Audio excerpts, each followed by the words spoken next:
Cool, we're live. Another last minute live stream. Got roughly about an hour and a half. Maybe JD will pop on and we'll decide what to talk about. I'm just going to give a few minutes for maybe people to come online before we start figuring out what to talk about. Especially today, I invite any of the viewers that I know, my regular viewers. I will put a invite down in the chat, and I encourage any of my regular viewers. Today would be a good day for you guys to come on down. I'm going to put one of my videos for maybe 5 minutes, just until we get a few more people going. Hey, Alien, what up, buddy? I'm just going to put a couple of my last videos, maybe, and waiting for JD. You're welcome to come on if you like. I can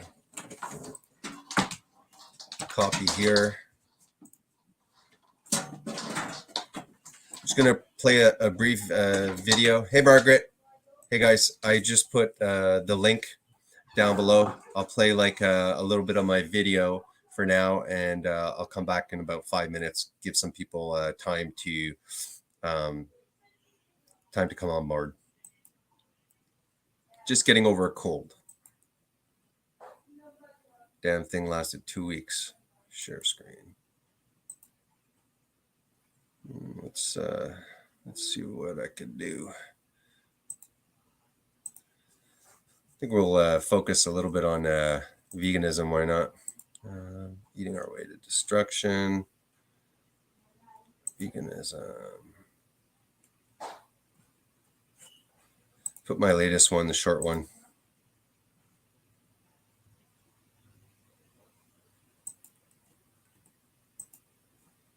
Who took the banner advertising this event with my face on it and set it on fire on this campus, you shut down the conversation. Do you think that was okay? Do you think it's okay to set banners on fire? I think people can do whatever the fuck they want to do. So there's no moral right or wrong? I think people can do whatever the fuck they want to do. They can have abortion, they can fuck 5 people in the night, they can come and listen to your speech, and they can fill out abortions for you. And you can set banners on fire and that's fine. People can do whatever the fuck they want to do. So do you believe that there's moral right and wrong?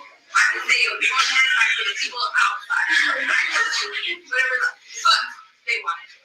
So she doesn't believe in right or wrong. That's actually a very scary society because there are rights and there are wrongs. And you can't be like, I can do whatever the fuck I want to do, because that's actually a very, very scary situation. Because if I want to go out and murder people or commit an act of genocide, I should have the right to do whatever the fuck I want to do. Next question.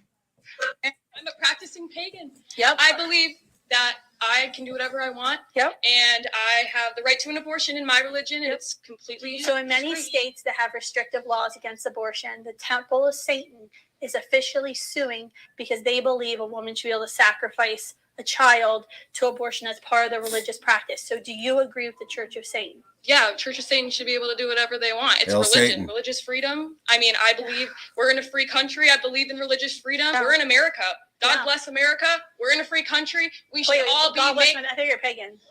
It is. I mean, we all. Can should you make our kill own me? choices. You're Can not. you You're kill not me? an embryo. You're not an embryo. That is, see, You're thank a you. living human being, and so is the embryo. Yeah, it's alive. I don't care. It's not. I don't want it there. Yeah, it's alive. I don't care. It's not. I don't want it there. I'm a practicing pagan. Ladies, if you get pregnant, run on down to the abortion clinic and have that little bastard suck my dick. Have that little bastard suck my dick. Woo! Sounds nice and demonic on the last one.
That's that. All right. Let's see how many people we got here. You stop it. Be quiet.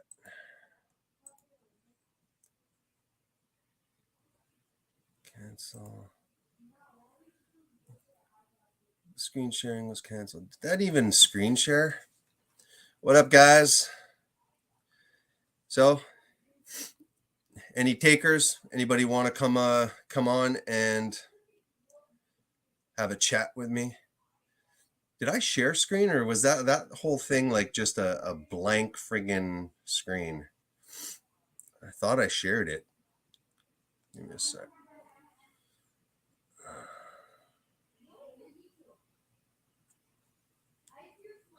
Religious freedom. We're in America. Oh, what an idiot.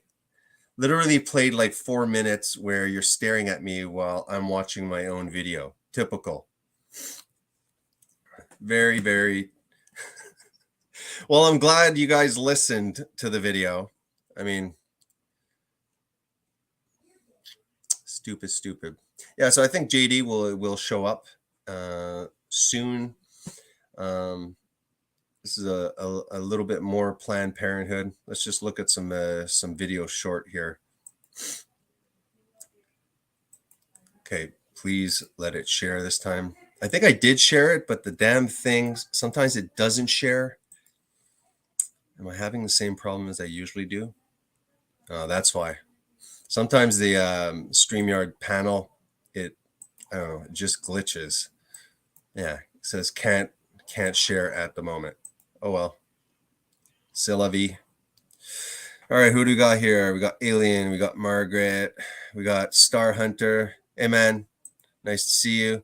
Do you come here? Is this one of the first times you come here? I'm not sure I recognize your handle. Welcome, man. Robert, what's up, man?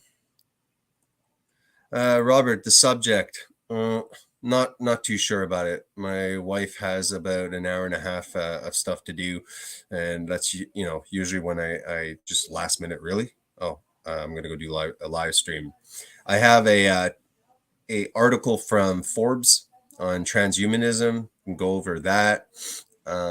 And sorry if I got the sniffles. I've been sick for 14 days, and it's finally started improving yesterday, and today kind of clearing out. So sorry if I have like gross sniffles most of this live stream. We might look at we might respond to some videos if I can eventually get the damn screen share up. I want to maybe look, and we can check out some YouTube videos on why I'm no longer vegan, and maybe that can open up a good discussion. There's also Eating Our Way to Extinction. That's where I found the comment that I made pretty much the last two videos. I hope that you guys check out my last two videos. They're kind of response videos based on comments. Still trying. Yep, the damn StreamYard is just not allowing me to screen share. So now I have to actually use my imagination to keep you guys entertained. The browser can't access your screen. Try capturing a different screen to see if this issue continues. Someone asked Bart K for his thoughts on transhumanism. I'll pop it up. Somebody asked Bart K for his thoughts on transhumanism during a live stream, and he thought they were V-talking. Real stats in the house. I apologize that I have been busy with my research. Well, work comes first, Rob. No problem. Thought they were talking about transsexualism. Everything's transhuman, trans. Generation of transitioning. You're with before lost souls, very entitled people. Yeah, sorry. I'm not going to waste your time, but the video over here. Okay, damn it. I wish I could play something up here because I would have liked to comment on these abortion videos. All right. It might let me do it now, I think.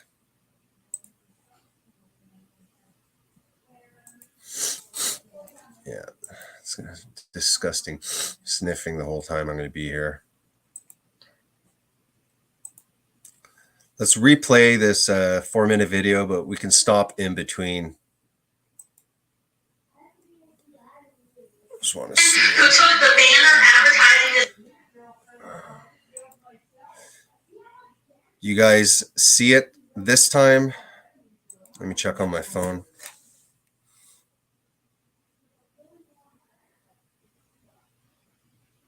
Yeah, okay, it's working at least. All right, so it reminds me of this Bible passage that says, in the end, people will be lovers of themselves, unholy, conceited.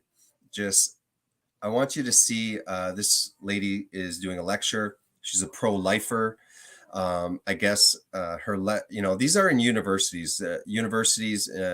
I'm assuming in the United States, where there should be open dialogue. Universities were supposed to be places of higher learning where, people were able to share various opinions without immature, stupid, fighting. But nowadays it's just completely gone woke, gone liberal, gone leftist. And look at the conceit in this first part. This young girl, no substance, not saying anything smart, looking, just conceited with pride. It's quite disgusting.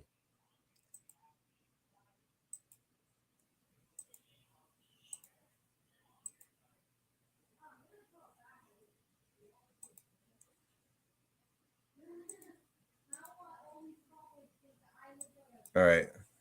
Watch this amazing young lady. Who took the banner advertising this event with my face on it and set it on fire on this campus, you shut down the conversation. Do you think that was okay? Do you think it's okay to set banners on fire? I think people can do whatever the fuck they want to do. So there's no moral right or wrong? I think people can do whatever the fuck they want to do. They can have an abortion, they can fuck 5 people a night. So they can have an abortion, they can fuck 5 people a night. People can do whatever the fuck they want. And this is the attitude. Now, if you look at Aleister Crowley, he was self-named the Beast, a satanic worshiper.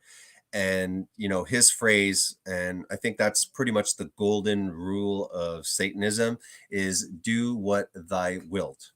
Do whatever you want. Okay, sounds harmless enough, but if everyone just liberates their passions, just does everything they want without restraint, chaos will resume. And that is what Satanism is. And as the second video is going to mention, that I forget, Temple of Satan, Church, I don't know, whatever, a large official religion of Satanism. They're, as the woman says, they are fighting in courts to have their religious right to purposely get pregnant so that they can get abortions. I tried looking on the videos on YouTube, because I did follow on someone's channel on YouTube. I'm pretty sure it was YouTube. Maybe it was TikTok. I don't have TikTok, but sometimes people on YouTube do reaction videos. And the lady was able to collect the abortion, and she put it like in a jar, and she made like a little shrine with the aborted fetal tissue or whatever was in there. And it's kind of like a little satanic shrine, and she'd do her little things at that altar of her aborted baby. That's something that legit is happening. Not joking. They can come and listen to your speech, and they can still have questions for you. And you can set banners on fire, and that's fine. People can do whatever the fuck they want to do. So do you believe that there's moral right and wrong? I would say it would be one more time for the people outside. Whatever the fuck they want to do. Yeah, very deep thoughts, right? I'm just going to repeat over and over like a disgusting degenerate. People can do whatever the F they want. No, not enough brain power or anything to be able to give their rebuttal for it. Just everyone can do whatever they want. The second girl, again, practicing pagan, thinks that the Church of Satan is a legit religion. And what does she say? I think that we can do whatever the hell we want. That last lady in the video, the one that says, go down to the abortion clinic and get that bastard sucked right out of there. And everyone is like cheering. Yeah. At least she acknowledges that, you know, it's a little bastard. So, you know, acknowledge that it's living, that it has personhood. So she doesn't believe in people right or wrong. That's actually a very scary society because there are rights and there are wrongs. And you can't be like, I can do whatever the fuck I want to do, because that's actually a very, very scary situation. Because if I want to go out and murder people or commit an act of genocide, I shouldn't have the right to do whatever the fuck I want to do. Next question. I'm a practicing pagan. Yep. I believe that I can do whatever I want. You see, I can do whatever I want to do. She said it. The next one said it. So, you know, what people don't realize, well, what people don't, obviously people realize, but what a lot of people like this, you know, don't realize is that, you know, these rules that, you know, adults should follow, you know, like the Bible, like, hey, I'm finally an adult. Why the hell should I listen to these rules that God wants to give me? Why should I limit and restrict myself? That is the main purpose, right? Yeah, just give me a second. Put it on full screen.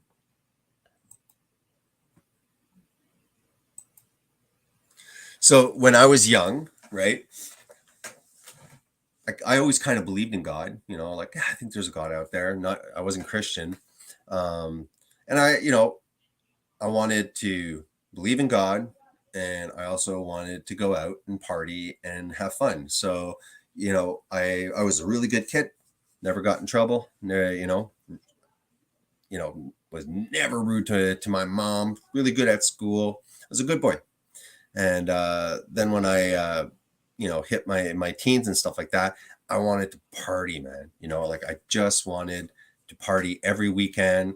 And for a long time, you know, I don't feel that it affected my character. It didn't degenerate me that quickly. And, you know, I wanted my freedom, you know, so, you know, smoke weed with my friends, you know, take shrooms around a campfire, party. It's a miracle I got a career. But that's what, you know, that's a hedonistic lifestyle. And God puts restrictions on our behaviors, on the way, you know, on what we should and shouldn't do. Because if we follow our passions, thinking that that's freedom, I'm going to do whatever the F I want to do. I could F this many girls, I can get an abortion, all that stuff, is that you go down that road of freedom, following your passions, and you'll turn around and realize that you have become a prisoner of your own passions. And there is nobody that is an island unto themselves. There's nobody that eventually will not degenerate spiritually, emotionally, degenerate in their character. It's only a question of time. And that's what I liked about the Disney programs back in the day before they became woke, and now they're just pushing all these ideologies. For example, like Pinocchio. You think Pinocchio. So Pinocchio is, you know, a marionette, and he wants to be a real boy, and he has the cricket on his shoulder that represents his conscience. And as we know, you know, there is, in a way, the age of reason. Children can't be held accountable. Their brain is still developing. So, you know, there is an age of reason. So you could say, well, that means because kids, their conscience is still developing. And, you know, during the Pinocchio story, obviously he goes to that fun land, you know, he gets influenced by that guy. He ends up going to this like cool place where you could smoke cigars, bust things, drink beer, play pool like big grown-ups and stuff like that. And eventually they turn into donkeys and the gates shut and they're imprisoned.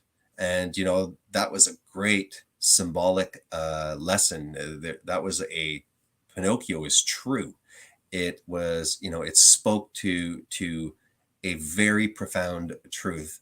And that's what's really, you know, so upsetting about nowadays cartoons and Disney and stuff like that. It has nothing to do with teaching children morals or anything like that. It just has to do, yeah.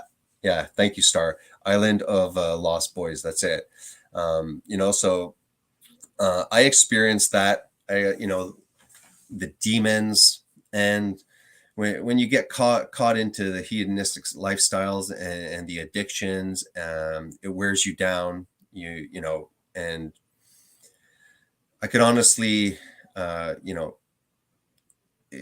it's like freedom is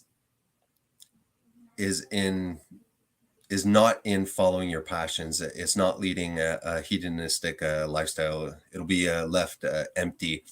But, you know, in the grips of my own darkness, especially addictiveness, addiction and stuff like that, to me, it felt like an infinite darkness.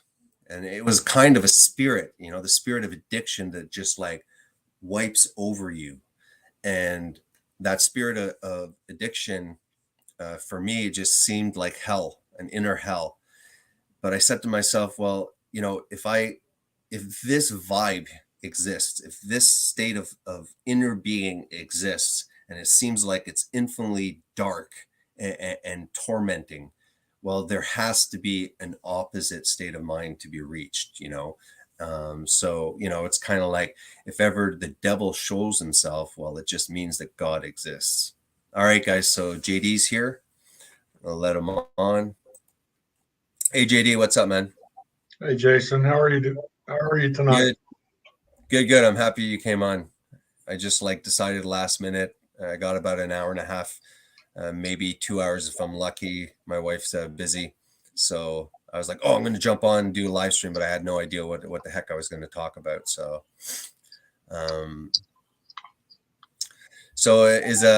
is that date official yet? Well, yeah, I guess it's official. Should we like not talk about this, or should we kind of, you know, let people know so that more people might be able to show up to watch it, or it's too early to talk about it? Well, no, let's go ahead and talk about it. Okay, so why don't you let the viewers know about the proposition, the opportunity that you were bestowed? Yeah, there's a vegan that wants to debate me. I don't even remember his name. What is it? It's Jeffrey Phillips. I can pop up his YouTube channel over there.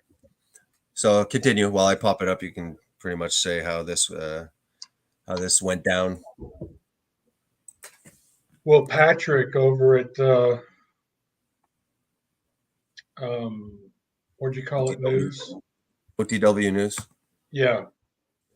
He approached me in the comments section of one of my videos and said that there was a vegan that wanted to debate me, and that the debate would be moderated and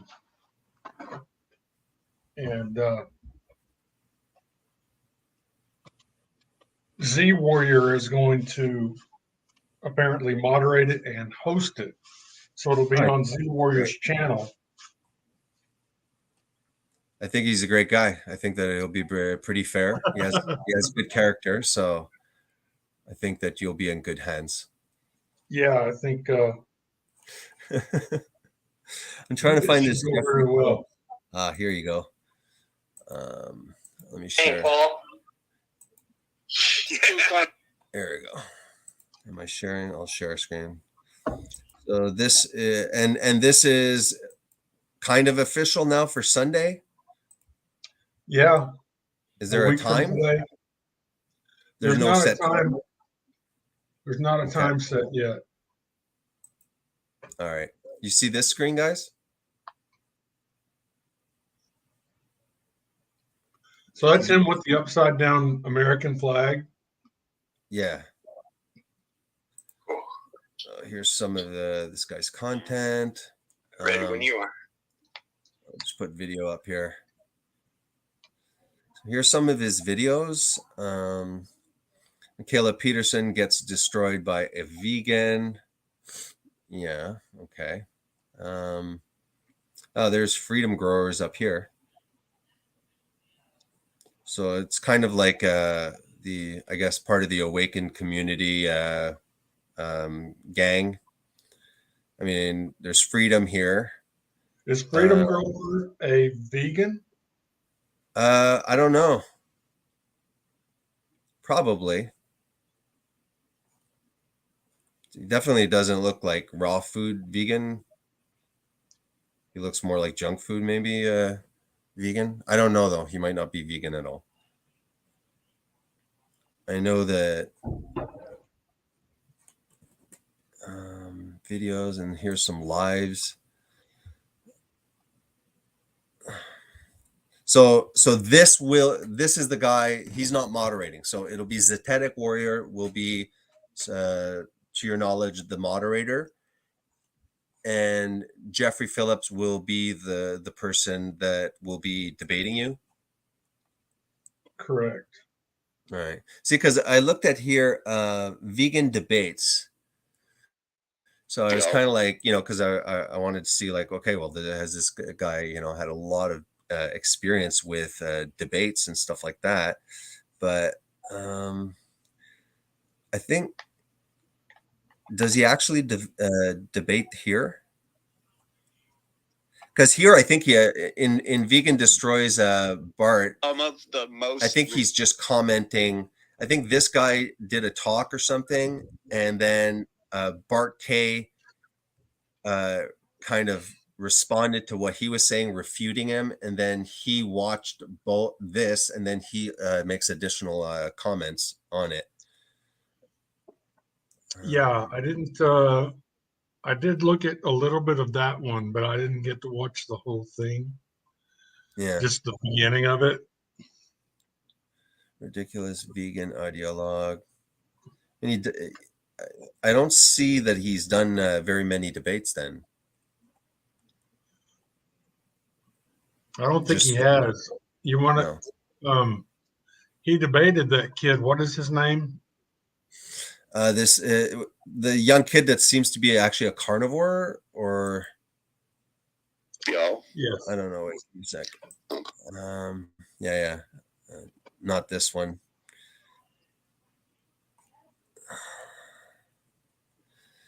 What is it, like Carnivore Camaraderie? Yeah, I think it's this kid, right? Yeah. Vegan Destroys Carnivore Camaraderie. But I think that Bart K was even like kind of telling this kid that he has no idea what he was talking about a bit. Or I think the kid sounds a little arrogant. Bart K is wrong about what he said. Yeah? I didn't listen enough. In which part do you feel he was wrong? Well, yes, human beings have been cooking their food for millions of years or for a long time. Yeah. But the food that we primarily cook are plant foods. A lot of plant foods that we have been eating for a very long time as human beings are poisonous unless they're cooked. And the other things that human beings would cook are things like the very tough cuts of meat, the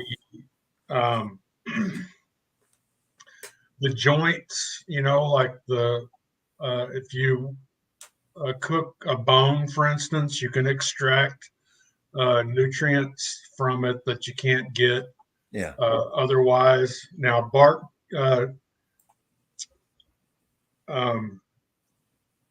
I live in an area where there are lots of Indian artifacts laying around. There are burn pits here and there where the Native Americans were cooking food.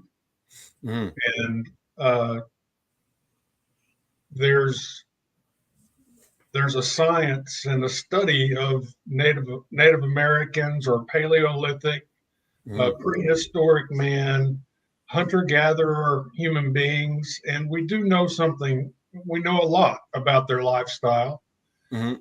And Sean Baker's book, he hypothesized that the prey animals were so plentiful that human beings would kill a buffalo, for instance, eat the muscle meat, and discard the rest of the animal. I think That it's the is opposite. what?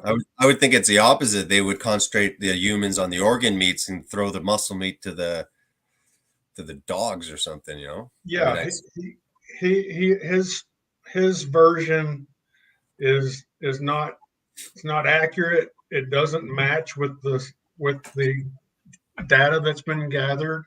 Mhm. He and Bart Kay both advocate that human beings should only be eating muscle meat, or Mhm. should feel like they're getting it. In fact, I've heard Bart most often say recently that eating liver, for instance, is very dangerous. Really? Yeah. I'm gonna pop up just this is Sean Baker here, guys. If you're wondering, let me know, JD, if ever it doesn't pop up there, because I did that before. So this is Sean Baker. He's an orthopedic surgeon, one of the more prominent, especially when it was becoming fashionable, the carnivore diet. He has he has a book published, stuff like that, and he's also somebody that talks about like grain-fed cows versus grass-fed cows, also kind of downplaying that it's better, or like I you know what I mean? Am I talking nonsense here? Because it's been years I Oh, haven't yeah, looked you're at. right. That was one of the things that Bart was getting on to that kid about. The kid was saying that, the ideal diet would be frequently eating raw organ meat, and that organic regenerative would be ideal above conventional grain-fed supermarket meat. Hmm. And Bart, of course, was trying to debunk that, and was using a lot of. He didn't give any scientific evidence. He mostly called, from what I saw, he mostly just employed a bunch of ad hominem attacks, calling the kid names, and no science, just trying to influence based on his audience's perceived uh, perceived authority of Bart.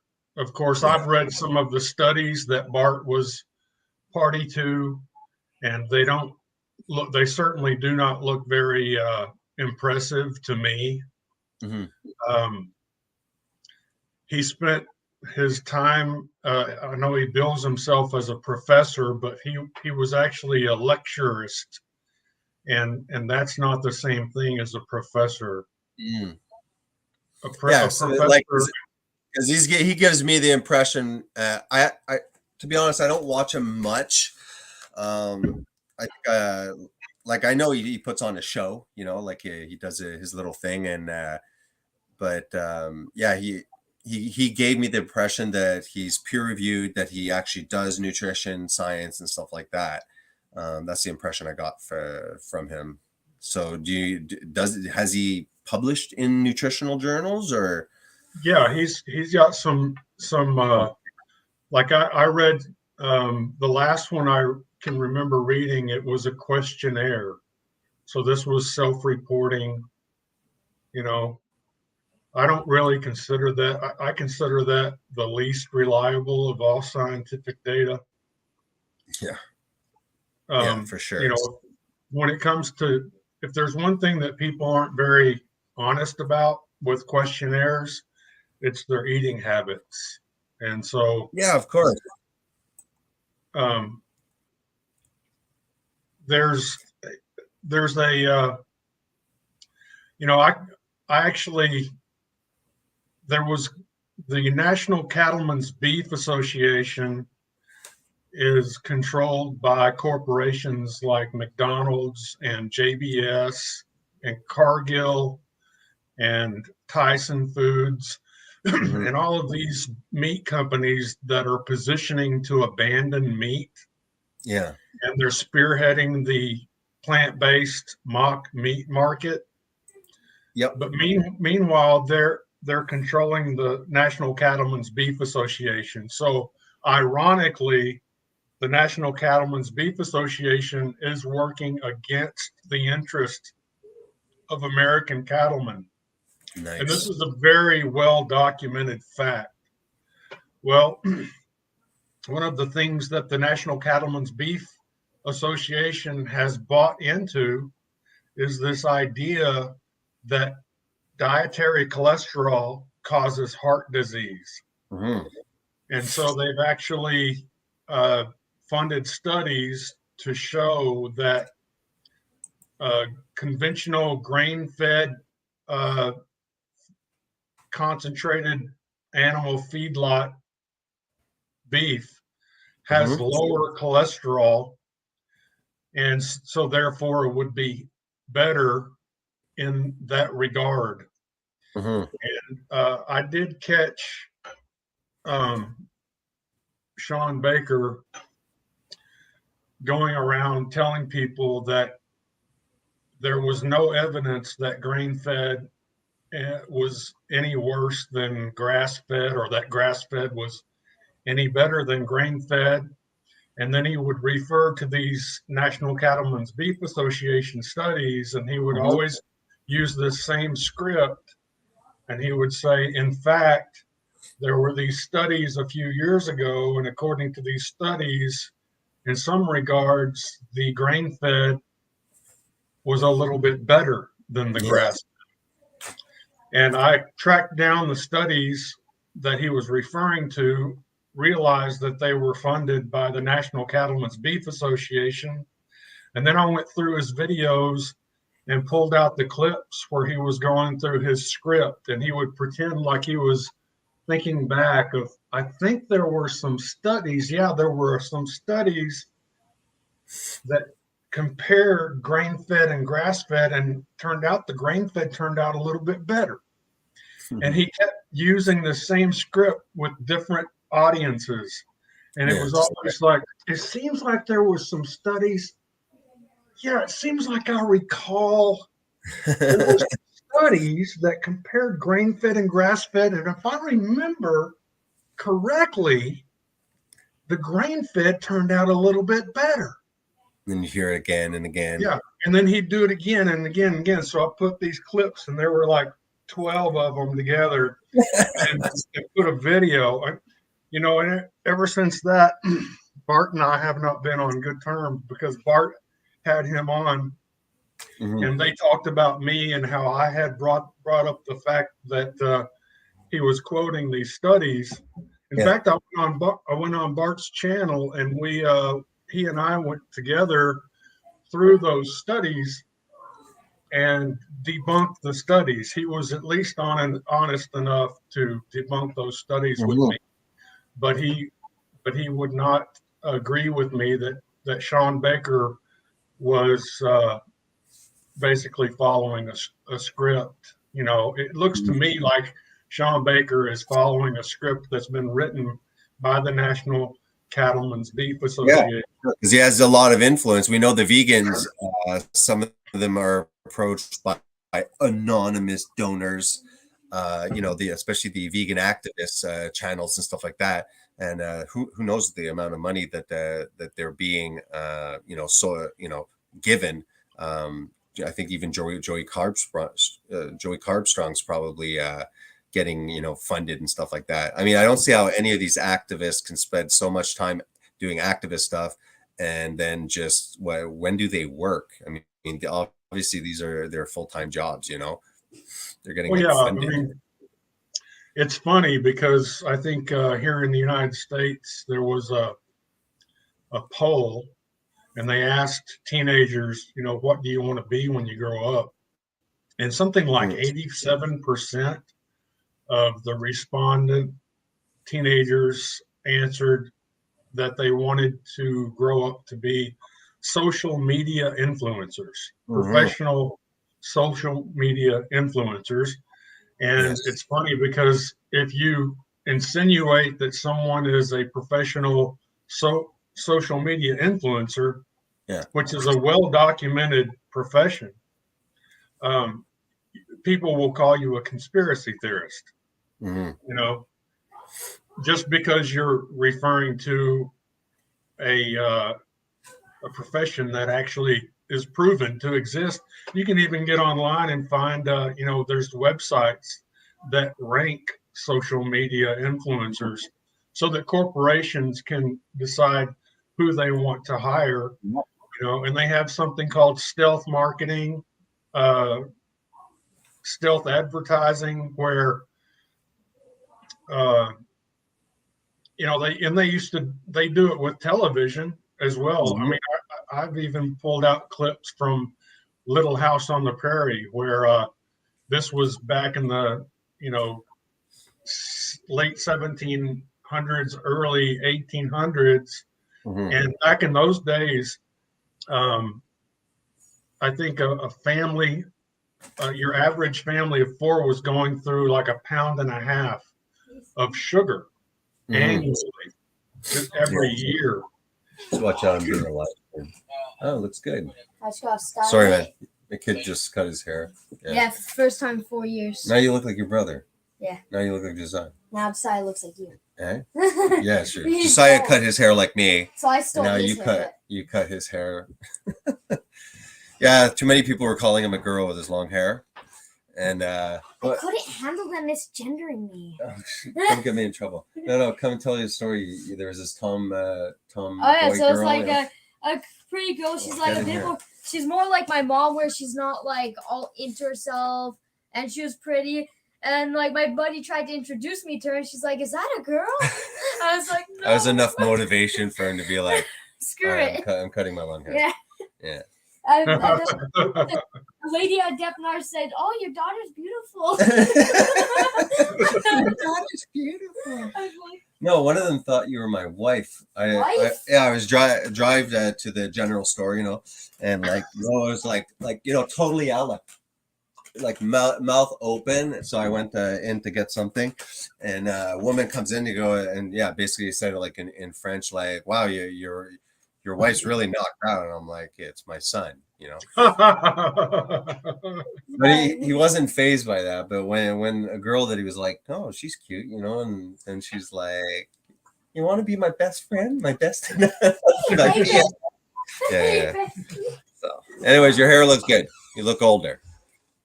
Yeah. Sorry, man. What were you saying, JD? I cut you off, I think, when you walked in. I don't remember. Yeah, me neither. Dietary cholesterol. We were talking about Bart K. So, do you think that that Sean Baker started out kind of legit, and then after he got proposed by, you know, the grain fed industry there, the cattlemen, and then he kind of like chose that, or do you think it was a shill from the start? I personally think he was chosen for that. Right from the start, like the minute carnivore got kind of popular and stuff like that. I don't know.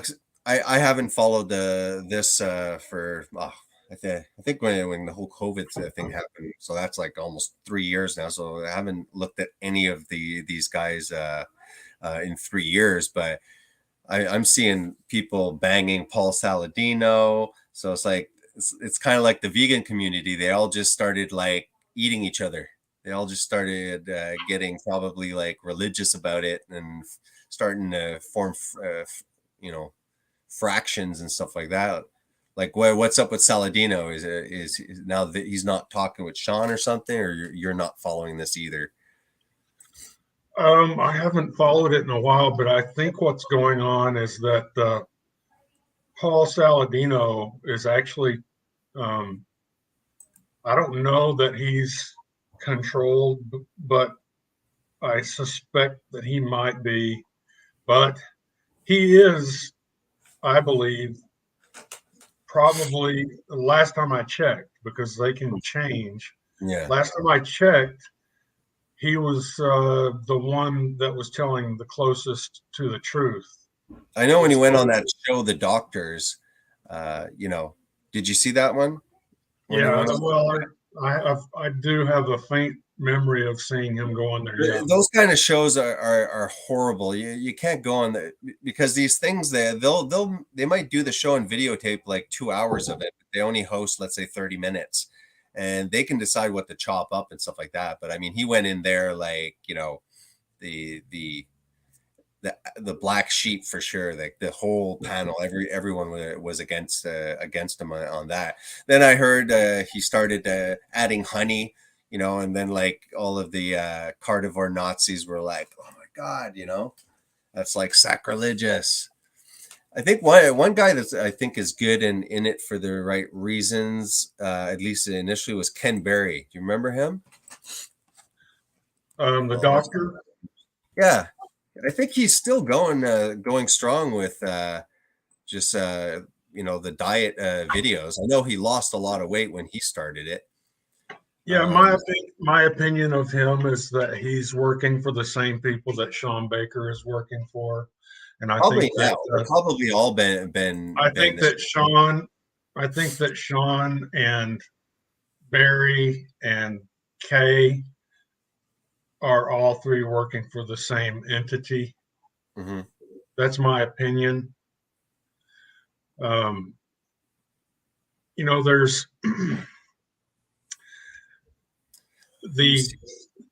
the fact of the matter is that seed oils are not healthy to consume. Of course. And there's a way to consume meat and get seed oils. Do you know how to do that? Well, I mean, do you mean like if they're eating all of this soy and stuff like that? Welcome to my YouTube channel. I don't believe that the animals can be very high in omega-6 also, or you're talking about like straight out seed oil in the beef? Well, I don't know. Go ahead. What is the ratio of omega-6 to omega-3 in grain-fed beef? In grain-fed beef, I would think grain-fed, 6-to-1? More omega-6 than omega-3? Worse than that? Yeah. Yeah.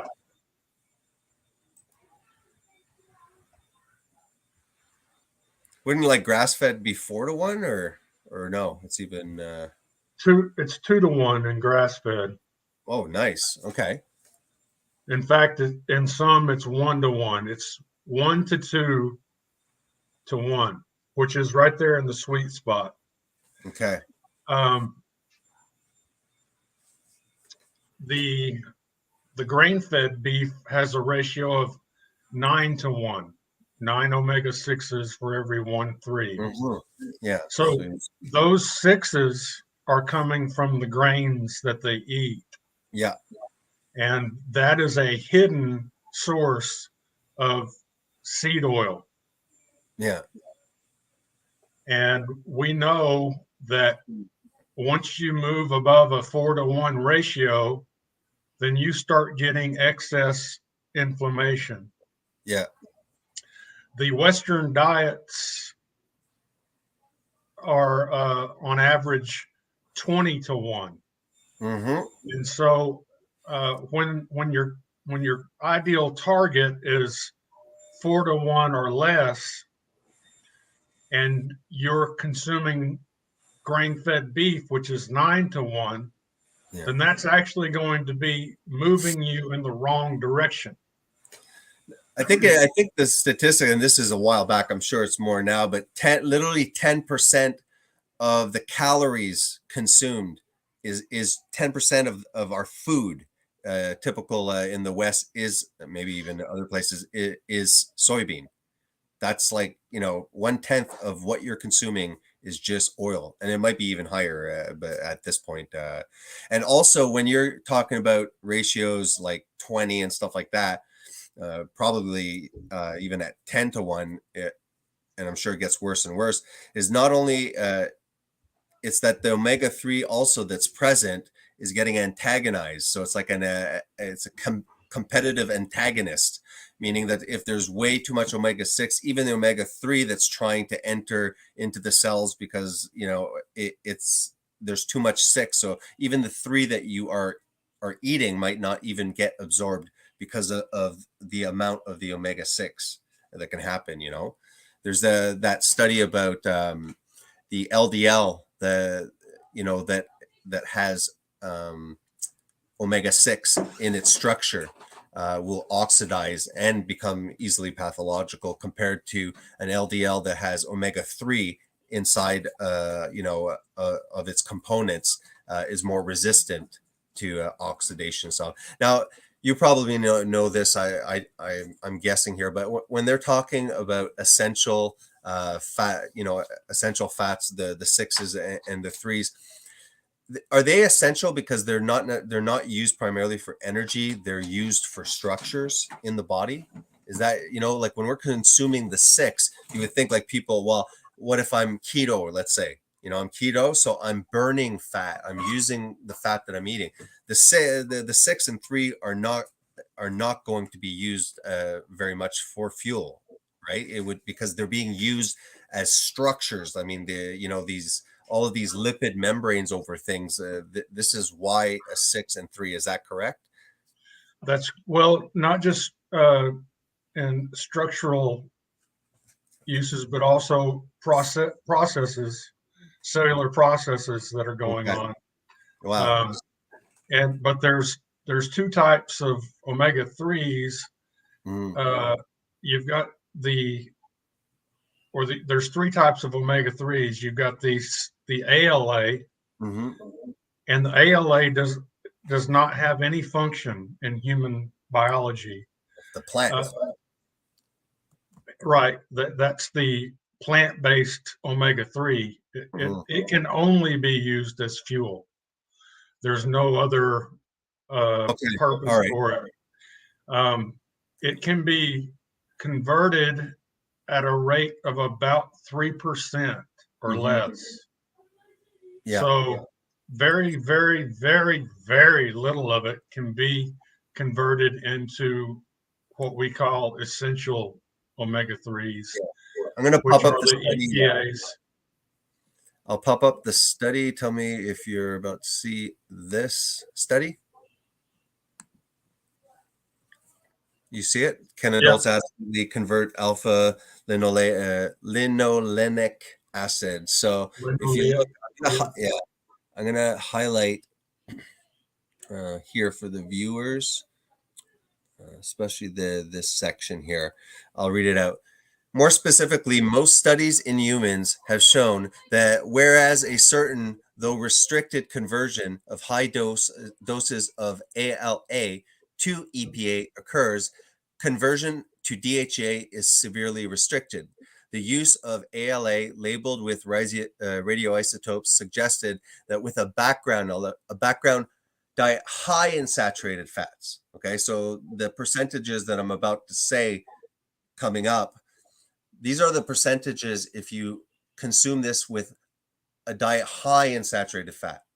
So ALA is these chia seeds and hemp seeds, and this is what the vegans believe they're getting their omega-3 from. All right, so the vegans will not consume saturated fat. They're fat phobic. Like they'll cook with water. So they're never going to consume their ALA, their plant omega-3, with a high amount of saturated fats.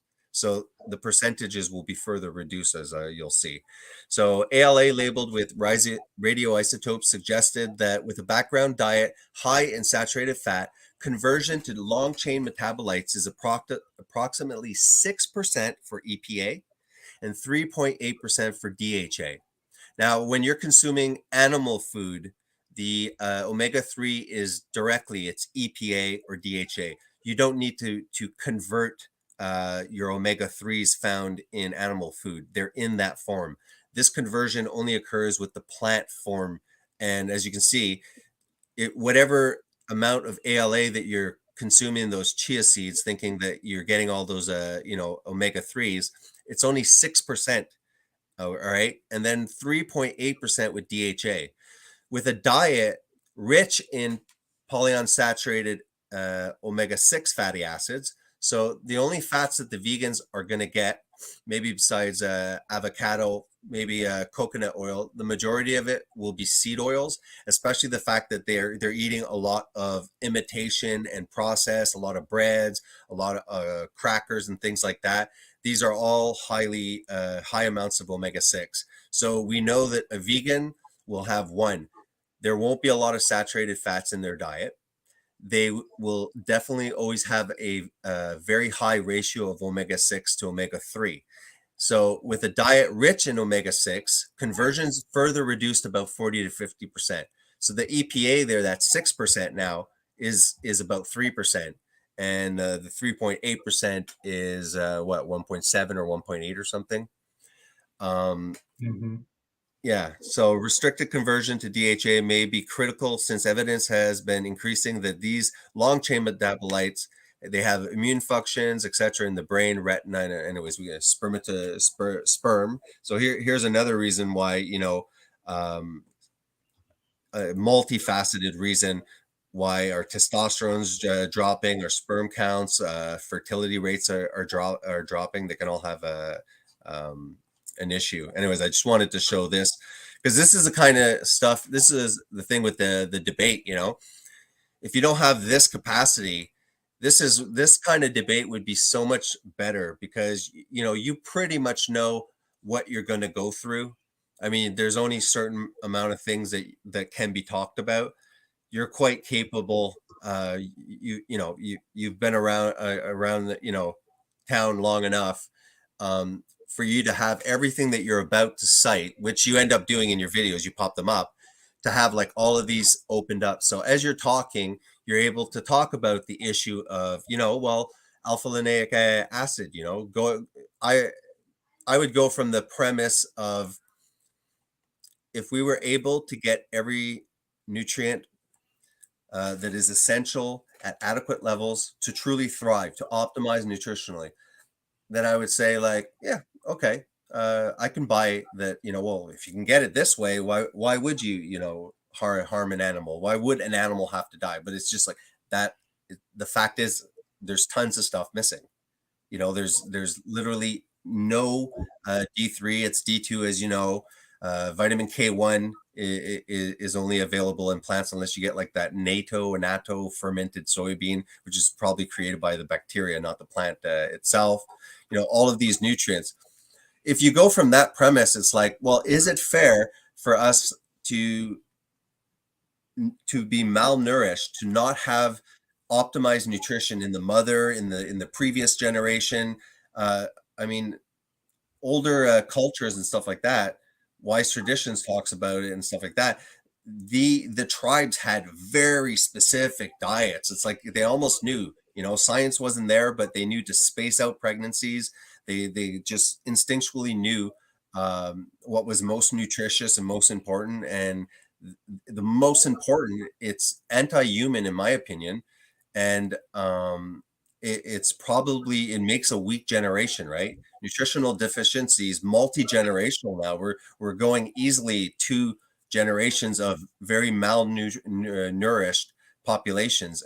And this is what I think why you're seeing children with all of these, autism, and then they're wondering if it's vaccines, ADHD, depression, behavioral issues, all sorts of stuff like that. It's So it's unfair because these vegan, you know, but if you don't have the ability to pop it up and go, look, this is what beta carotene here. It's like, this is a study, 5 to 65%. If the mass population goes there and they say that some people only convert beta carotene 5%, that's a horrible converter. Maybe people can get away with it if they're genetically 65. And I'm sure it's not just a genetic, it's gut health as you age and stuff like that.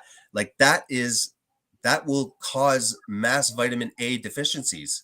I mean, that is anti-human, and that is disgusting. That's like making starving us of nutrients.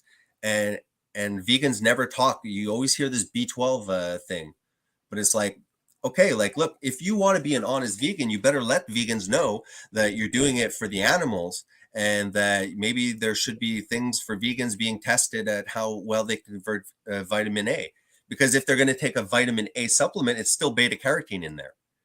You know, I mean, anyways, I don't want to say take up the whole the blabbing and stuff like that, but if you can get them there, just there, then it's like it's you win. Just logically, it's not fair. Yes, it would be wonderful if we could, but the supplements, you know, and mock meats and the nutrients that are missing in these things, it's like, should humans have to should that malnutrition be forced on humans because we feel bad about animals' feelings? And is that anti-human? And that the problem is I notice it's almost like animals are getting more and more human rights, and they're treating us humans more and more like animals. They're like, you're gonna eat the bugs, we're gonna inject you whenever we want, we're gonna tell you when you can leave your stall or not. You know, it's like a complete inversion. You know, now they want to like euthanize the elderly. It's like, hey, a homeless person, want to die? You know, like they're actually I'm like, look, you know, if you're suffering, we can help you out. I bet you that they would go as far as to start giving financial incentives. If you do the math of somebody being sick in the hospital system and stuff like that, and go, okay, well, if we give, hey, here's $5,000 to your family if you decide for assisted suicide, since we know like the end's going to happen anyways, you're taking up funds, limited resources, your family could use that money. You know, I could almost see that kind of sick stuff just, you know, being one step after the other, you know. Yep, absolutely. Slippery slope. Just trying to look at Ken Berry. Like I said, I haven't seen these guys in 3 years. I wonder if he's still putting out the same content. Trying to think of that other guy who's super popular. I forget. I think he's still going too. He was a chiropractor. He's really popular. I forget. Oh yeah. He's a Scientologist. Oh, I don't know if he's a Scientologist. It wouldn't surprise me. Yeah, what you have to know, you know, realize if you've been watching this movement, is that before Baker and Berry and Bart came along, the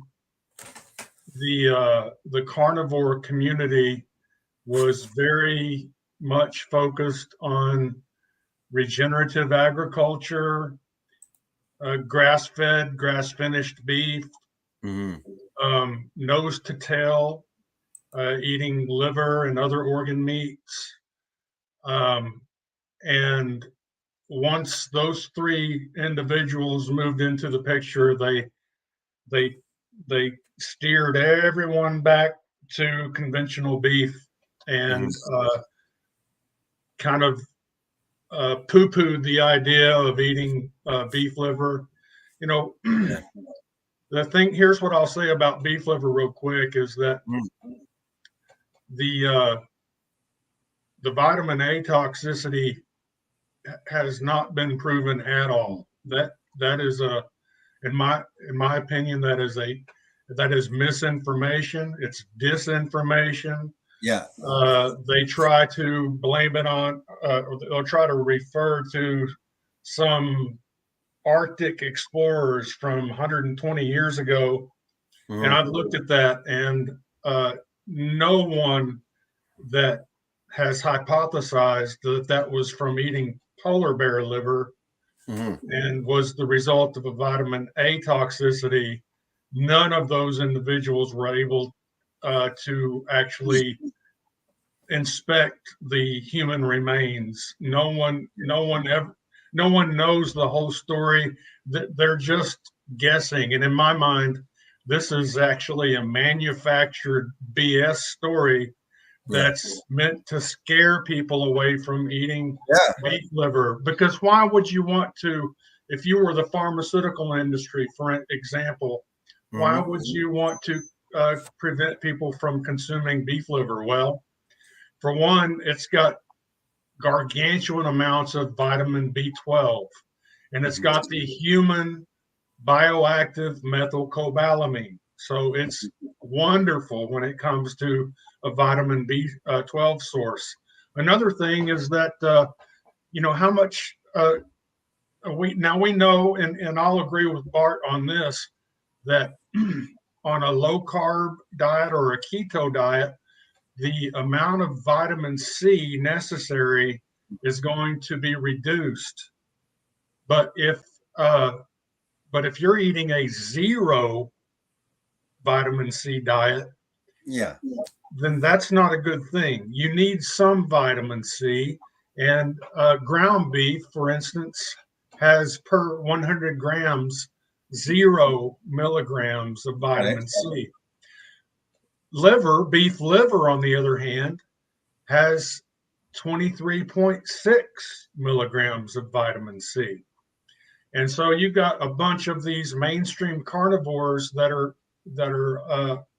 actually encouraging their followers to avoid organ meats like liver and trying to scare them away. So, Can you explain why? I had heard, and the exact pathway isn't clear, so I'll say it like really dumbed down, is that vitamin C is similar to the glucose molecule, or enters the same doorway, so that if you're flooding yourself with glucose, there's more glucose getting in the way, and there's little vitamin C, so it antagonizes the absorption of vitamin C. Therefore, you need higher vitamin C in a high carb diet, and you need no vitamin C, but less vitamin C if you're not having all these glucose. Is that kind of correct? Yeah, that's it in a nutshell. Okay, so what I was hearing in the carnivore community is that fresh meat has vitamin C. So you're saying, like, people that are literally only eating steaks, are they literally not getting any vitamin C, you think, or long term? Well, let's look it up. Why don't you look it up? You know what? Look it up also, and try and press share screen. I want to see if I can pop up what you want to share also. I think it might be. I'll do it also. I'm just going to pop this thing down here. Yeah, everything that I've looked at shows that muscle meat has 0 vitamin C. Okay. Well, let's the audience is welcome to look that up themselves, because the internet is there for everyone. And I'm tired of it. I am sick and tired of carnivores telling people that there's vitamin C in muscle meat, because there's not. There's just not. And they actually need to be eating some beef liver, especially if it's. Check this, but it's not. It might not be an official site. I just read the first one. Well, that's why, like, I when I say carnivore diet, I eat anything that's an animal. Basically, I don't stick to just to meat. But the other thing is, so I like berries, so I'm not like religious about like I am a carnivore. No plants must ever touch this sacred mouth.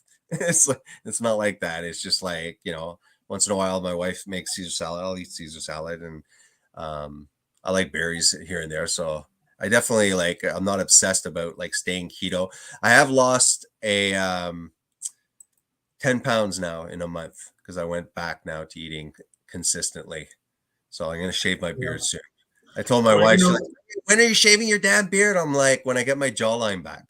Okay, I had like 25 pounds. Maybe if I get 15 pounds lost, I'll shave it. I'll lose the other 10. But that's what I'm saying. Like I'm not even depressed that I put on 25 pounds. I had been like consistently what I call, you know, keto carnivore. Sometimes I go, you know, it's always highly carnivorous, and once in a while I happen to like, I like pickles. Sorry, you know, I like spicy, so I'll put hot peppers. Like I don't care if other people are like that's horrible, whatever, you know.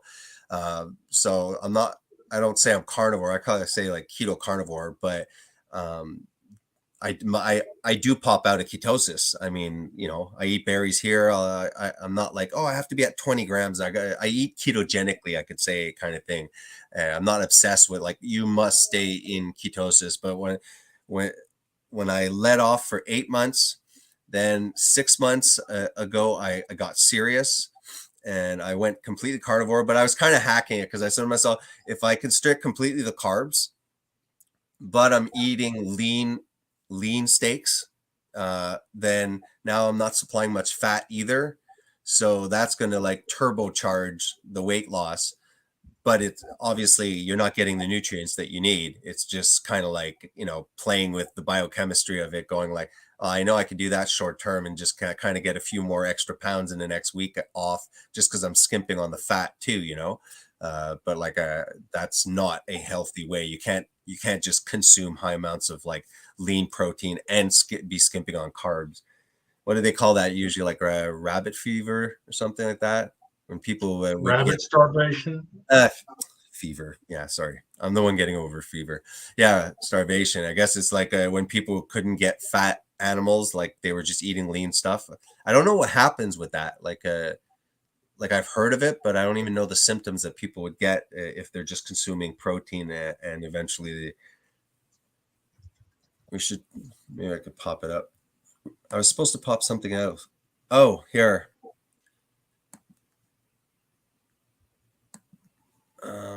I'll share, but this looks like it's like Dr. Something site, so it might be also not credible. We were talking about the vitamin C and muscle meat there, but this guy, I don't know who Dr. Klitz is. Maybe I should not even read this. Dr. Klitz says, plus it's specifically about the carnivore diet.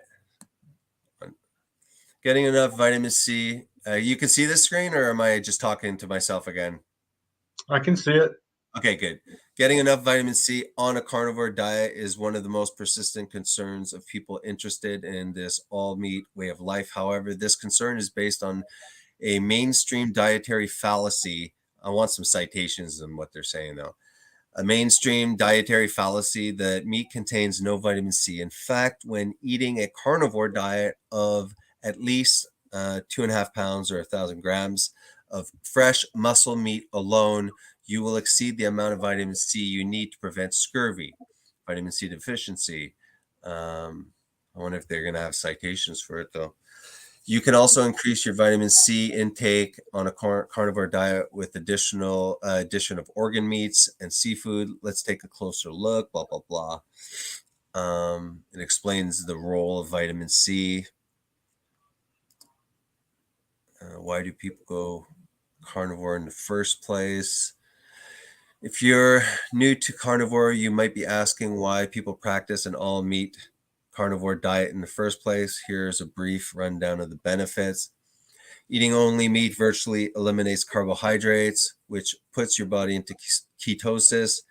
This metabolic state turns fat into, I'm assuming fuel they meant, and has been shown to help people lose weight, suppress hunger, and reduce inflammation.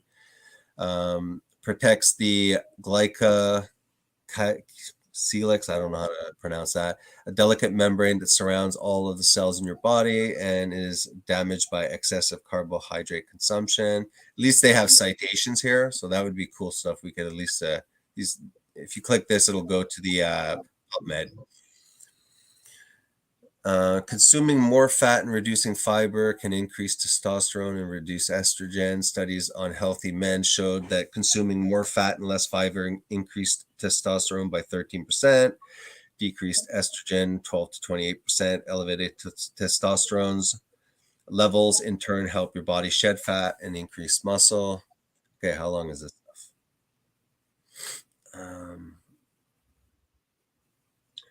I want to Where's quickly. for the vitamin C? Yeah, go ahead, JD. Alien Drone Services says, question, JD, so the 1840 book 2 years before the mast was a lie? If I remember correctly, that book was referring to a scurvy cure. I believe it was a food-based, I believe it was potatoes that they were consuming that contained enough vitamin C to cure scurvy. I don't know what Alien Drone Services is getting at there. Maybe he thinks that I'm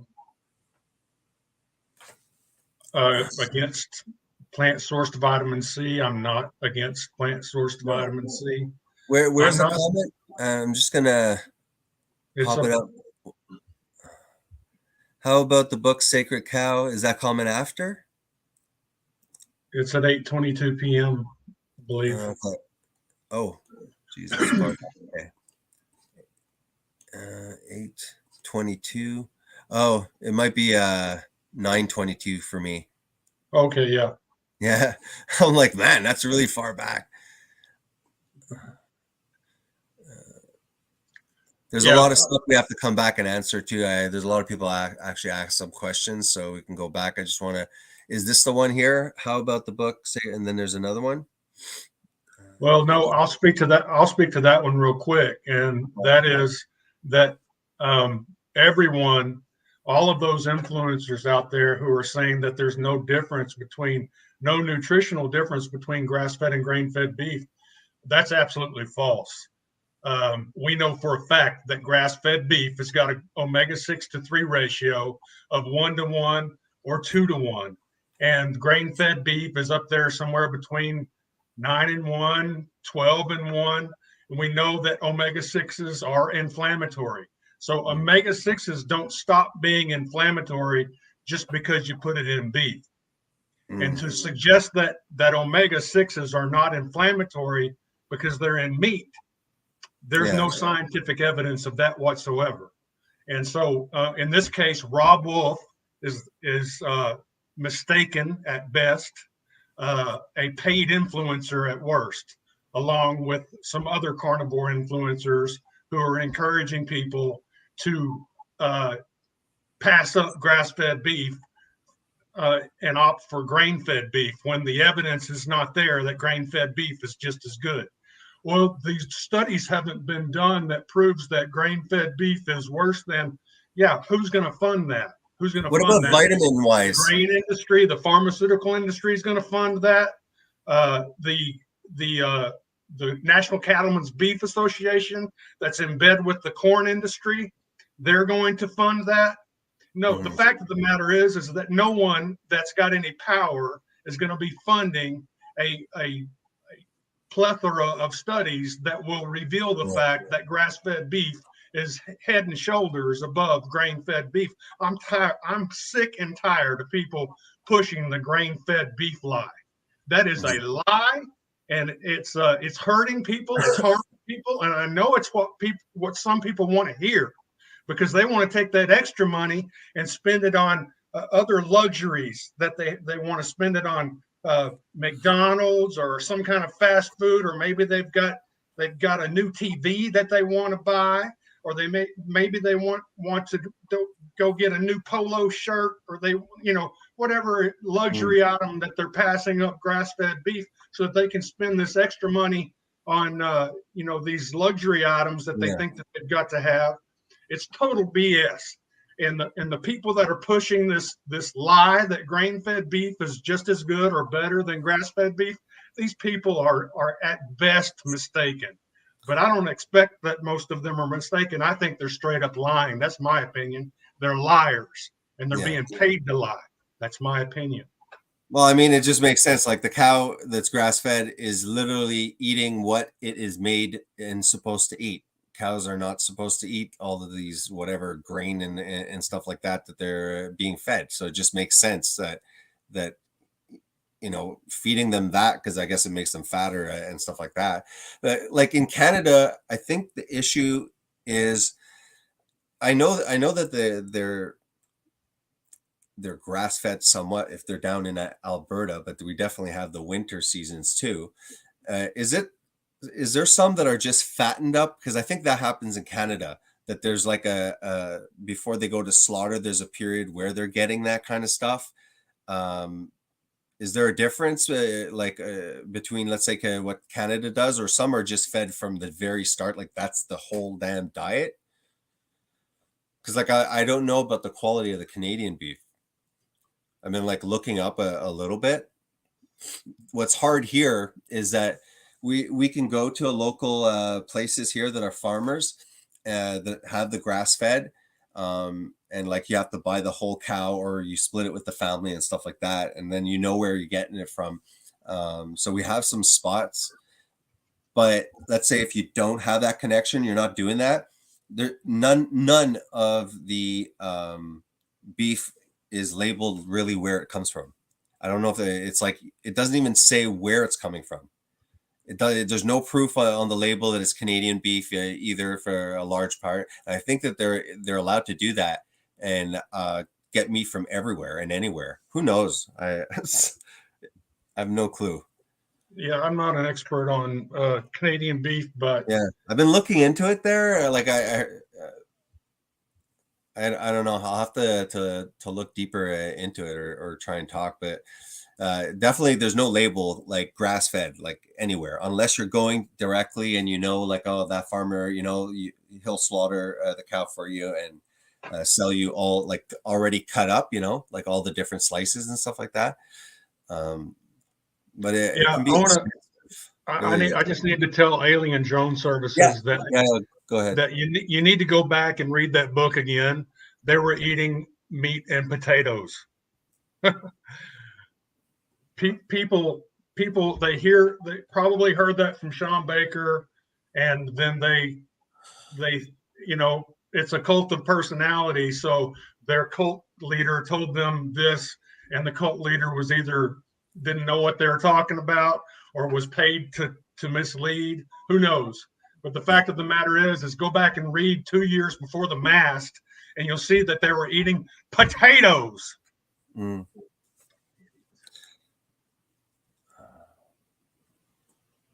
Did I pop it up, the comment that you were trying to respond to? It was beef they were eating on board the ship. No scurvy. Is that what you're responding to? The potatoes, or? Yeah.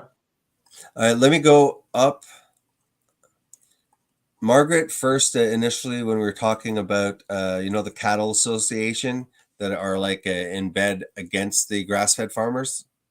I think that's what, at that point, Margaret was asking, Cattlemen's Association, is this like a union where you pay fees to be a member?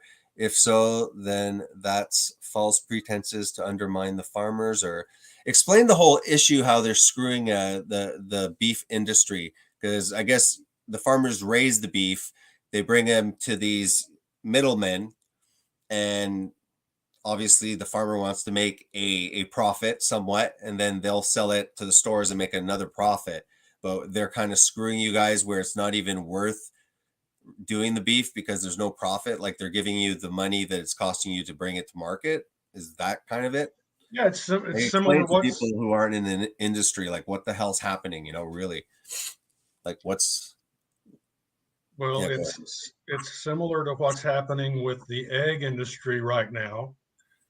People around at least here in the United States, are not able to find eggs in many places. And in fact, there's an issue with people smuggling eggs into the country, either from Canada or from Mexico.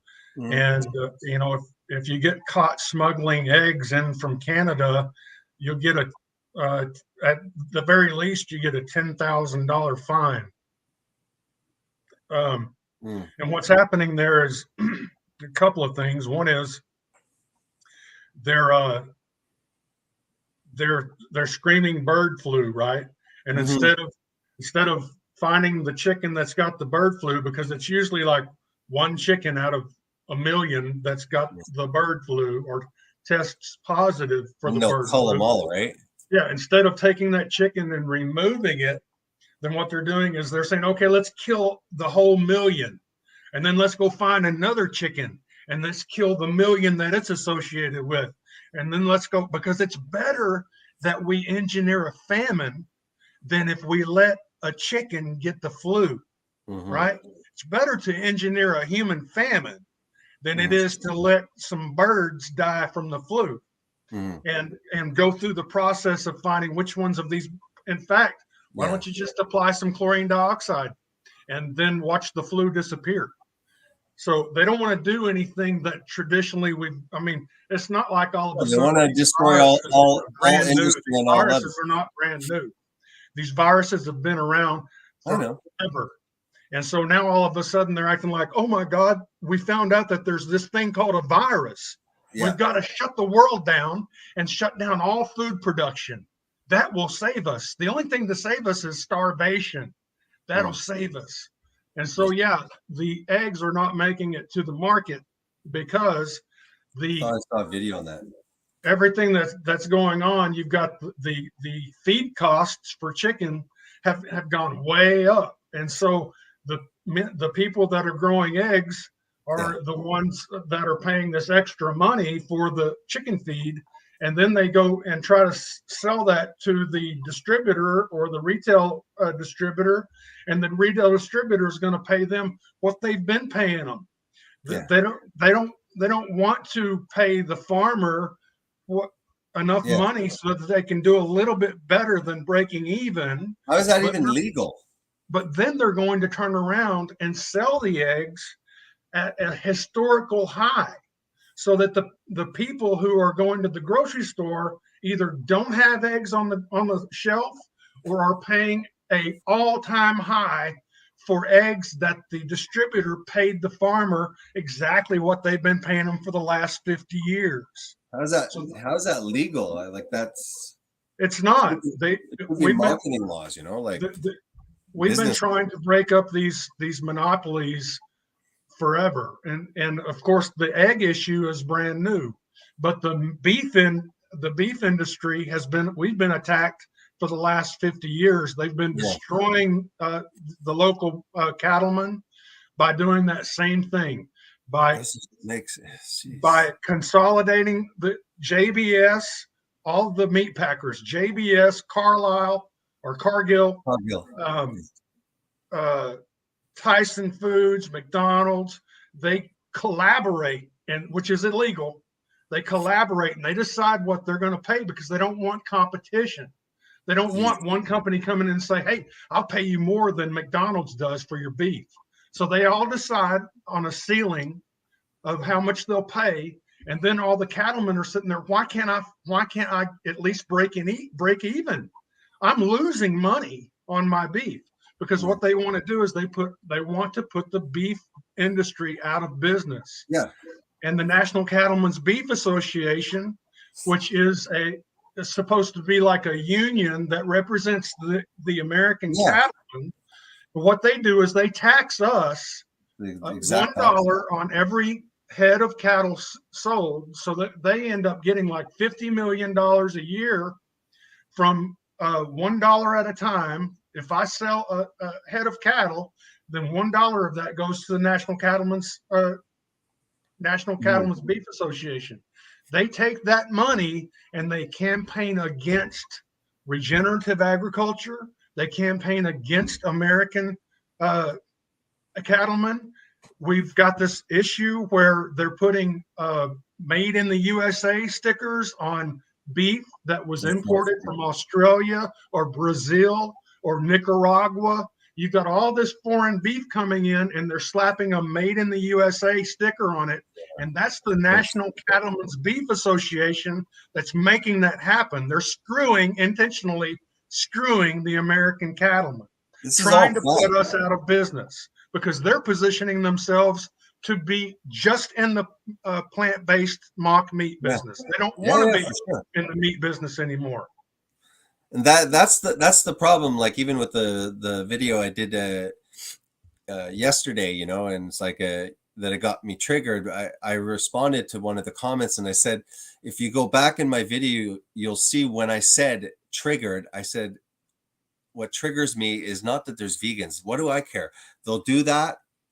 Maybe they'll last, you know, a few years, 8 years max, and eventually look, or if they want to go bananas like freely and just look psychotic, go ahead. But what I'm aggressive about and what is upsetting me is that the World Economic Forum, Bill Gates types are deciding to literally geoengineer, you know, and recreate like whatever they want, and they're the ones saying no, you guys aren't going to eat meat anymore, and we'll screw this, you know, and we'll put pressure there. It's like a takeover, you know. It's just like, and the World Economic Forum is just talking about it. Bill Gates, yeah, in 20 years you won't be eating beef anymore. Oh yeah, how's that going to go about? Well, exactly what they're doing. It's shocking, and most people aren't talking about it. No one realizes it. Who in the carnivore community is focused on that issue? I don't know. Does Sean Baker talk about that except once in a blue moon? What about Bart Kay? How often does he expose the fact that they're phasing meat out? You know, you can sit there and you can body shame, vegan deterioration, vegan degeneration. You can pick on skinny, emaciated vegans all you want, but if you don't deal with the fact that they're actually trying to globally mandate veganism, then all that laughing and making fun of skinny vegans will be all for naught.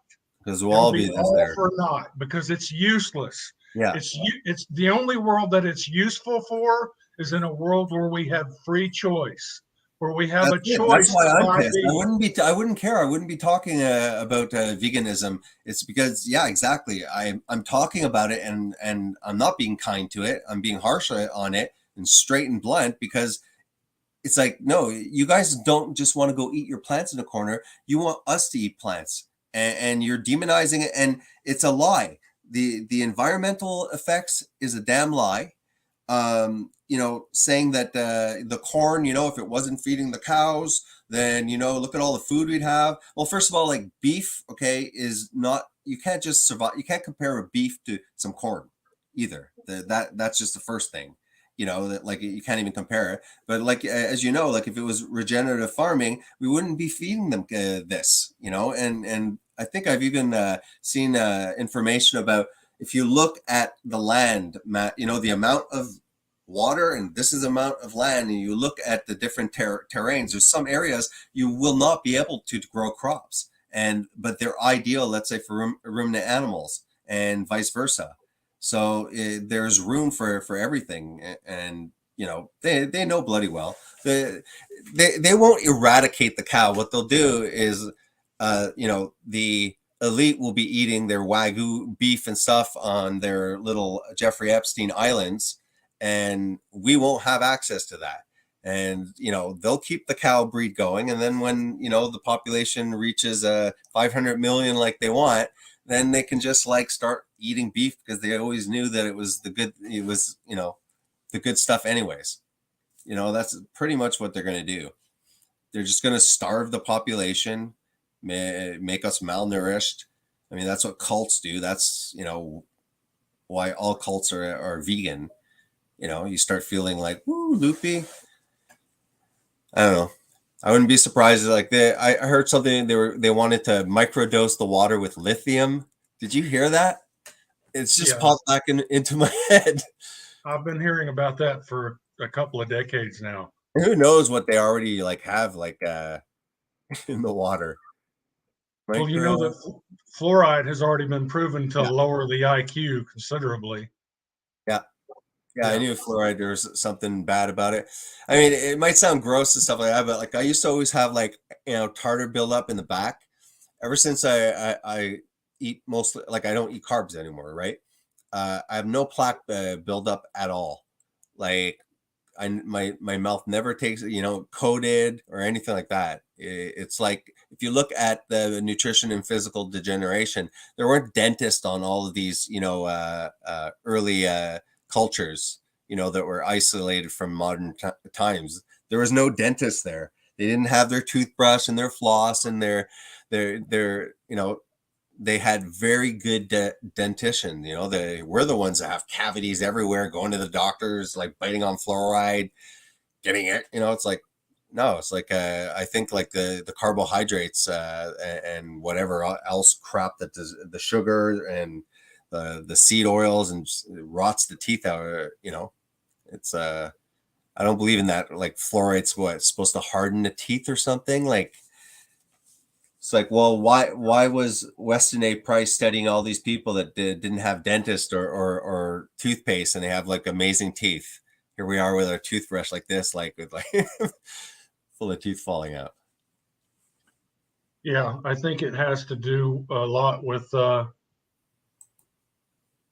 probably, well, the starch and the sugar is excessive, and the nutrients like vitamin K2, which would, you can consume calcium and magnesium, but if you're not, if that calcium and magnesium does not have an escort to take it where you need it, like the teeth, then it's going to end up being deposited in the kidneys or in the heart or in the arteries or in the capillary beds. And so you end up with arterial sclerosis rather than good, healthy teeth. Yeah, no, definitely. That's a big issue, for vegans. Like vegans have K1, which is, I mean, the major role would be in coagulation. Like K1 and K2 and stuff like that. And there's subgroups also. I don't remember it on the top of my head, but they're not. K1 and K2 are like completely different. Like they could be named another freaking letter. Yes. Like K1 is coagulation, has nothing to do with K2 and what it can do. Like you said, like it signals to transport things where they're supposed to be transported. I think Weston A. Price called it some kind of fat activator. He had a really cool name for it because I think it hadn't even been called like vitamin K2 or whatever. And he spoke specifically of vitamin K2 in his writings, but he called it something else. Alien Drone was asking earlier on too, JD, could you tell us about your diet or what you would consider an ideal diet for modern Americans? So what's your idea, JD? Well, that's kind of a long answer, but I'll try to make it short. First of all, it's not just what we eat, but it's also when we eat. For instance, we didn't have breakfast until Dr. Graham and Dr. Kellogg and Dr. Post, the cereal moguls, convinced us to start eating breakfast. Most people don't realize that the human body is much like the battery in your phone. You can charge it up, which means your glycogen stores can be filled, and then like the battery in your phone or just like the gas tank in your car, it can be filled, but you don't fill the tank and then go park it in the garage, go to sleep, wake up and drive straight to the gas tank, or straight to the gas station. you know when you wake up in the morning that you just filled your gas tank last night, or you just charged your cell phone last night. So you can get up in the morning and go drive your car all day or use your cell phone all day without charging it or without putting gas in the car. And then drain the cell phone battery during the day, drain the gas tank in your car during the day. The analogy there is you use the glycogen in your muscles and in your liver during the day. And then in the evening, you have a big meal. It doesn't have to be a binge eating situation, or it doesn't have to be a 4-hour eating window. It can be just a meal that contains healthy meats, healthy fats, organ meats, nose to tail. It can contain starches, sugars, as long as you're making efforts to avoid anti-nutrients and glyphosate, other pesticides and other anti-nutrients and natural plant toxins. You need to concentrate on keeping those low. But if you burn up your glycogen stores during the day and then fill them at night, then you're not going to be storing fat as long as you keep the starch and the sugar below or at your glycogen store potential. So if you can store, say, 300 grams of glycogen in your muscles and 200 grams of glycogen in your liver, and you don't overfill that, now people might be doing the math and say, so that's 500 grams of carbohydrates you're saying that I could have per day? No, that's not what I'm saying. What I'm saying is that if you were to start all the way full, glycogen filled, depending on how much muscle you have, depending on how active you are and how intense that activity is, it could take somewhere between 2.5 to 5.5 days for you to burn up that 500 grams of glycogen. And the lower the glycogen gets, the more body fat you'll burn. So when your glycogen level is full, the amount of fat that you're going to be burning in your metabolism is very small. But when your glycogen level is low, then the level of fat that you're going to be burning in your metabolism gets larger and larger. So, I think that people should be eating one big meal per day at the end of the day and taking advantage of that natural glycogen battery that you've got and burning that during the daytime when you're active. The other thing that eating does, when you fill your stomach with food, and it doesn't matter whether you do this in the morning or at noon or at night, is that filling the stomach with food triggers your parasympathetic nervous system, which is known as your rest and digest nervous system. That's why when people go out and eat lunch, the first thing they've got to go back to work. But what they want to do is they want to go take a nap. And the reason you want to take a nap is because several things going on. One is you've kicked in your parasympathetic nervous system. You're supposed to be sleeping after you eat. Mm-hmm. That's the way your biology is set up. And so you've set your rest and digest nervous system in motion. You're supposed to be resting and digesting. That's when you digest the best, is when you're sleeping, when you're resting.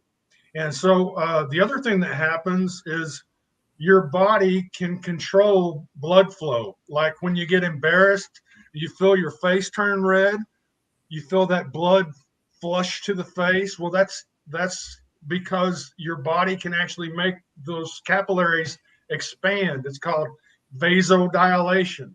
And whenever you have vasodilation in one place, you usually have vasoconstriction in another. And so through vasodilation and vasoconstriction, when you eat, the blood is directed to the intestines and the stomach and away from places like the brain. And so that's why you can't think so well when you just finished eating a big meal. What you want to do is you just want to go to sleep. And the reason is because you're redirecting blood away from your brain and your muscles that's also why it's not a great idea to eat a big meal and then go do a bunch of exercise, because your blood wants to go to there's also another thing too. There's another place where a lot of blood can pool to that that takes away blood from the brain. I forget. There's some process I just can't remember, but there's something else. It's like that's why guys like, they lose their. Anyways, go ahead. Yeah, it's hard to stand at attention when you're standing at attention. You know what I'm, exactly. You know what I'm saying? Yeah.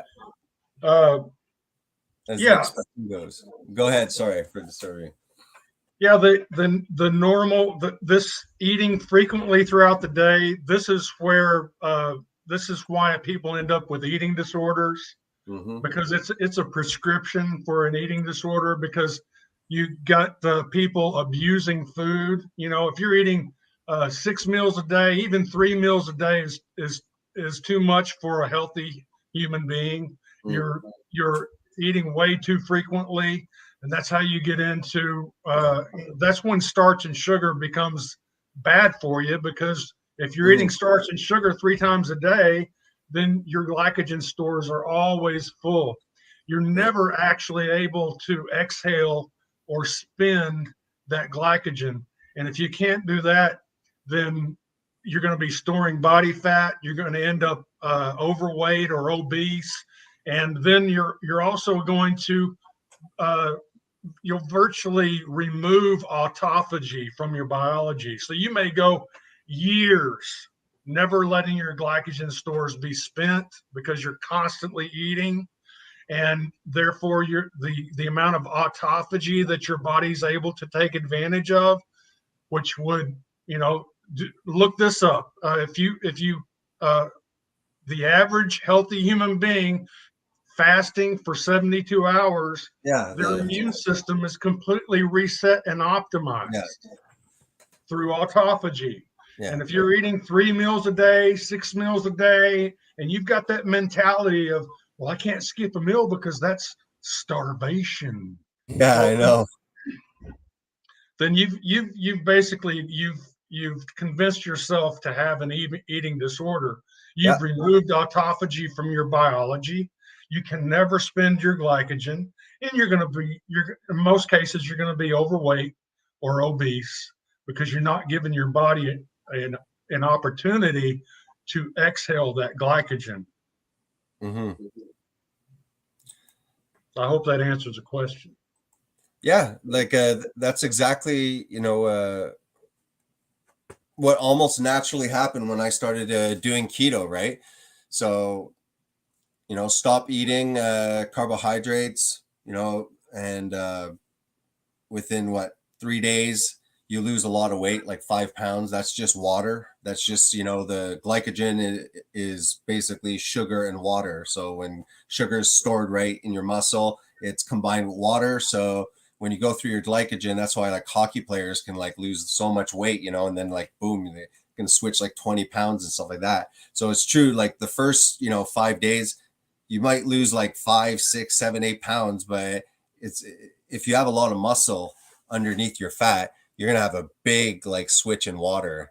But a lot of people say like, oh, it stays like that. But yeah, that's what I do. And then your hunger goes away. Like definitely when you're in ketosis, you really understand when you're hungry. It happens, but it's you don't have cravings and stuff like that. I just really like it for the weight loss and stuff like that. Like for me, it seems great, and you just naturally eat when you're hungry. And then sometimes, like I'd be like, I could fast 48 hours. Then it's like, okay, I'd have one huge meal, and then after, sometimes I get really hungry for 2 days, and I'd actually have like 2-3 meals. And it's like, no problem. I just would follow whatever, and it would vary, and it was just a natural, I'll eat and like I told Josiah, I said, do the concept of beast, feast, fast kind of thing. Go to the gym, do your exercises. Right after, like you said, have that like big meal. Everything will go where it's supposed to. You can have carbohydrates, even if you want to do a low carb thing, just enough to replenish glycogen, because it's going to be easily absorbed at, post workout, and then what? Have another meal if you want, but keep on fasting, because I showed them that study where you could see the growth hormone spike of a typical person that eats all during the day. And they go to bed, let's say at 8, they get up at 8, they'll get like two spikes of growth hormone while they're sleeping. And that's just because that's the only time they're not like shoving food in their mouth every 3 to 5 hours. And I showed them, like, if you do like 24 hours and you have one meal a day, you could see like 3 extra spikes. I said, that's growth hormone. Like, people, guys in gyms, like, will shoot that with the testosterone, like, to build. I go, it's like you're using it, as a tool. And I said, you eat for the day, not all throughout the day. And a lot of people might not know like what autophagy means. So autophagy happens when so you have anabolic. That's when you eat stuff, and this is like a building process. And you have catabolic. Catabolic's like the breaking down, but it's not necessarily a bad thing. Our society has convinced us autophagy, building, anabolic, like starvation, right? Like JD said, like, if you don't eat every 5 hours, you're going to become malnourished. Your muscles will literally melt if you haven't eaten. And problem is that with carbohydrates, people will feel starved. Like that's why it's a deception and a lie. And the nutrition corporations know how to manipulate macronutrients and stuff like that. And they're completely hungry every 5 hours, like, and then they're morbidly obese, right? And it's like, hey, aren't you supposed to have access to all this fat that's supposed to be stored energy, but you're this fat and it's been 5 hours you haven't eaten and it feels like you're going to pass out? That just shows that this is not like what we're supposed to be eating, like when we go into people here, anabolic means building muscle, and they believe that catabolic means tearing the muscle down. The human body is not stupid. The reason the human body stores fat is so that it can burn it as fuel when food becomes scarce. That's how we've survived. If what we did was we leave the fat alone and we ate up our muscles, then that would be a malfunction in our biology, because that's not the way mammal famine biology works. The way mammal famine biology works is that whenever you go into a catabolic state, you're going to be burning mostly fat.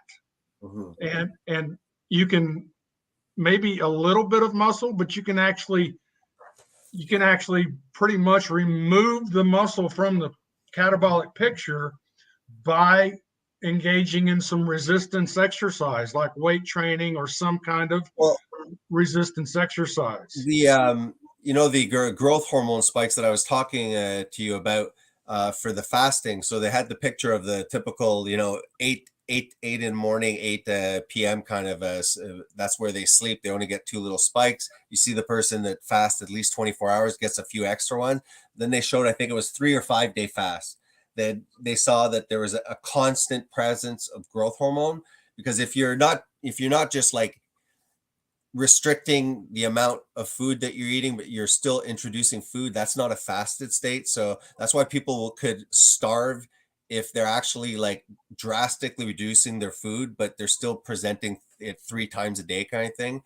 When you're truly like fasted, like he says, you'll go through your glycogens, you'll enter, ketosis, you'll be using fatty acids and ketones as fuel. And so, yeah. Wait just a minute. Okay, so autophagy is the part that's healing too, right? That's where it's like eating up the garbage and recycling stuff.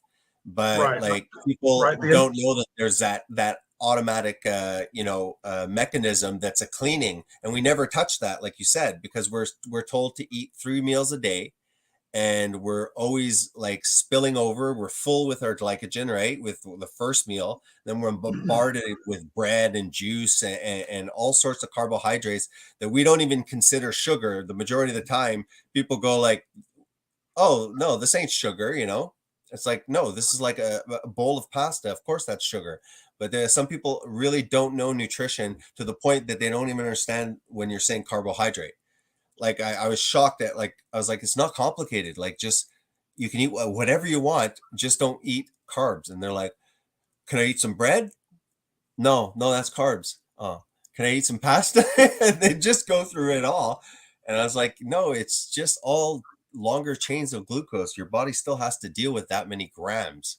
You know, it has to still put it somewhere. So people are you know, have really no idea, you know, but with the fasted state too, that growth hormone presence is that signal saying don't eat the muscle. As long as you have fat present, it's like you said, there might be some muscle, but it would be stupid for the human body when they don't have food and they're in a fasted state or starvation to become weaker and stupid and unable to catch food. Yeah, these are lies told by, you know, that, like the body positive movement. The fat acceptance cult will tell you that, oh, if you miss a meal, then you'll go into this starvation mode. Your body will burn up all your muscle. But I want to give you an analogy real quick about autophagy. Okay, the healing properties of autophagy. You're made up of all these trillions of cells, and each one of these cells has different components in it. Just like your car has, you know, like it's got spark plugs, and it's got a battery, and it's got an alternator, it's got pistons. And the way the cells work is that, like, if you've got this part component in your cell and it malfunctions and it goes bad, well, unless you go through autophagy, it's not going to take that, it's not going to take that out. It's going to leave that component right there. Even though it's not working, it stays right there. And it'll come in, it'll install a second working one. And so now you've got a working one and a non-working one. And so if you go years without having autophagy, then you might have a situation where you've got two non-working ones and one working one. And so what fasting does is that triggers autophagy, where your body goes into a catabolic state, and the catabolism actually allows your body to go in and remove the two not working ones, go take them apart and recycle them. And then when needed, they can come in and install them as brand new working components. Yeah. But unless you're actually allowing your body to fast, then the amount of autophagy that your body's going to be going through is virtually none. Virtually zero, especially with all the starch and sugar. You'll move autophagy completely out of your body, and you'll have just lines of, you know, and it ends up actually causing a drag. All those non-working components that you won't allow your body to go through autophagy to recycle, they're actually there in the system. It'd be like having two alternators on your car. One alternator that's working, and another alternator that's putting a drag on the motor, but it's not charging the battery. And then if you go long enough, you could have three alternators and two of them not working and one only working, but two of them putting a drag on the motor. Yeah. I think it's in the lysosomes, right? The lysosome is kind of the part in the cell that is like a recycling center. And it's kind of like if you had like a barn in the back, you know, and it's like the barn has to, you know, it's not salvageable, but if you could take it apart, and there's stuff inside that you could also reuse, you know. So like the body's very, very smart. It's gonna like it'll go after even like more extended fasting, like possibly bacterias and viruses.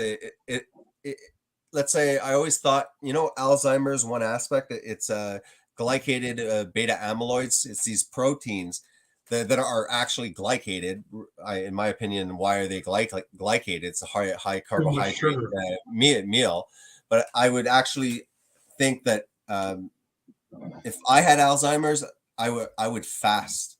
I'm going to lose my mind anyways, because I really think that an extended fast, the body is so smart that it'll even go after proteins that shouldn't be deposited there. I think that a large aspect of Alzheimer's is this insulin resistance, and it's a sugar related disease, I think, primarily. I mean, there you could say that the vegetable oils too can add to it. They even refer to it as diabetes, basically brain diabetes. So it's also insulin resistance within the brain. So even that amount of sugar that you have, it's not penetrating for, like you said, cellular respiration that we were talking, this morning before. So it's just kind of, anyways. Just a minute. Yeah, I would just fast, and I think that the body, I've heard of people that just have fasted like cancers and stuff like that, because medicine said like there's nothing, like it's metastatic or something, or you're for level 4, it's not working, and people have just fast. There's this guy, Sigmund, I don't know. There's a guy that had a big textbook, and he was talking about a large aspect of cancers is within the mitochondria, that a lot of cancerous cells have a certain defect in the mitochondria where they can't use sugar as fuel easily. Or no, they can only use sugar as fuel easily. So that if you go into ketosis, it has harder time to proliferate and stuff like that, because it's not getting energy that I guess so supposedly the theory is that the mitochondria can't use fat very well, because the cancer or something's wrong with that aspect. So it could help. But the guy had some lectures on it. I'd have to get like more details, but yeah, it's important that the viewers understand, like you said, like autophagy, it's extremely healthy to go through your fat stores. Body is quite able. I've done like 5-day fasts. It's kind of like a muscle too. Like you start with intermittent fasting, but the point is that people are like, "Oh, you're so disciplined, Jason. I don't understand how you can no." If I go off, and for me, if I start eating carbohydrates, it's like an addiction. For me, it's like my appetite comes back. I just don't tolerate carbohydrates at all. When I was a little kid, I used to fall asleep after eating pasta and stuff like that. Like you said, the parasympathetic system, digesting and stuff like that, always made me tired. I always, I'm better off without carbs. Rarely, even fruits. When I buy fruits, I binge on them. I eat a trough of berries, So it's like for some people, it's not the case, but doing a ketogenic or low carb diet, for some, if other things don't work, they should be mentioned. Like people should give it as an option, like, oh, you've tried other methods, it didn't work, try it this way, without being extreme about it. People can get extreme about the keto diet, like the carnivore shit that's happening, like ketosis is some magical, nirvana. It's like almost a religion, the state of ketosis, like how high are your ketones and stuff.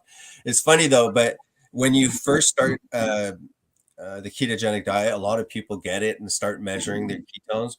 But once you're really been doing it for a long time, my ketones on a lab, it's, I think, 0 to 0.4 is could be normal. I was always around 0.4. And when I was strictly doing it, the body was just using it well. It never really built up. It does build up when I did prolonged fasting and stuff like that. I would go, it's probably different units than you. Me, it's again millimoles, but it would go up to 3, or I think I saw 5 at one point. Those are prolonged fast. But besides that, me doing a ketosis diet and stuff like that, I was barely over the normal amount. I think that people that do ketogenic diets regularly, especially if it's not like they're not allowed to eat some fruit, they're not allowed to eat almond stuff, like they should be probably eating stuff that pops out. And if you want to be more active, and you still want to kind of do the low carb thing, yeah, definitely eat carbohydrates if you're an athlete. Like my son, I'm like, he's like going like this, like a typical kid, and he's like, oh wow, you're getting a development. Like he was too lean. I was like, dude, And he's like, yeah, I fasted 2 days. I'm like, no, you're a growing boy. I'm like, but I guess he's doing low carb, so his appetite's low and stuff like that. But I'm like, no, like, I said, keep up with your fats, because I'm like, you're actually really lean, like if you can see the abs and stuff like that. I'm like, no, now you gotta like not skimp on the fat and stuff, and like eat like whatever you want, like a rice or whatever you want, a carb after you weight train. So he's gonna do that there, because it's like it's like you said, there's nothing wrong with having glycogen storage. If you're an athlete and you're trying to like why wouldn't you have that carbohydrate meal after completely beasting it out in a sport or having been active? Like, it's not going to go anywhere bad. Like, it's just going to puff up your muscle, or else your muscles could look flat. Like, there's no so I think it's like you said, what's the ideal diet? Well, it's understanding that there's a reservoir. If you're bigger muscles, in a way, you can get away with more sugar too. You have more storage space for it too. But you have to think about it. I lost like a lot of the muscle that I had ever since I had my spine surgery. I've been very lethargic, and Michelle, she's been getting more and more pain, and we used to do a lot of the running and activities together and stuff like that. I'm gonna have to get into it. It's not an excuse, but like, I know now that well, I don't need carbohydrates much. I'm actually quite sedentary. I don't have a physical job. I work as a therapist at a hospital. I don't do any sports. I lost like a lot of muscle over the last 3 years. So like, my whole idea of sugar, I don't need all that sugar. If I'm going to start, pumping some iron a little bit, like, yeah, I'll use it. But for now, me eating some berries once in a while, but I have enough pledge there. I got some love handles there to lose and stuff like that. So I'm not, I don't really need any carbs at the moment. There's suck through the fat as soon as possible. I've got an athlete that I was training recently for an Ironman competition, and he was in his 40s, and he had a gut on him, and I was trying to explain to him that for the training, for his training, he needs to cut way back on his carbohydrate intake, and he was complaining that his performance during his daily training regimen would suffer because he wasn't carved up. And what I had to explain to him was that you've got to be able to mentally separate your training from your competition. If you're going to go out and train in a fasted state or in a carbohydrate depleted state, then you're going to be burning up gargantuan amounts of fat, of body fat. And for every pound of body fat that you lose is going to make a huge difference in something like an Ironman, any type of endurance feat where you're going for hours. Then every pound that you're carrying has a major effect on your overall performance. So why not sacrifice, say, 7 days, 14 days of training performance so that you can reintroduce carbohydrates after you lose 20 or 30 pounds of fat, and then be able to perform at a level 20 or 30 pounds lighter that you would never be able to achieve no matter how much you carb up. I mean, you can carb up all day, but if you're at 30% body fat, you're not going to compete at the same level than you could if you carb up at 15% body fat. There's a huge difference in physical competition performance between someone who's got a 30% body fat percentage and a 15% body fat percentage. And so once he was able to understand that it was okay to sacrifice or to experience his performance in, say, 2 weeks of training, so that he could shave off 20 or 30 pounds of excess body fat. And it's kind of like these NASCAR or any type of car racing. Those guys really focus on weight. If like those guys that do the oval racing, where they go out and they find an old Camaro and they turn it into a race car. Well, the first thing they do is not focus on beefing up the engine. The first thing they do is focus on weight reduction. And they pull the headliner out of that car. They pull the carpet out. They pull the dash and the radio and the speakers. All that's got to go because it's dead weight, and it will work against their performance going around the track. And so by the time they finish, they finish that and get to actually working on the motor, they removed, hundreds of pounds of dead weight off of this car. And now they can focus on beefing up the motor so that it can pull this fast car or this light car around the track. And you can get a lot more done in the world of racing by reducing weight than you can by spending gargantuan amounts of time and money trying to beef up the motor. No, it makes good sense. I always was wondering, let's say, especially like you're saying, like marathon runners or these long distance things, if they on the off season, it would seem to me like these long distance marathons, stuff like that, you're relying a lot on fat, probably burning too, along with, you know what I mean? Like for what? Like these marathons, I don't know that last how many hours, or these triathlons and these long, endurance things like that. Let's say somebody, those long distance, there's been even some of them that develop insulin resistance because they're just like sucking down the sugar constantly, even though they're lean and they're burning it off. They're like just sucking down sugar. Seems to me that if marathoners would get keto adapted, fat adapted. Oh, I think you got kicked, JD. Yeah, it seems you're back. Can I hear you? Say something. Yeah. Can you hear me? Like bugged out.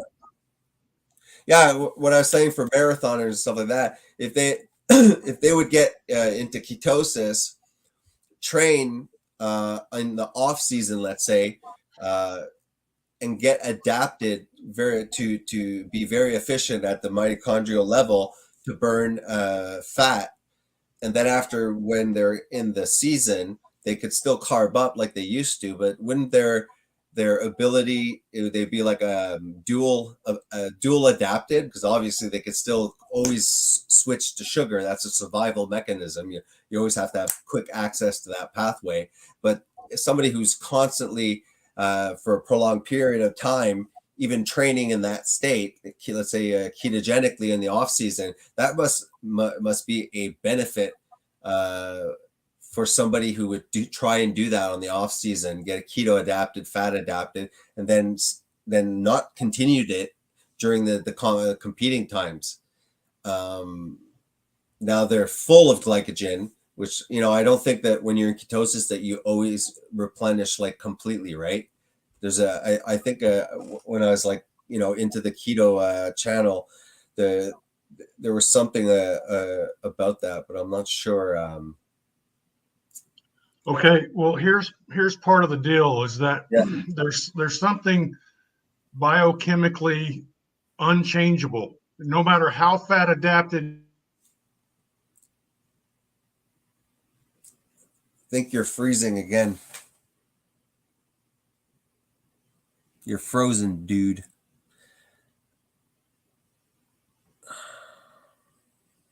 And so when we burn carbohydrates, part of the oxygen that is used to burn the carbohydrate or to metabolize that carbohydrate is actually in the sugar itself.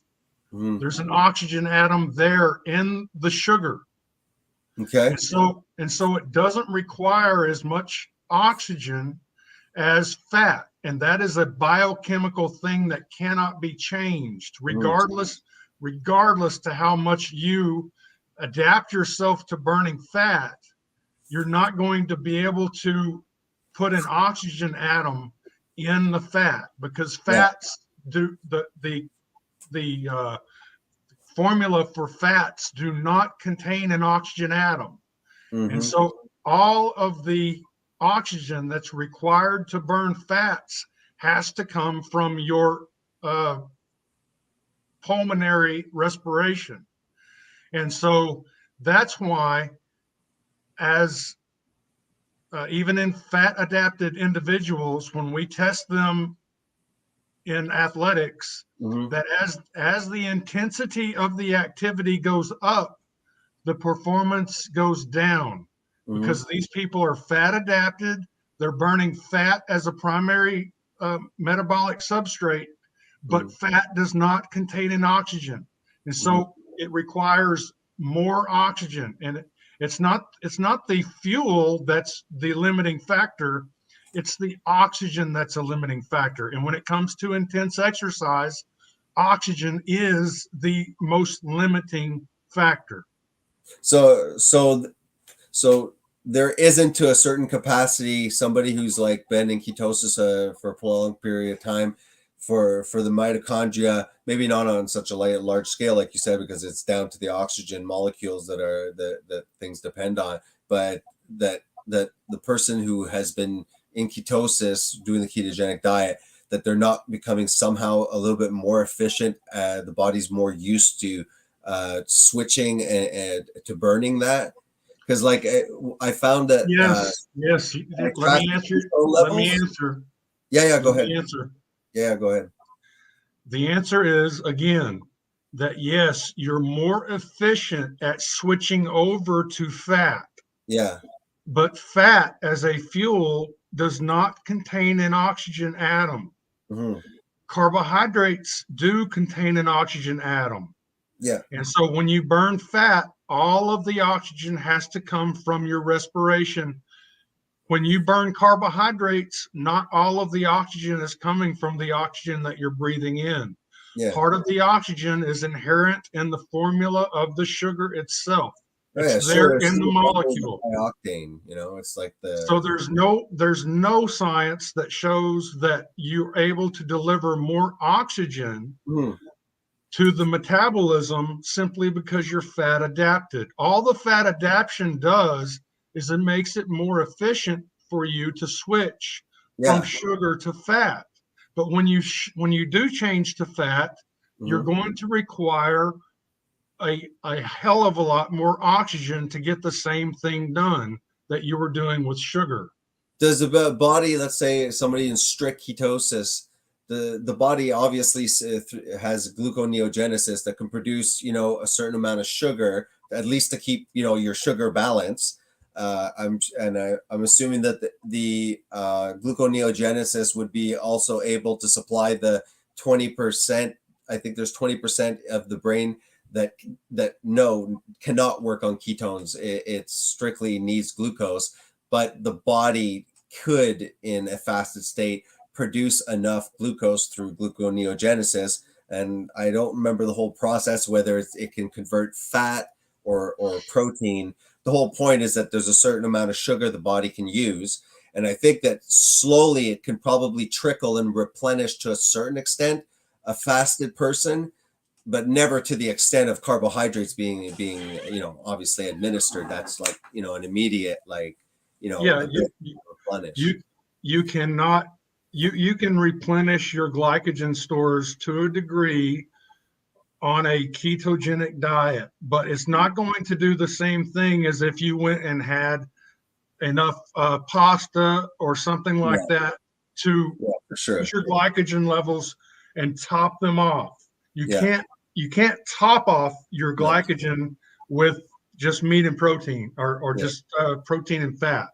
And when you think of it like humans and stuff like that, I mean, it's only in modern times, modern times that, I mean, sports, you know, like that's not like a natural thing, you know, that we did in survival. These intense, like trained athletes and boxers and like, you know, every day in the gym and stuff like that. Like humans, you know, would hunt, you know, together long distances and run down slowly, you know, overheat animals.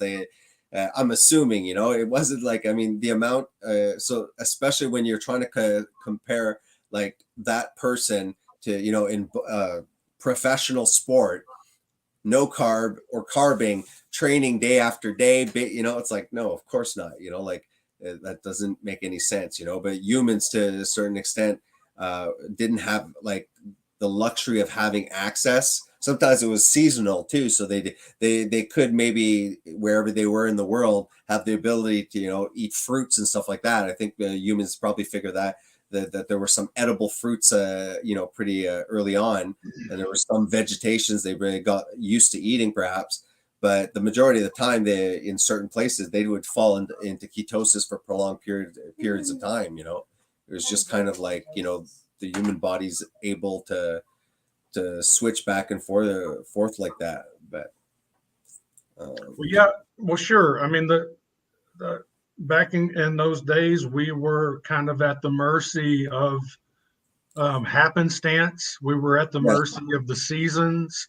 We were at the mercy of geography and geographical limitations on, you know, seasonal plant foods and so forth. It's like here in Canada, like realistically, like let's forget about what was the natural, you know, area in Canada. Okay, there's winter, all this. What kind of animals do we have and stuff? When can we grow plants and what can we grow and stuff like that?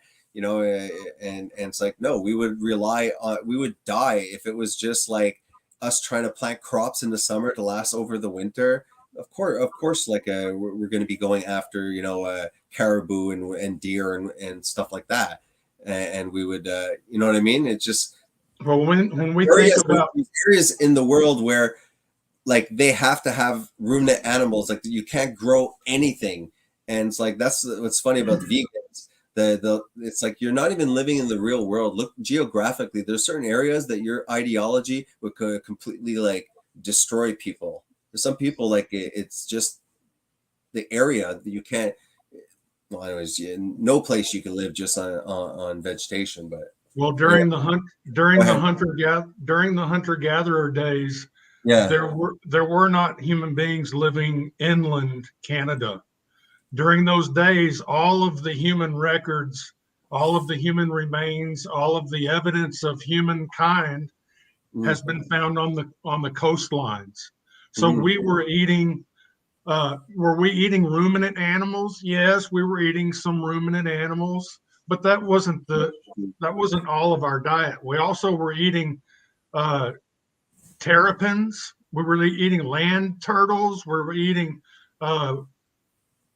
sea turtles. We were eating crustaceans like crabs, and we were eating shellfish like mussels and clams.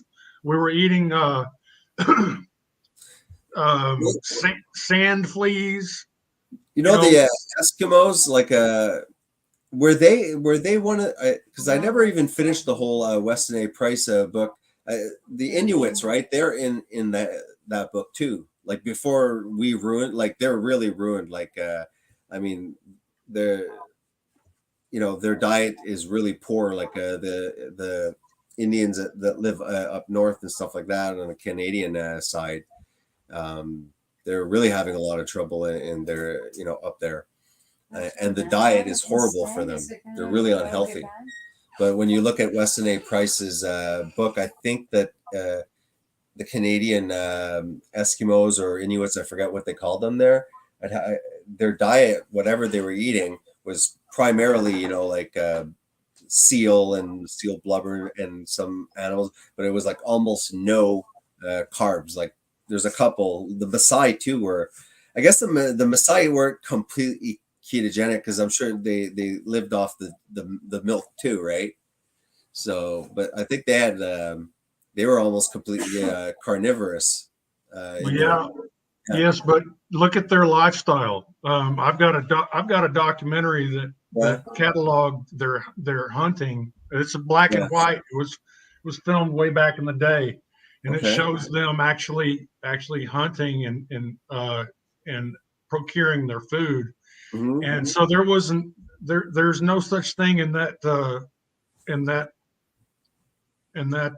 area as what we were talking about earlier, which is like persistence hunting, where you run and you chase down Yeah. these ruminant animals. That kind of exercise is not common with the Inuit. What they do is they'll like break a hole in the ice, Yeah. and then they'll set up kind of a trap for, some type of small beluga whale or a Yeah. what do you call the Walrus? walruses? Johnny the Walrus. They'll stand there like this, like for hours, not moving at all, just like a statue, waiting for that Yeah. mammal to surface to take a breath. And as soon as they do, then the fight is on, because that spear's got a hook on it, and it goes into the animal, and now the animal can't get off. And so that's one of the main ways that they procure, fresh meat. So there wasn't there. It's not a sedentary lifestyle, but it's not the same lifestyle that someone would have like on the African Sahara or somewhere where there were ruminant animals to chase down on foot. Yeah. No, it's really bad up here. Like their culture has been really affected. There's I don't know what the hell is happening up there, but there's tons of drug addiction up there, poverty. The culture there is really suffering, and it's just I don't want to say like, okay, I don't know what happened. I don't know much of Canadian history and stuff like that, but they're definitely not eating the diet that is in Weston A. Price's book.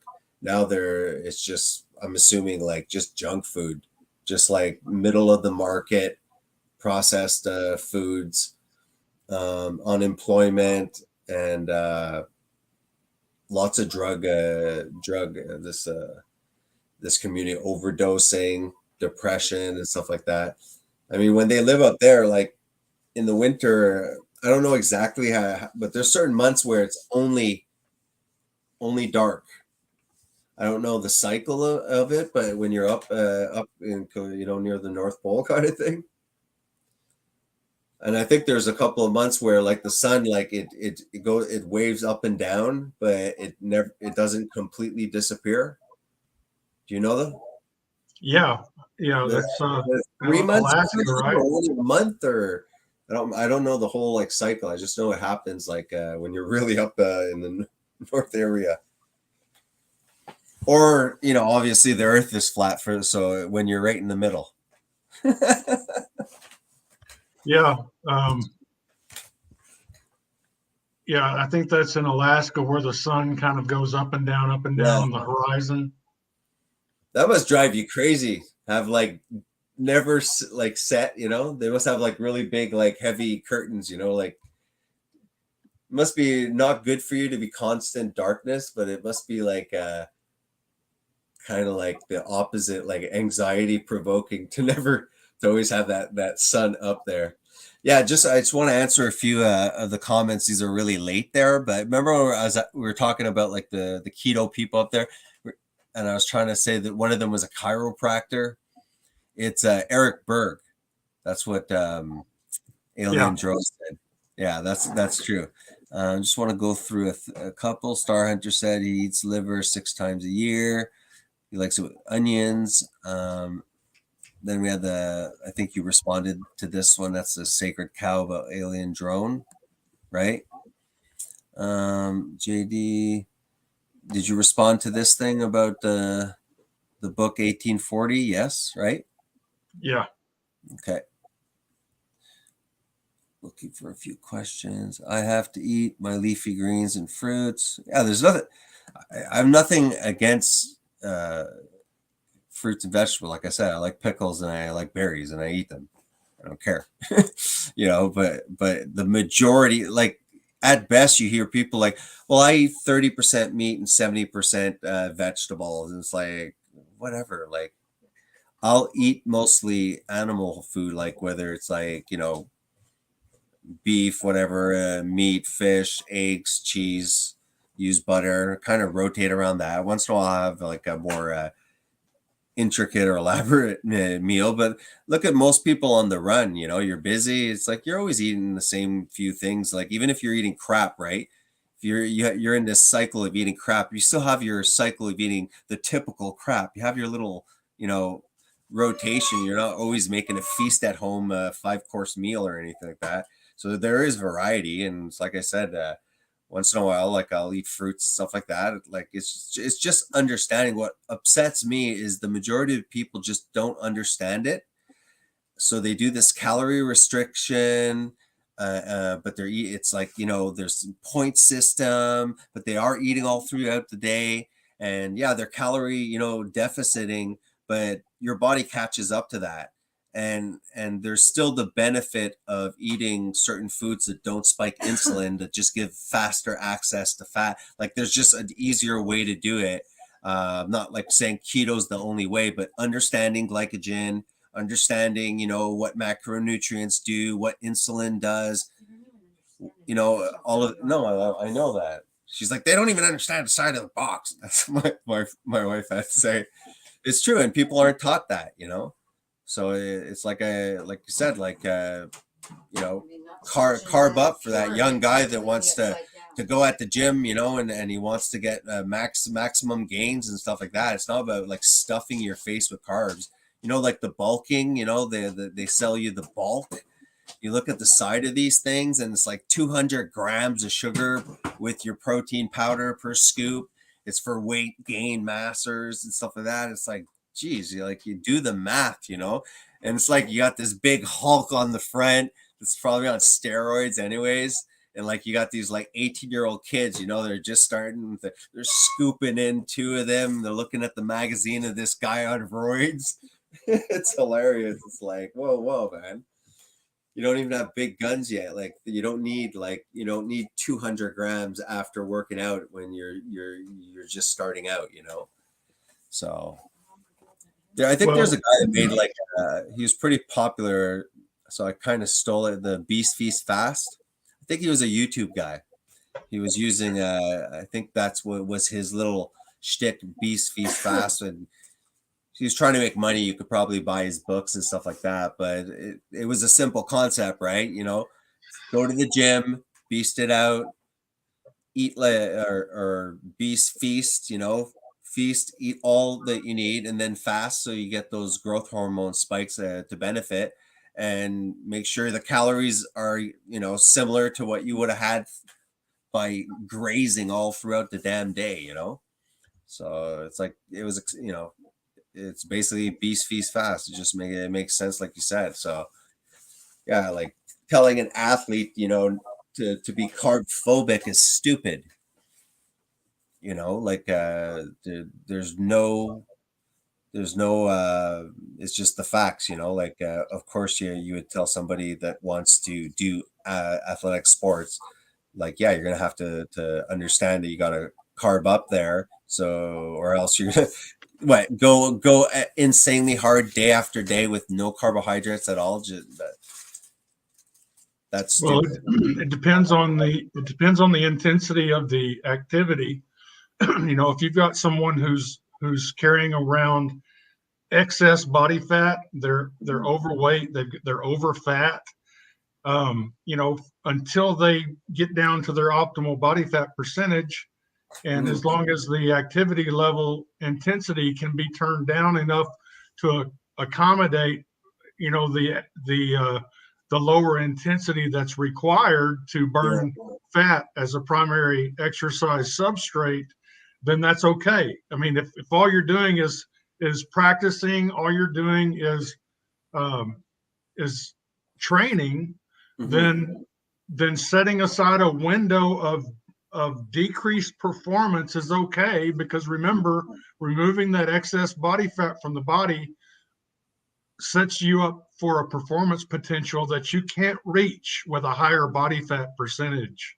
because what the kids are being sold as a bulk, it's always that, right? Because then after they can sell the bulking supplements, and then they can sell, you know, like the get shredded, you know, I'm in my cutting phase, you know, and that's exactly it. The kid, let's say, goes, works out, eats that, like, you know, huge meal, lots of carbohydrates, goes to bed, gets up in the morning, eats tons of carbohydrates, goes to school or work, has tons of carbohydrates before going to the gym, has some carbs while he's working out, and then has a big, it's like, no, it's like he's going to put on muscle, whatever.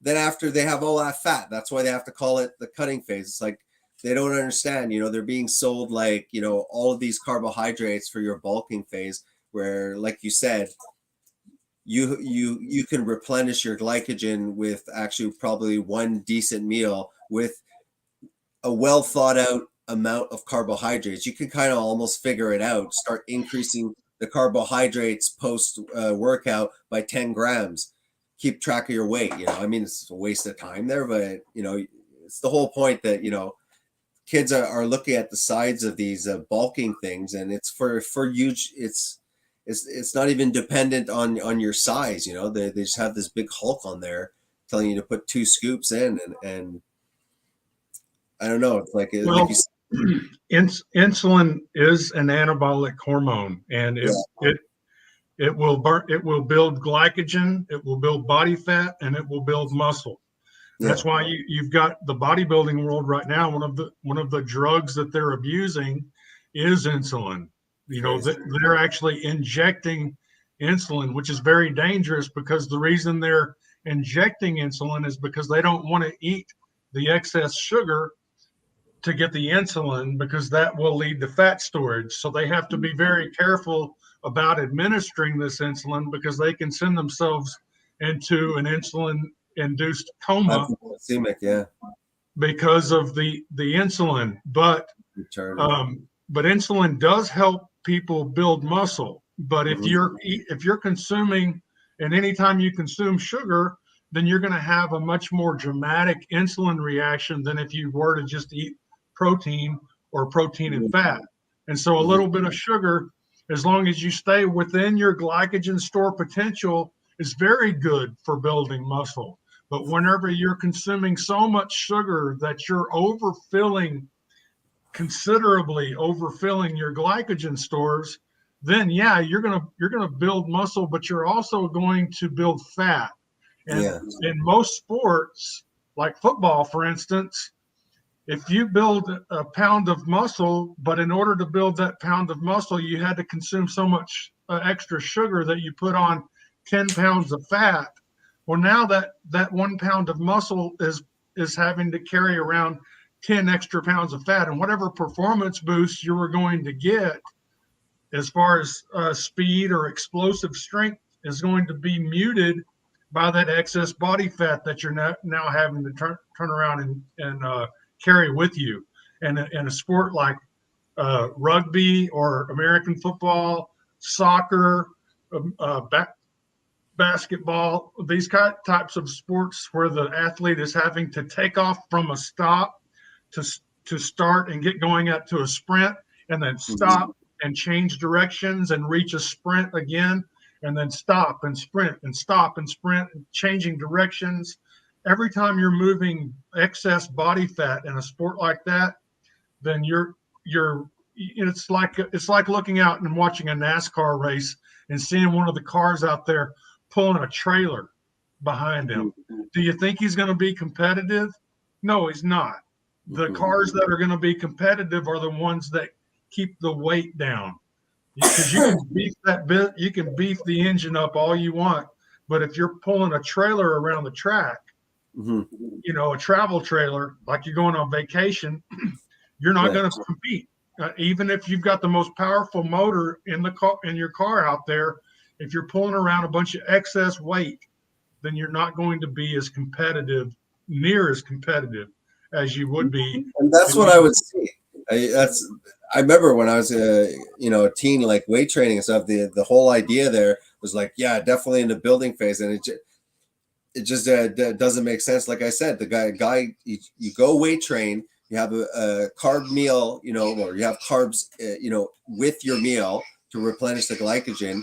Okay, maybe you'll get like a little bit of the morning sugar might still like not spill over to fat, but by the time you're still eating more carbs because you're on the bulking phase, not realizing like, yeah, but think of how much you've replenished already. What's the point of that carb meal just before going to weight train? You've had 2 carb meals, you know, but they don't tell those kids. So then after, yeah, they put on a lot of muscle, but then after, now they're going to go and take other supplements for their cutting phase. When it's just eat properly, go weight train, think about it, replenish it, have an idea of how much, you know, based on your muscle mass, and pay attention to the scale for a bit till you get to know it. You don't need to follow it initially. Initially you do it a little bit, but then after it's like, you know, whatever.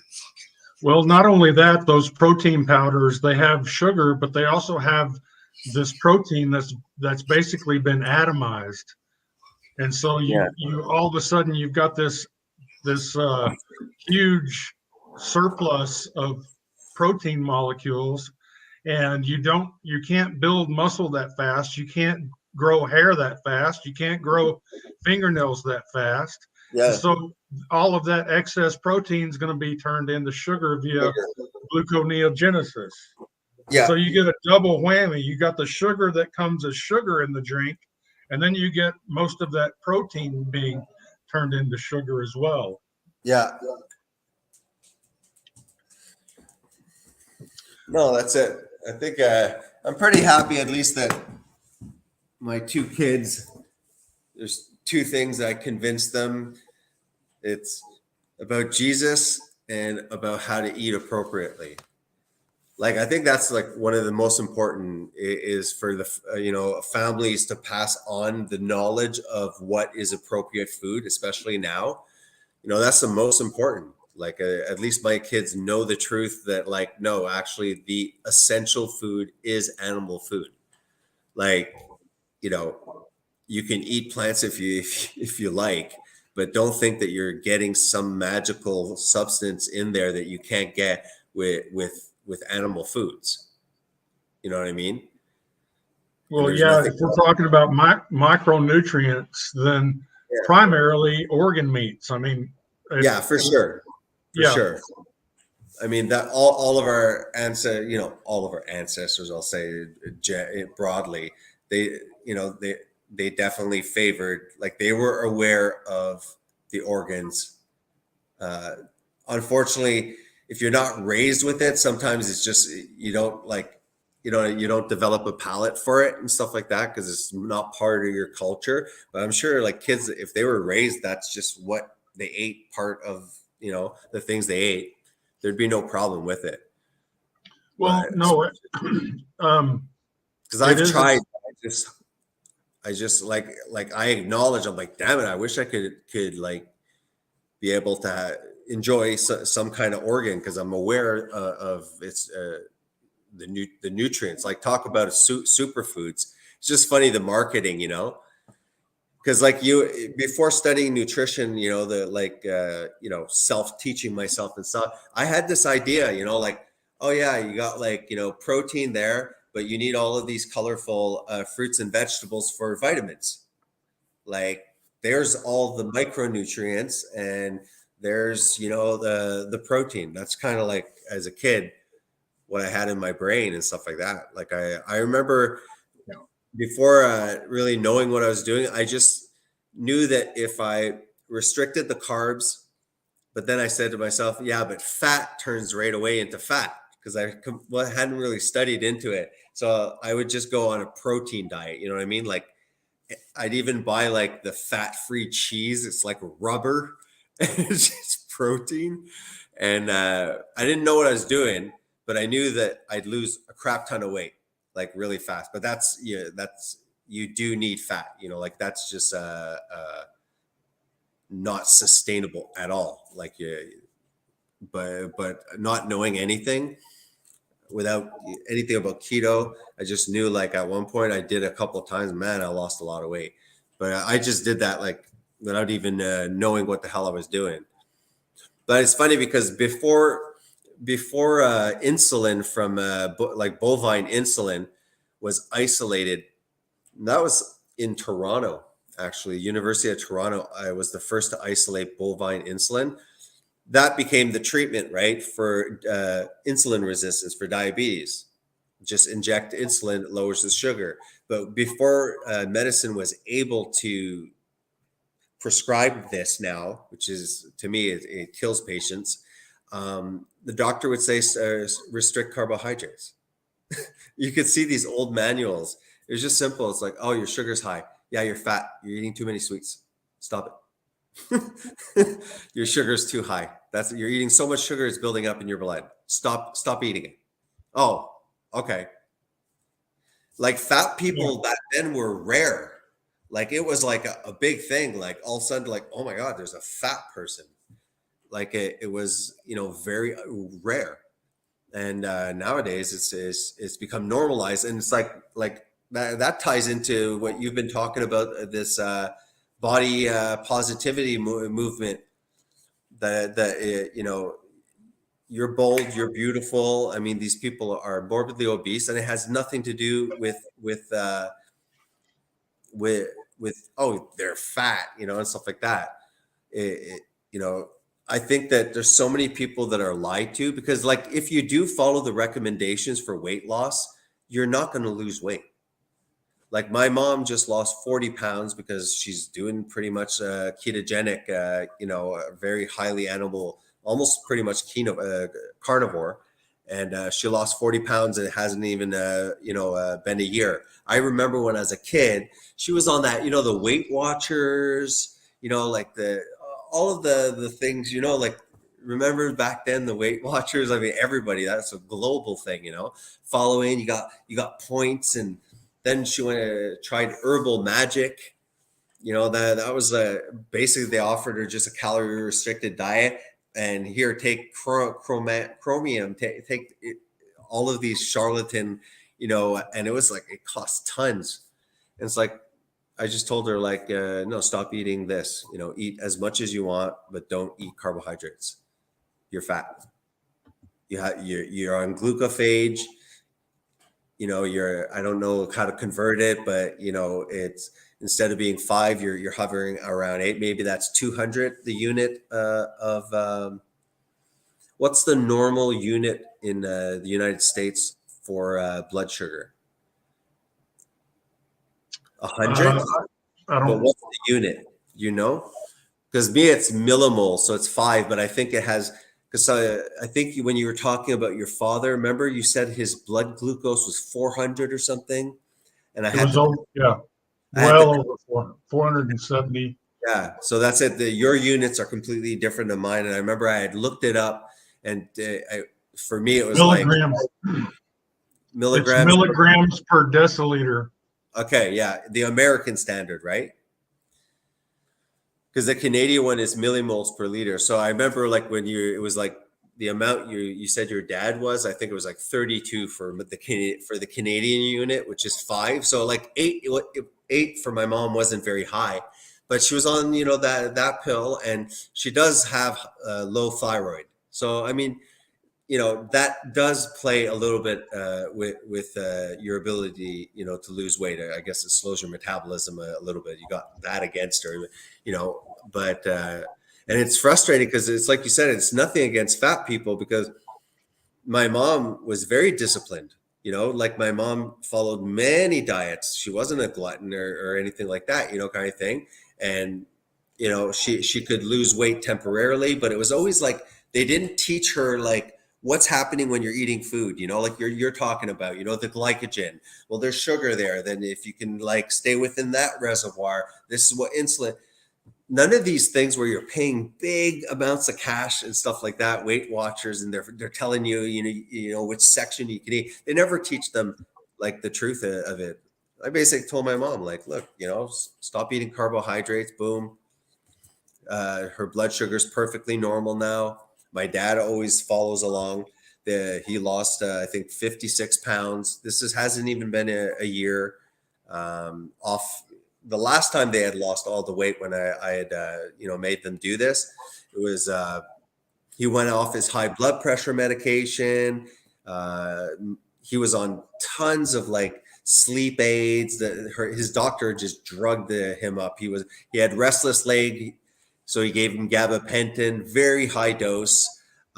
He couldn't sleep. He gave him benzos. Then he felt depressed. He gave him an antidepressant. When I found out how many like medication, this guy, my stepdad, doesn't have mental illness. He was on 6 like psychoactive medications. I think he was on Dizerel, Seroquel for sleep. He had gabapentin, Ativan. Like he was a zombie, So we were like, screw the doctor. Slowly weaned one thing at a time, lower and lower, because all of those drugs you couldn't stop and like they were all drugs that needed to be weaned slowly. And he was fine once he took it off. One of the things that I told him to take off, I said, your statin. I said, stop with the statin. Because I said, this whole thing started with depression. And it's affects cholesterol, the ability to transport cholesterol to the brain. So I said, it's a known side effect that this can happen. It can cause depression in people that don't have any history of depression. A doctor will never link that. Oh, you have a high LDL or your cholesterol is high. Here's a statin. Most people don't know what the hell. It sounds like an aspirin. They take that. Who knows? Some could develop cardiomyopathies from it. Muscle, leg pains, depression, just full of side effects. And I guarantee you the majority of the people, the doctor won't even tie in the side effects of the statin, for most people. And I think scientifically, there's no benefit. I think they managed to play with the statistics that if you already have had a heart attack, there might be, which is like, a slight improvement. But to give a statin to somebody who never had a heart attack, it doesn't prove that it lowers any of the chances at all. And I think like the studies that I saw, cholesterol itself, high, low, medium, people die of a heart attack at all levels of cholesterol. And I think higher cholesterol reduces all-cause mortality, or like older people benefit, right, from higher cholesterol. You ever read up on that? Yeah, I've got several videos all about that, showing all those studies.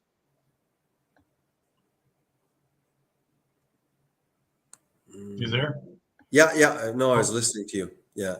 Margaret says, take a peek in the butcher shop in back of store. Maybe she was talking to somebody else. Usually the X is for me, but I do not understand. What time was it? It was like 2 hours ago. Sorry, Margaret. I just got to run through, JD, a little bit of these. Who knows? I've totally neglected everybody. I hope that. Well, I wanted to tell you the conversion.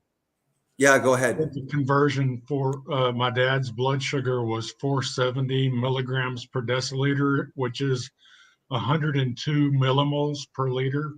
What? Yeah, that's 102 millimoles per liter. How could it have been that high? Wait, let me check. Are you sure that? Yeah. So, give me your dad's was what in your American units? 470. It was over 470. Okay, so let's say 470. Yeah. You said, is that milligrams per deciliter? That is milligrams per deciliter. Yes. Yeah. Okay. Glucose to millimole per liter.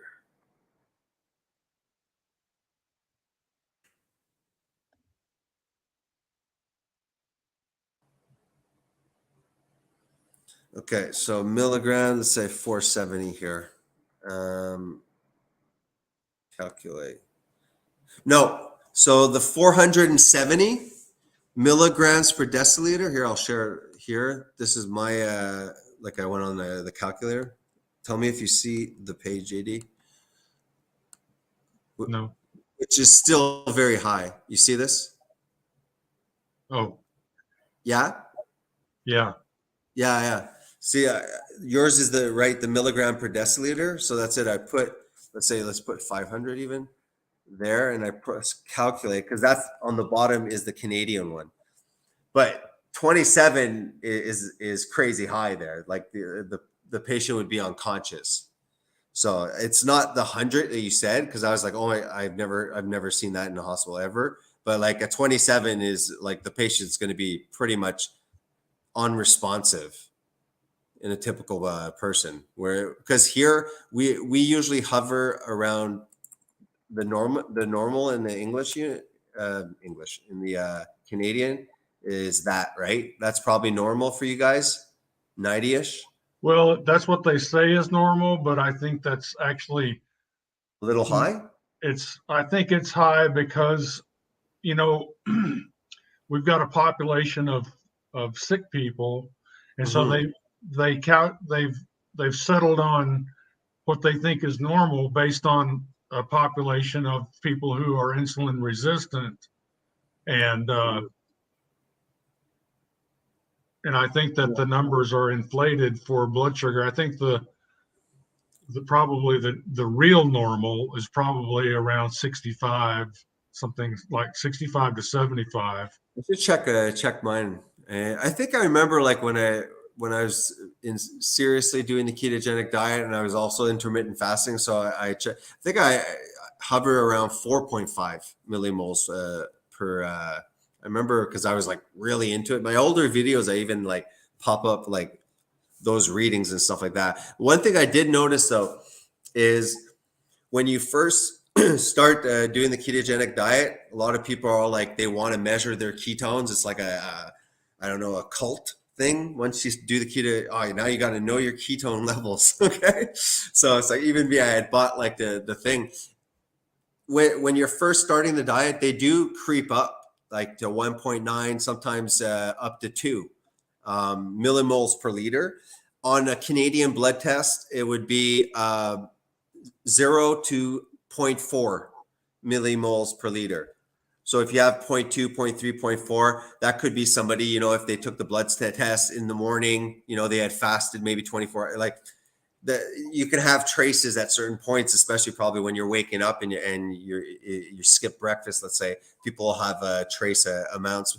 Mine went up for a while, but like I said, when I was constantly in it for like almost 3 years straight, it was like always hovering around 0.4 to 0.6. Like to me in my head, I was like, wow, I'm not like producing an excess amount. It seems like the amount that I'm producing seems to be being used, like, you know, efficiently. Oops. I'll put the link back, JD. I'm gonna have to cut this eventually too.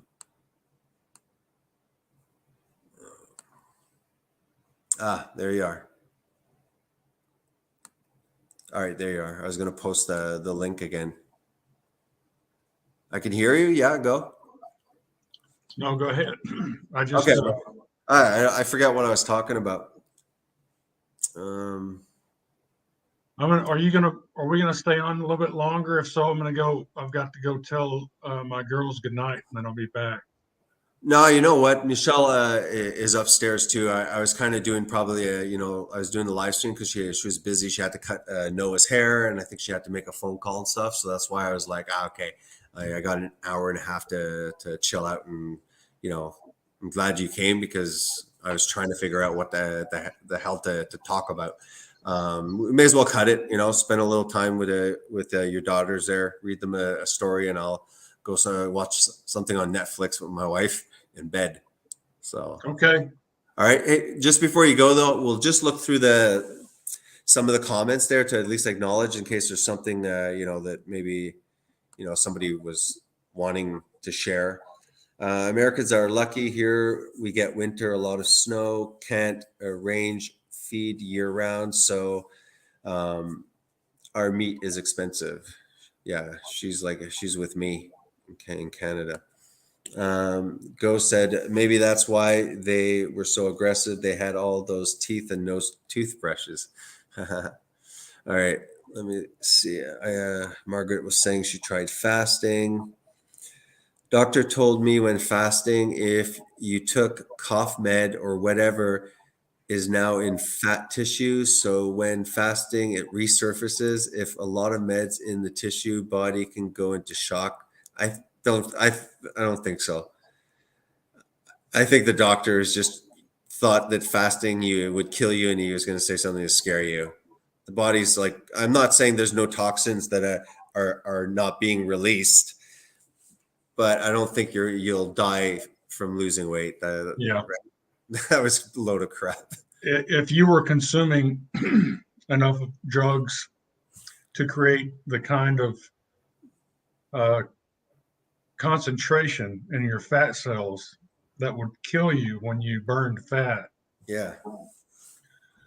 that sounds like a ghost story to me. Yeah.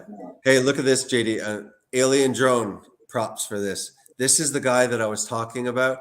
Remember I was saying, oh, there's this guy who wrote a textbook, about an aspect of cancer, that it's a mitochondrial disease where, you can benefit from fasting or ketosis. It can make it harder for those cells to proliferate. That's the guy.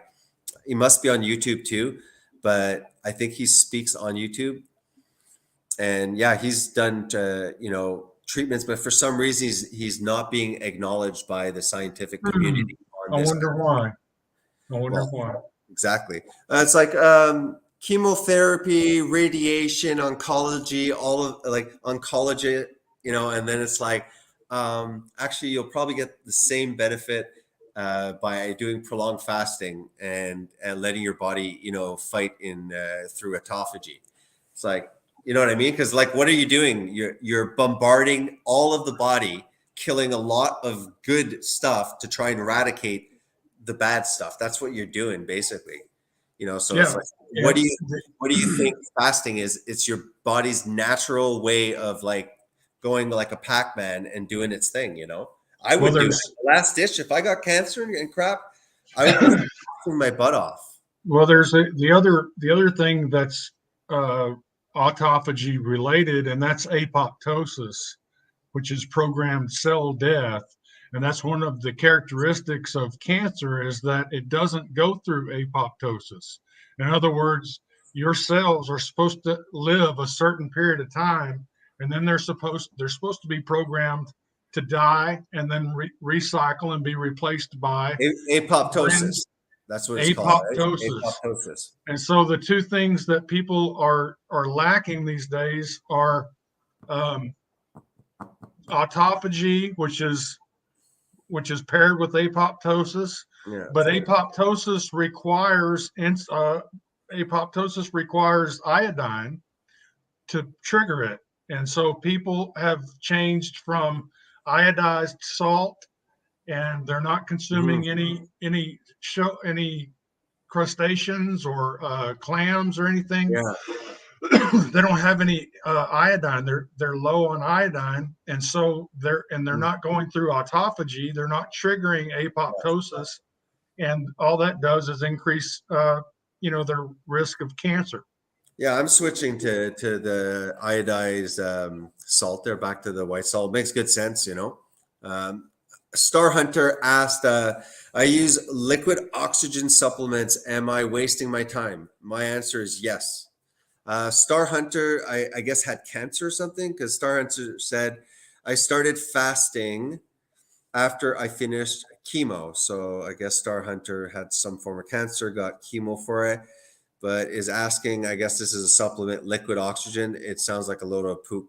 Do not spend money on a supplement with liquid oxygen, right, JD? Or are you a diatomic oxygen suspended in water advocate?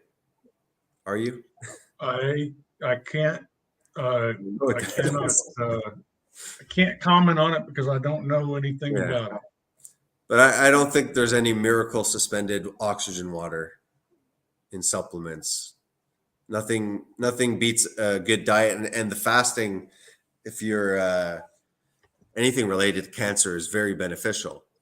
I mean, it's two systems that have to be, that like anything in your body, like you said, sympathetic, parasympathetic system. There's one hormone that counters the other one: insulin, glucagon. The adrenaline. So it's not that being anabolic is bad. It's just that our culture, because they want you to purchase more, eat 3 times a day, and have your snacks and stuff like that. It's just good for the economy, right? So it's like a talk. It's like you're gonna starve. It's like no. It's like it's not better. There are people even on the YouTube that go too far. They're like they do these insane fasts that go way too long, and it's like no, take your body fat composition in somebody who's extremely lean will not do very well with an extended fast. Like that's not necessarily the time to be doing it. You do need like some fat storage. You still there, JD?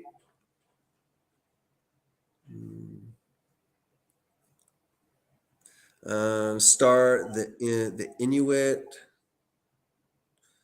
I'm reading Margaret. Inuit gather herbs in the spring and summer, eat mostly raw meat or smoked. Government would like them to die out this way. Won't have to pay them the rights of mining, foresting. Good point.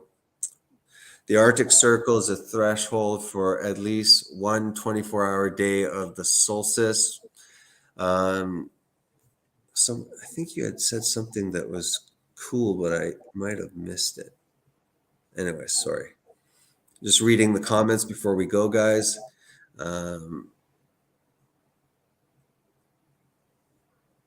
Okay, I think I don't think I missed much. Is that the guy who's making that documentary? Anyways, don't forget, guys, that JD will be debating Jeffrey Phillip. The host will be the gracious Zetetic Warrior. He will be the moderator. So that'll be interesting. So hopefully we'll have a time set. JD will let us know. I think it'd be nice if everybody come watch that debate, support JD, and I hope that it's a good and fair debate.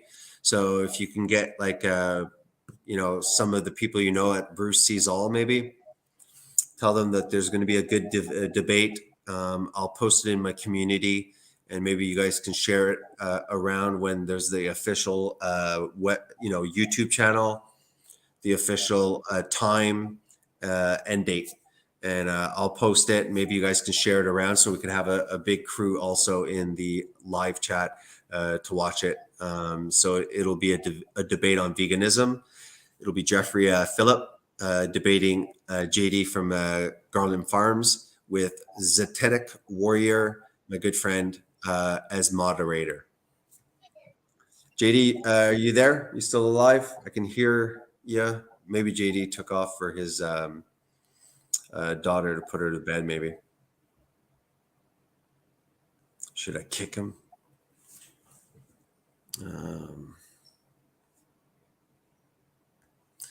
There's a link I just posted, guys. Maybe we got 5-10 minutes max, and we'll call it a night. If you want to come on.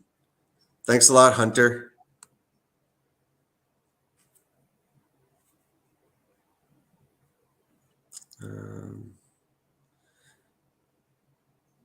JD, I'm going to boot you. You can come just back on to say bye.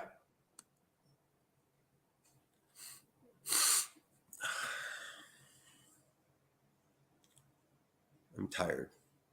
Add to stream.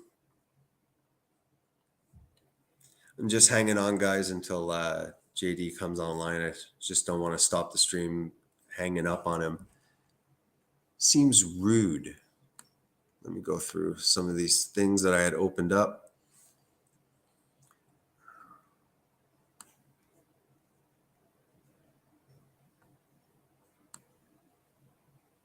You there, JD?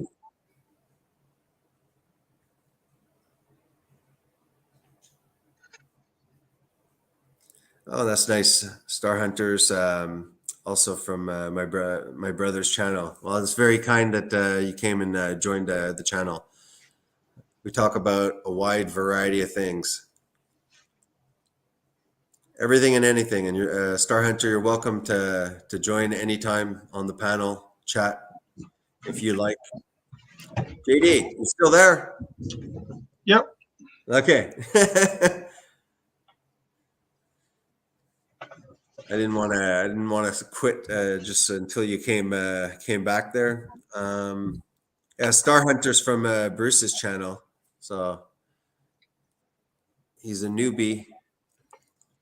I just read it somewhere here. He's like, oh, here he goes. I'm sure glad Bruce turned us on to your channel.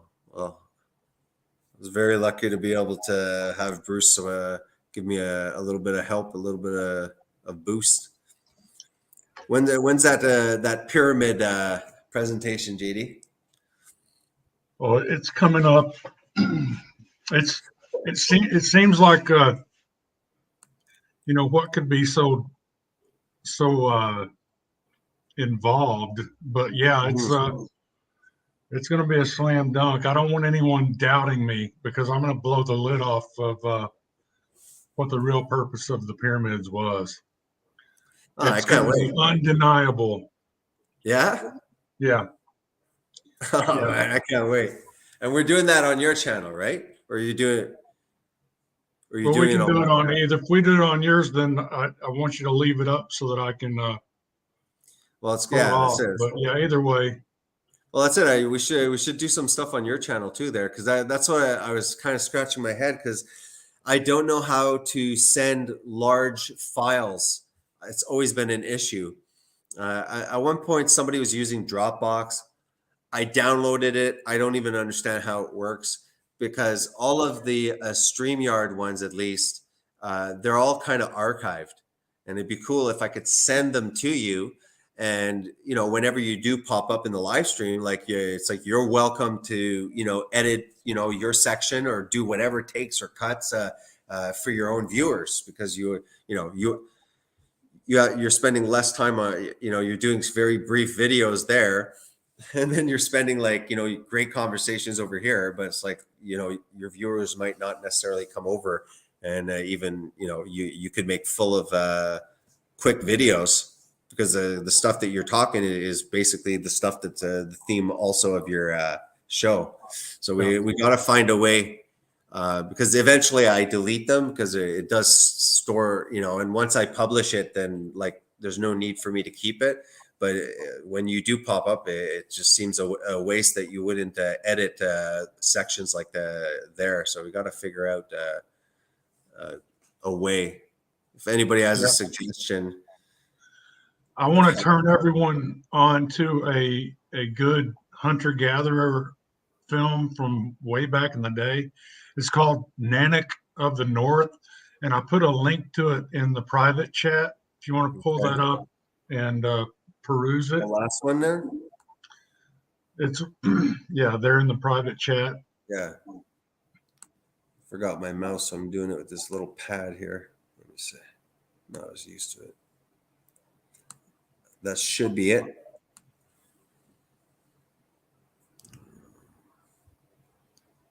Damn it. You want me to go to find that, you mean? I just posted it, right? You see it? Oh, yeah. It's just I can't press it. Oh, you can't? No, but I can put it and paste it right here. It should be able to get it. Copy. Paste.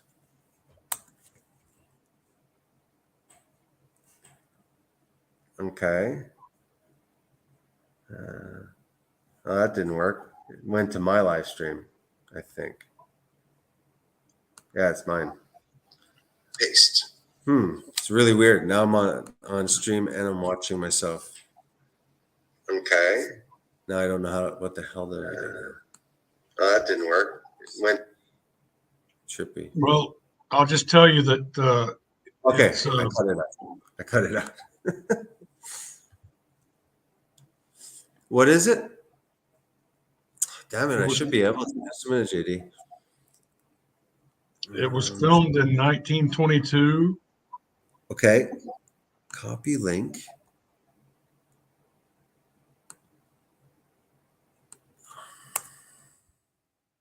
Try it again. Would help. I left my mouse upstairs. Just gonna check it one more time, see where it brings me. Come on. Damn thing's just spinning. Oh well. Yeah, c'est la vie. What was it about, JD, though? It's posted in the comments, at least. People can get it, right? Probably. But what was it about? Well, it was filmed in 1922. It was actually a reenactment of footage that they had caught previously. So there's some controversy with the film. They're trying to say that it's not authentic because they had this guy reenact the hunting and so forth that they had caught kind of in a voyeuristic way the first time. But it certainly is authentic. It was filmed in 1922, and he's going through and like they break a hole in the ice, and Nanak stands there with a spear waiting for the walrus to come take a breath, and it's all. No, wait.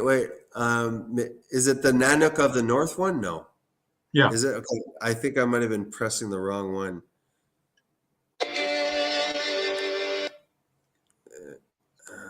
Okay, let me share screen. Sorry, I think I found out how to do it, JD. Share screen.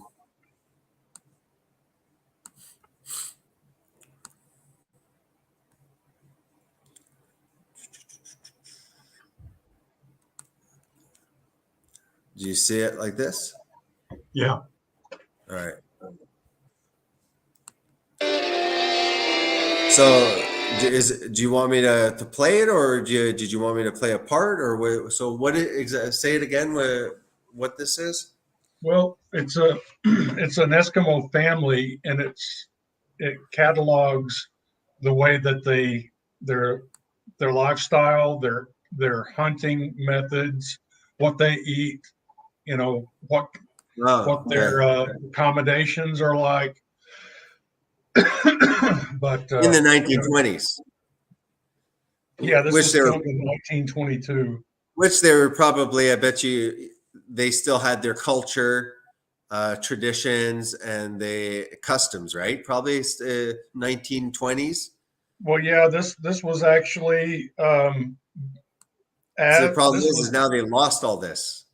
Yeah, this was just as they were starting to lose it. Yeah, because so they actually went over there to catalog all of this, so they would have this for us to look back at. Yeah, like let's catalog this before we destroy it in a way. I mean, anytime modernity touched these cultures, like culture lost. That's what I'm saying. It's really sad about the people up north with the drug addiction and just the really poor social situation that they're in, and they've lost all of this culture. Well, that's true with most Native American populations. Yeah. I haven't looked deep enough to know like the intricacies, I just don't want to say like, but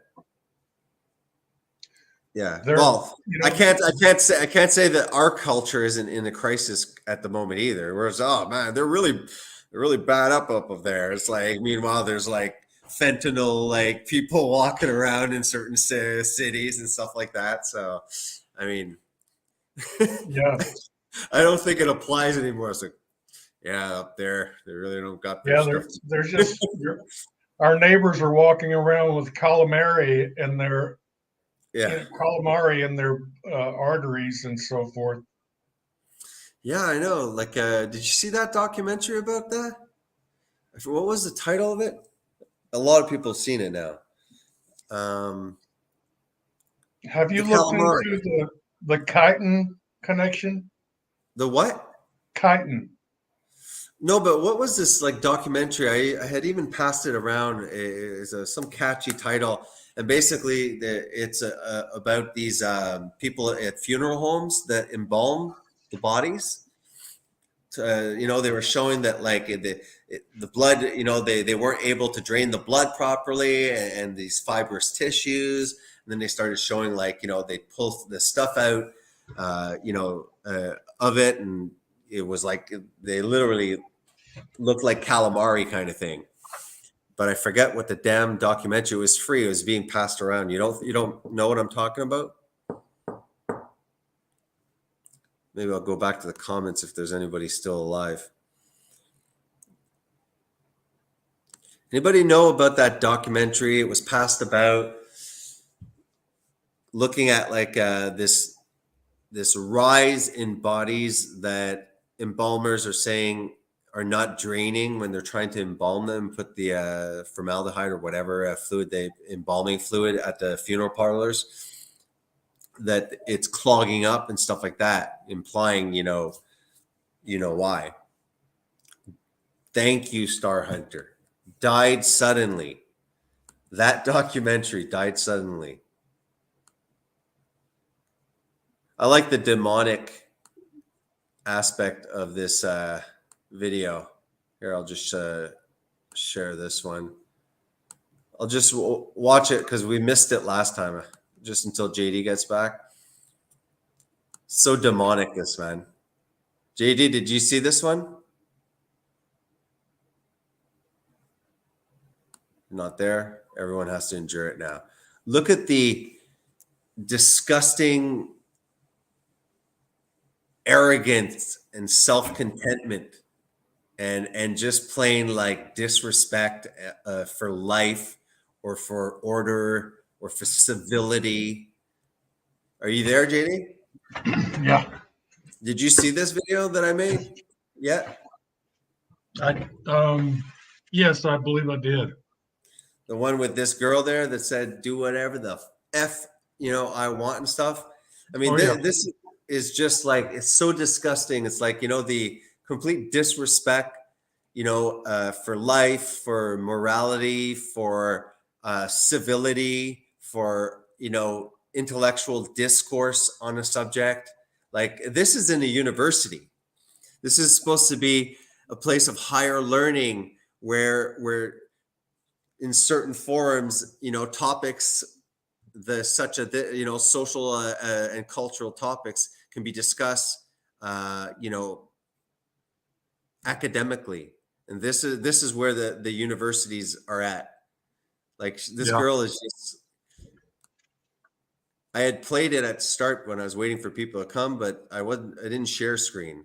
I could just watch it over and over. It's just disgusting. It's very scary if this is where, if this social media and porn, that's available, children raised and sexualized, and just the loss of parental rights, and just it's creating the possibility, to build these kind of people that don't give a flying F about anything, that are spitting on the past, like of their forefathers and stuff, people that have built it. Is it perfect? The West? No, but it's pretty unique if you think of it within history, and they're just spitting on it. But listen to this, like, I can only say like, demonic. It's like, advertising this event with my face on it and set it on fire on this campus, you shut down the conversation. Do you think that was okay? Do you think it's okay to set banners on fire? I think people can do whatever the fuck they want to do. So there's no moral right or wrong? I think people can do whatever the fuck they want to do. They can have an abortion, they can fuck 5 people in a night, they can come and listen to your speech, and they can still have questions for you. And you can set banners on fire, that's fine. People can do whatever the fuck they want to do. So do you believe that there's moral right or wrong? I can say it would be one more time for the people outside. Whatever the fuck they want to do. So she doesn't you got some moron in the back that is actually clapping. I mean, at least her friend that's there, like, there's some aspect of her that's like, haha, giddy with her, but like hiding her face. Like, she still has like an inkling of a conscience, and she's not completely darkened like this, like, horrible, sorry to be judgmental, but like, what a horrible, like, attitude to have, you know? But I'm still weirded out that this idiot in the back, I wish I could see his face. It's like, yeah, good answer. You got her, man. Scary society because there are rights and there are wrongs. And you can't be like, I can do whatever the fuck I want to do, because that's actually a very, very scary situation. Because I want to go out and murder people or commit genocide. I should have the right to do whatever the fuck I want to do. Next question. I'm a practicing pagan. Yeah, I she's believe like out of it too. I can do whatever I want. Yep. And I have It's just funny because you know, like Aleister Crowley, Yeah. Crowley, Do whatever. Do what Like, thou wilt. Yeah. That's why I wrote that, you know, because it's like that's basically the golden rule, you know. It's like you're your own God, do whatever you want, and screw that's whatever, you know, do whatever you want. And if somebody doesn't like it, that's their problem, you know. Well, you know, it's crazy. It's really bizarre that a pretty young lady like that would have that mentality, because there are men out there who, if they have the you know, these are bad men. Yeah. If they adopt that "do what thou wilt," she might find herself being taken without without consent. No, exactly. It's like, you know, they're asking for, you know, like that previous disgusting chick there, you know, like that attitude. You can F5 guys, you can get an abortion, you can come to this lecture, you can burn down that banner, you can do what, you know, it's like, yeah, exactly. So that, like, you know, sick guy over there that's like, you know, fantasizing about like violently doing stuff. It's like, sure, like, so what? Only you can adopt that, or a certain group of people can adopt that. But what about men? What about, you know? It's just, but like, I don't know. I could start just building. I'll find another clip. I'll just build a compilation of them saying over and over, I can do what the fuck I want. Next question. I'm a practicing pagan. I can do what I want. I believe that I can do whatever I want. Yep. And I have the right to an abortion in my religion, and it's completely. So in many I've seen, I don't know where, because I was searching for it on YouTube. There was this one YouTube, or it was TikTok, or it was social media. So she got an abortion, but she was able to keep it. And she had made like there with like, it's like a little shrine, you know, and it becomes like an idol. And she ties this in with meditation, and she's like, I'm serious. I've seen this somewhere. I'm going to find the damn clip, but this is some crazy stuff, you know? Yeah. states that have restrictive laws against abortion, the Temple of Satan is officially suing because they believe. So some person keeps on correcting her. She's like, it's not the Temple of Satan. It's called something else. It's like, but it defeats the purpose. It's like, yes, okay, maybe it's not called the Satan Temple, but there's one of those organizations that's satanic, whatever it is. The point is that this group of Satanists are actually saying it's our religious right. You know, I mean, at least the Satanists are admitting that they are sacrificing a child. So basically the Satanists in a way are more honest about it. I'm going to have to look up into more though, because I've heard of like late stage abortions. I don't know when that happens. Like, does this really happen? Because you always hear kind of that cutoff at 15 weeks, which I think is extremely, crazy to go in and start just ripping limb by limb out, of the child to clear it out. I mean, just recently 20 years ago, 24 weekers we were saving, premature babies. They'd be intubated in the neonatal intensive care unit. I haven't worked there in 20 years, so I don't know if it's younger now with the advancement, but there was some miracle baby that was 18 months born premature and actually managed to survive. And they're going in at 15 weeks. That's like 3 months, right? A little bit more than 3 months.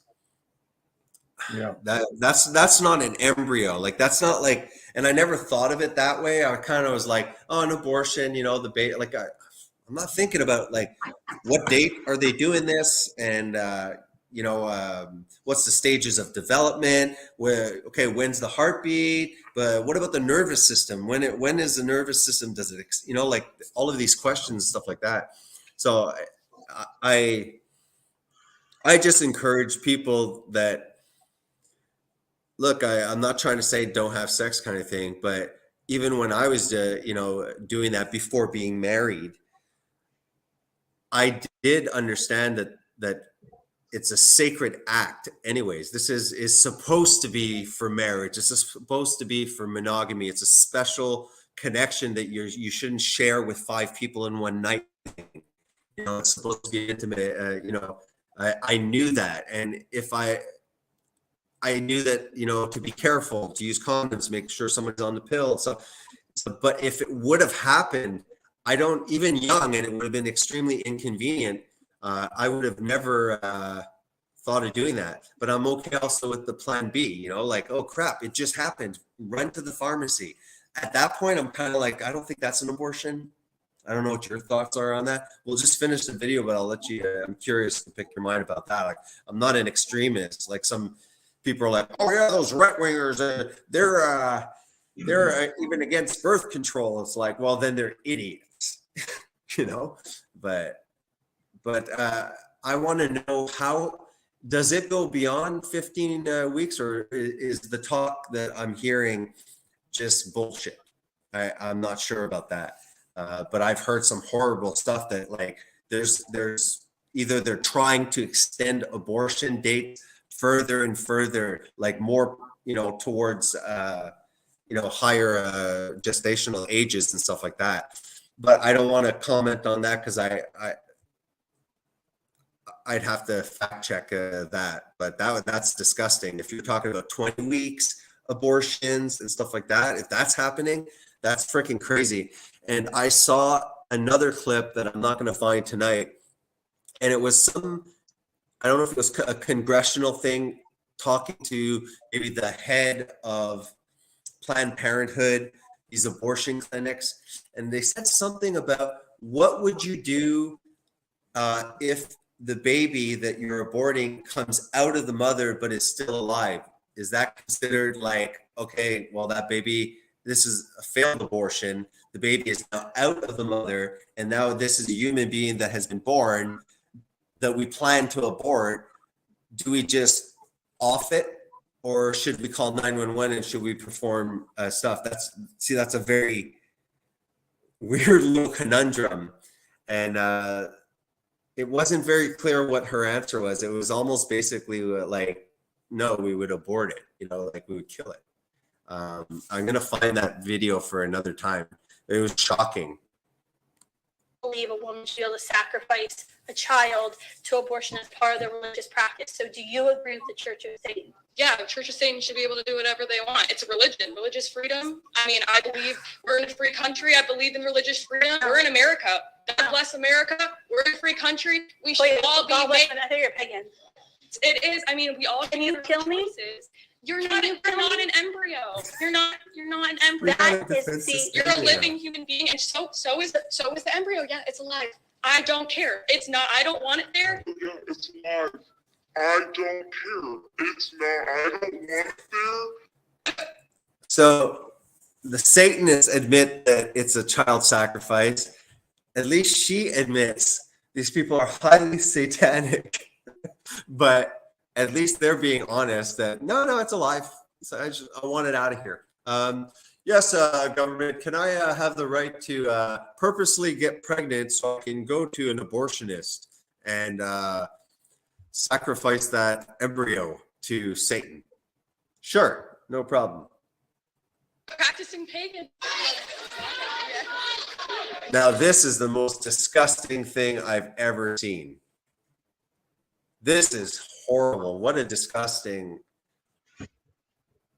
Ladies, if you get pregnant, run on down to the abortion clinic and have that little bastard suck my dick. Have that little bastard suck my dick. People are like this. Crazy. Anyways, I won't go. The rest of the video just goes through some Bible passages and you know, a few little animations.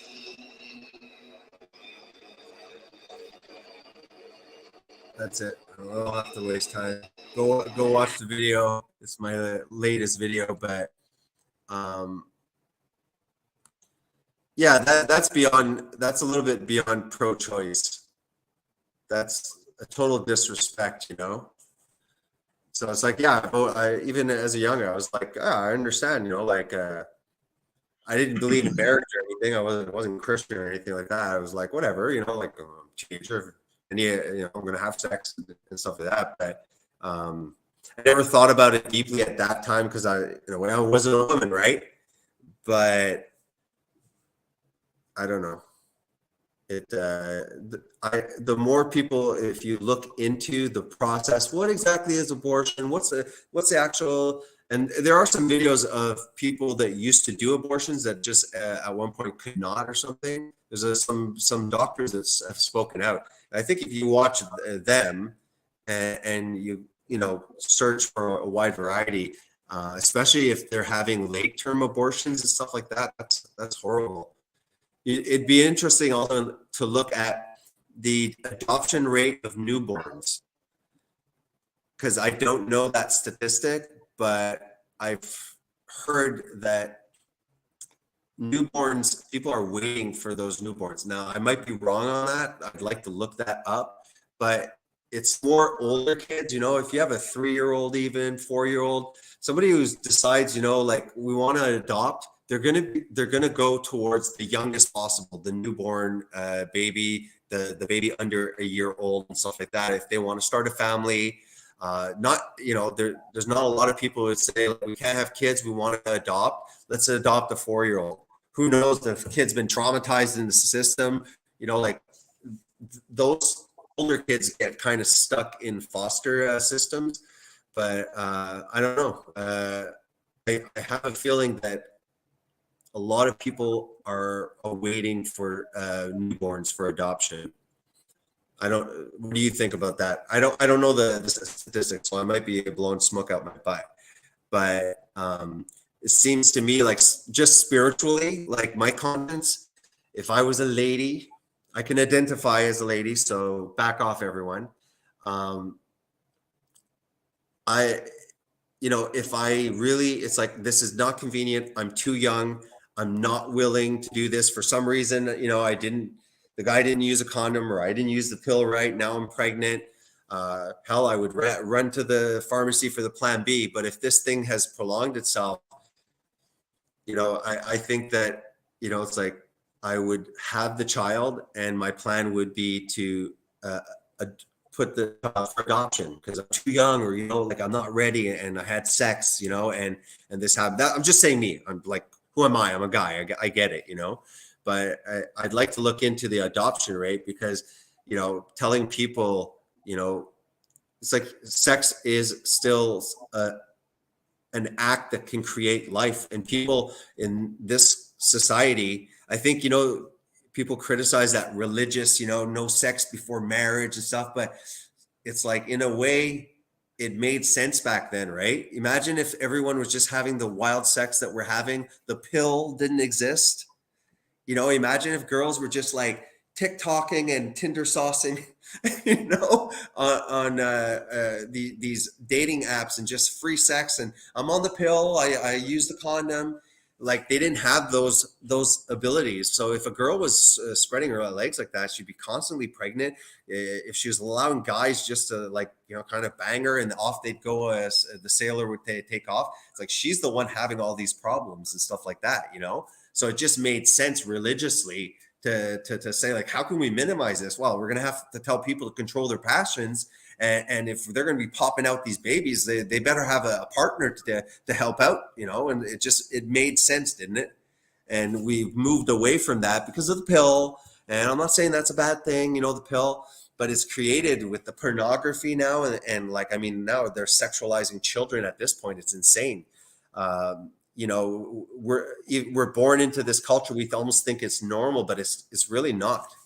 It's not normal. This amount of free sex, you know, like it's just, you know, a pastime, you know, and now all these people are getting pregnant and just aborting babies and stuff like that. I don't know. It's a controversial topic. Like, what are your thoughts before we take off a bit on abortion? You know, what do you know about? Like, maybe because I need to learn a lot more about it before I can properly judge it. What's up? What do you think, JD? Well, I think it's a horrible form of birth control. And I think that it's, I'm against abortion, but I am not in support of making it illegal. I think that it's a problem that will have to be remedied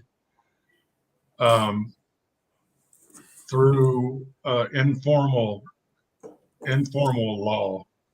Mm-hmm. In other words, if you make a law against abortion, then what you're going to do is you're going to create a black market for it. People are you know, Mm-hmm. young women are going to be getting abortions in the alleys and in using coat hangers and stuff like that. So I think that's it's a societal ill.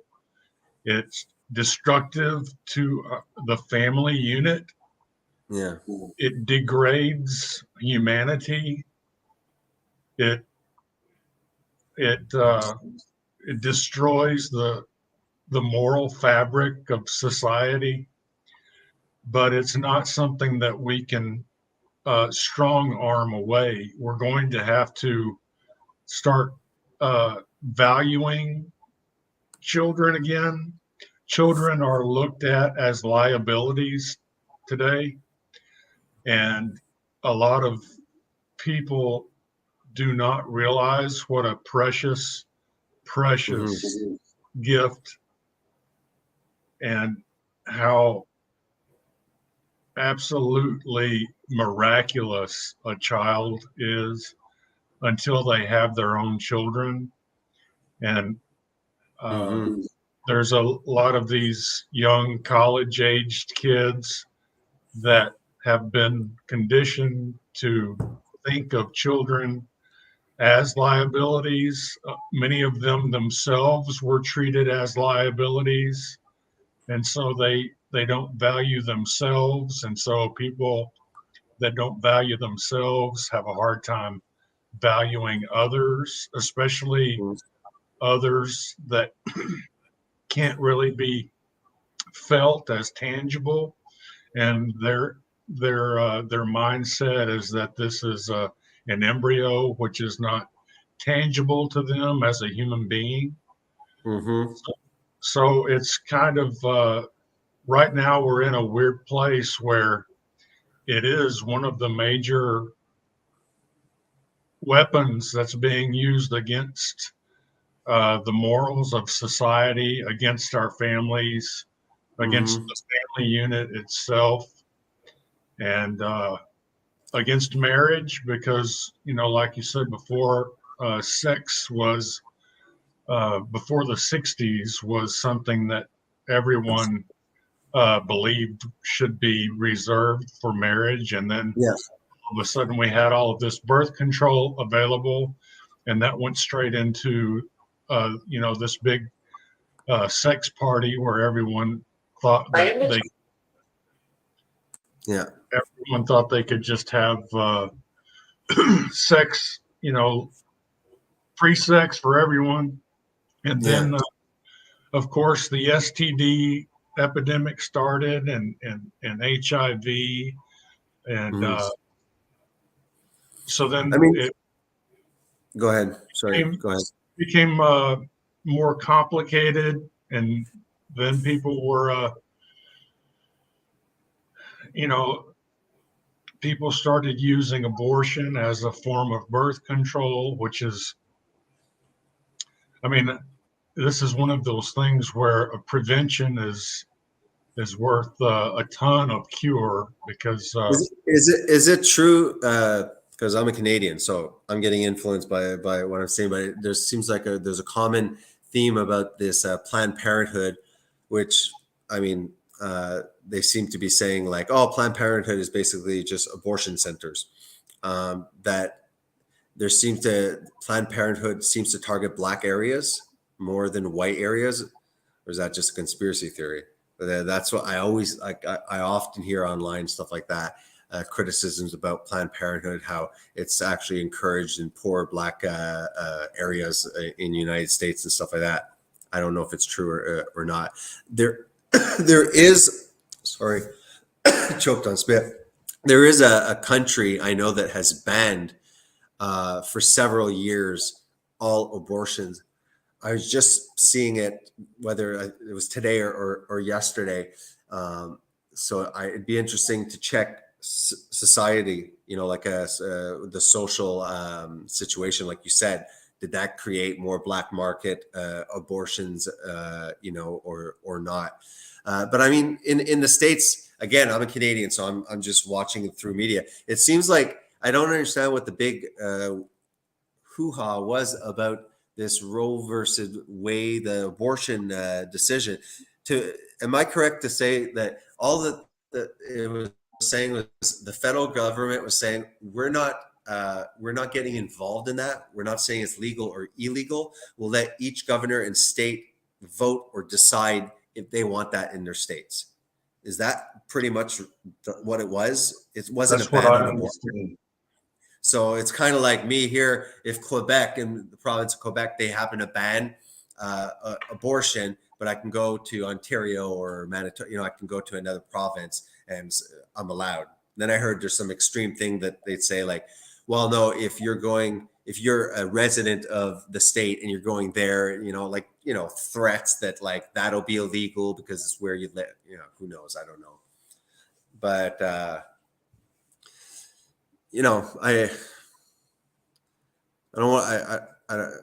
I just recently formed my decision really on abortion, but it seems the more that I'm looking into it, yeah. Well, I mean, like the thing- spiritually, like I think this, people might think I'm crazy for that. Again, I'm a dude saying it, but I think that like somebody who let's say really believed in God and this horrible situation happened, rape. I mean, when people use it, because they'll use the rape right away to the rape, eh? Oh, abortion. What about rape? I mean, that's an understandable question.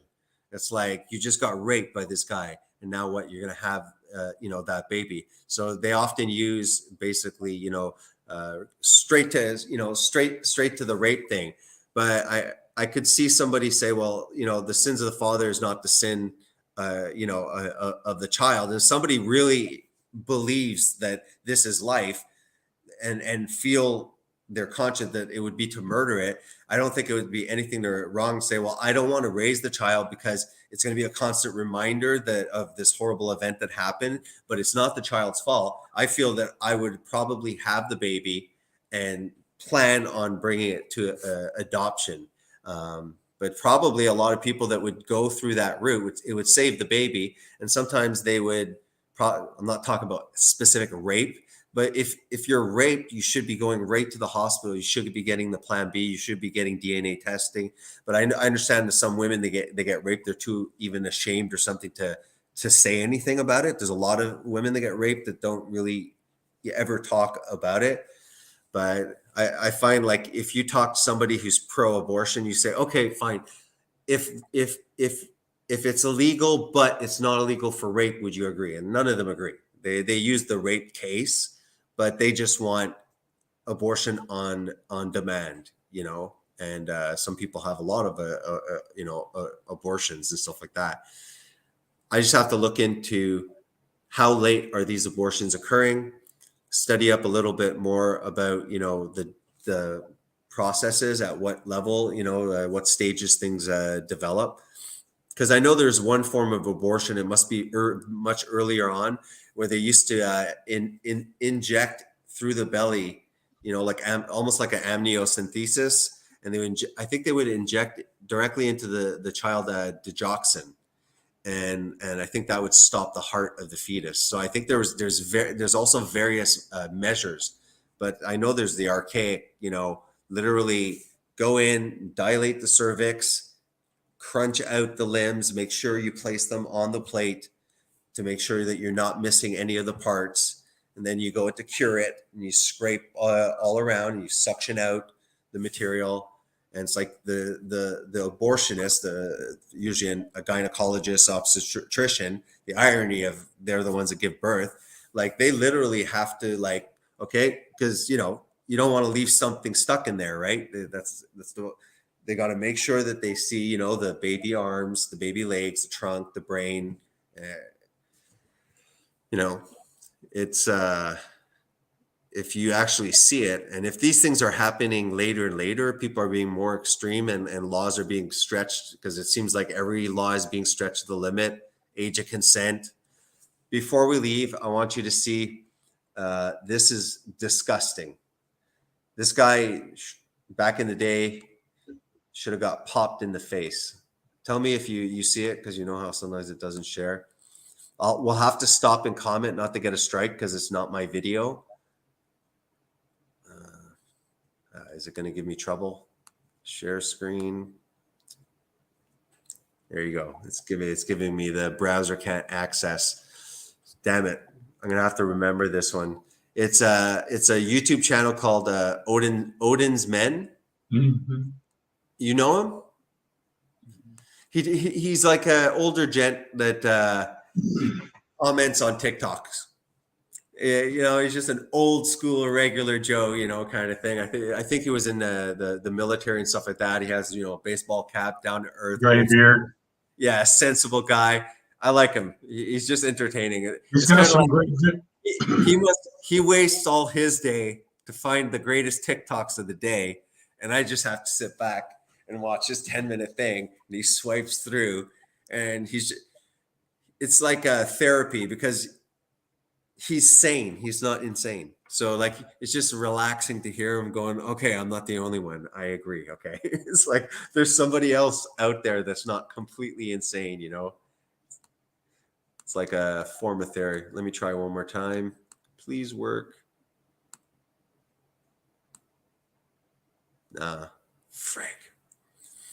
Let me see if I can. It's called Odin's Men. I don't know if you can go and get the link, JD. Something which not talked about enough is the misogyny engendered by the abortion and divorce industry. Women are devalued by these supposedly pro-women movements. Yeah, like Alien Drone says. I had a conversation with a girl, because you know when that show WAP, the music video WAP, Cardi B, you know that one? No. It stands for wet meow. Okay, it's disgusting. It's about sloppy, down there. And I've played. If I could play the damn thing, just a part of it. But it's called, talking about a bucket and a mop. It's disgusting. It's talking about her wet ass coochie. And I was saying, I forget what she said. I think she sent me something, and I responded, and I said that's like disgusting. She's acting. Oh, I said she's acting like a whore. And the girl's like, oh, yeah, so it's okay when guys act that way, but when women act that way, they're whores. I'm like, no. I said, if a guy is vulgar, verbally, sexually, whatever, he's a pervert. I'm like, he's acting like a pervert. And and this girl, her view, and she's a younger generation in her 20s, Her view is that acting like a slut is empowering. Like all of these celebrities that are just, you know, acting completely like slutty on stage, for some reason, it's like a women's liberation. And I'm starting to see a lot of these TikToks on Odin's, man. He shows it often that women are very dissatisfied right now with these dating apps where, you know, it's like they're swiping around, pressing yes and no, meeting up with perfect strangers, having like, you know, sex very early, maybe the same time that they hook up. Then the guy ghosts her. It's like, well, what do you expect? You know?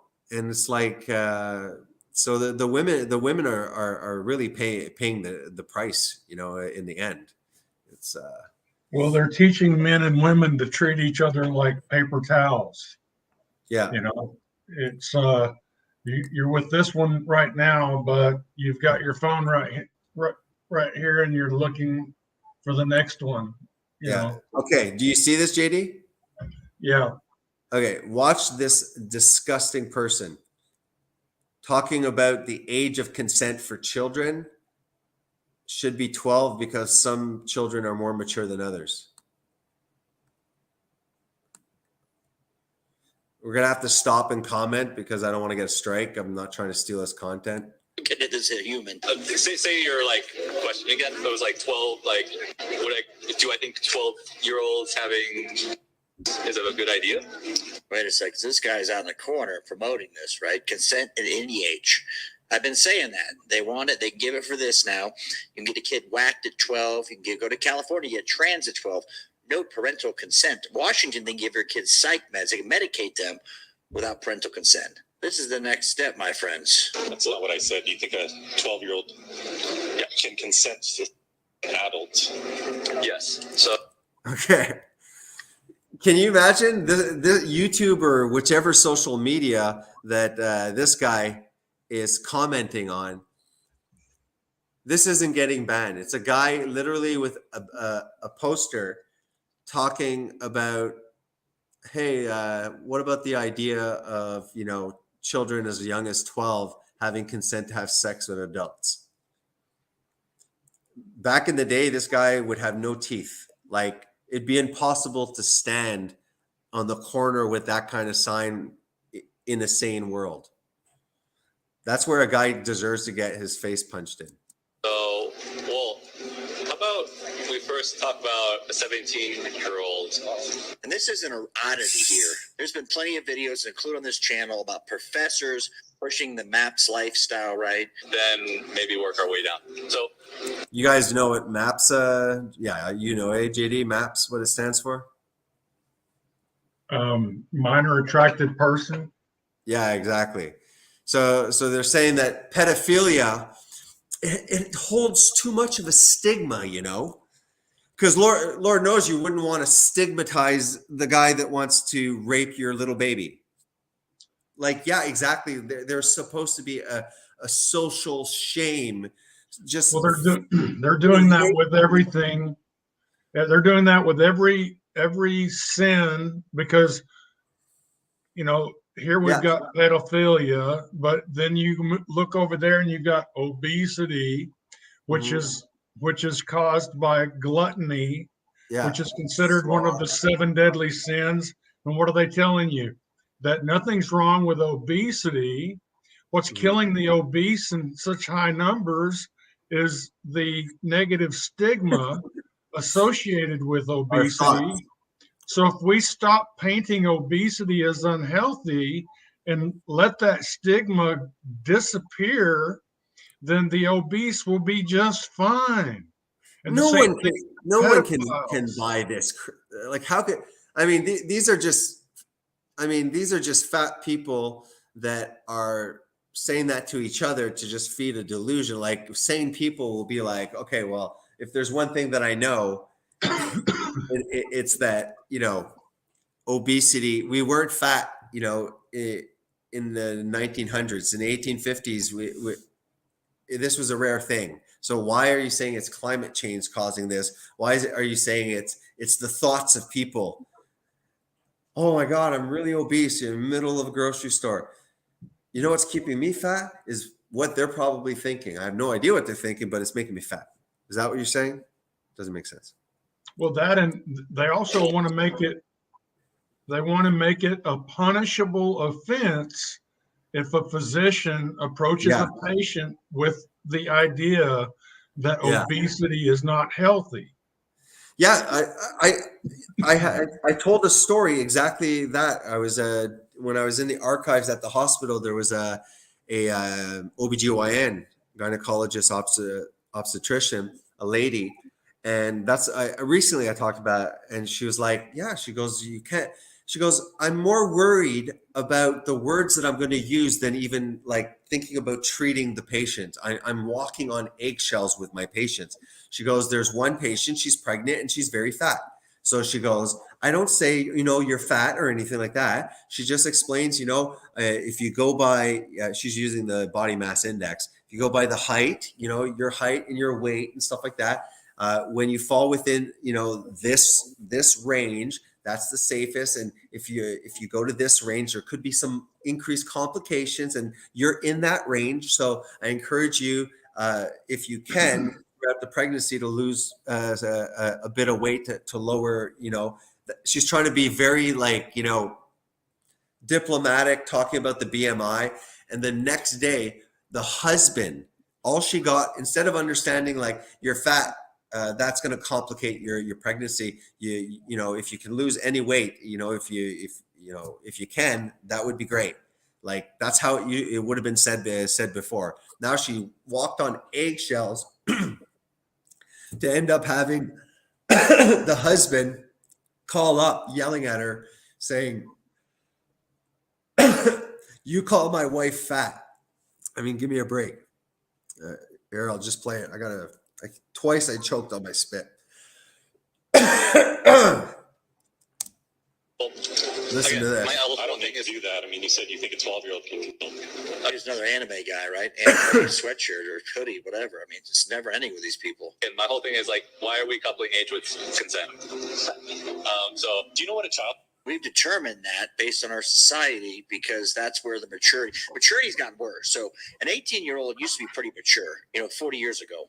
An 18-year-old today is like a 30-year-old living at home, the whining, the complaining, the taking no responsibility on average, right? I understand people are different. You may be a rock star. No, I don't. Tell me. Come on. Look at his face. Please enlighten me. Is it by age that we define children? He thinks he has like some bright philosophical question that has never been thought. The reason that 18 has been chosen is that we at least understand, first of all, the body isn't fully developed at certain ages like 14, 15, 16, 17 and stuff like that. And we know the brain development that there's an age of consent because there's psychology has studied with biology that there's an age of reason. When a kid, at a certain age knows more and more the difference between right and wrong. I mean, 18, some places it's 21. I mean, doesn't the brain continue almost like 21, 23, JD? What did you say?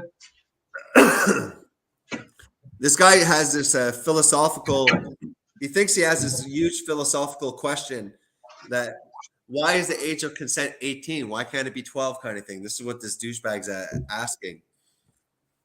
So it's like, well, it's not like, oh my God, I have no reason I have no answer. Like we know brain development. We know also biological development. Somebody is just starting puberty. First of all, 18 is like, okay, I guess you've developed now. Some people takes even longer. And there's brain development, the reason that kids don't get tattoos is that sometimes at 12 years old, they still believe in Santa Claus. I'll just play this. I need some water. Yes. Yes. I want to have this conversation. Okay, so yes. Do you remember what it is to be 10, 11, 12? Did you even know? Again, different people mature at different rates. I don't even know why I'm here. And who's going to determine that? I mean, different people do mature at different rates. I would agree. But when you add this equation in, we're not talking about mature like you show up on time for dinner. These people want to have relationships with them. That's what they want. This is not a fringe thing here. This is not a fringe element by no means. We can't seem to figure out what happened on Jeffrey's Island, right? You know, all these people, FBI, cameras. Yeah, so like you do have, and like you said, even academics trying to normalize pedophilia. They're gonna be like, well, that's their sexual orientation. It's not their fault. They're gonna get to the point. This is my disgusting. I'm playing Nostradamus here. He's not a real prophet, but anyways, they're gonna say, look, these people, that's their sexual orientation. The most important is that they do understand that doing that at a certain age is wrong.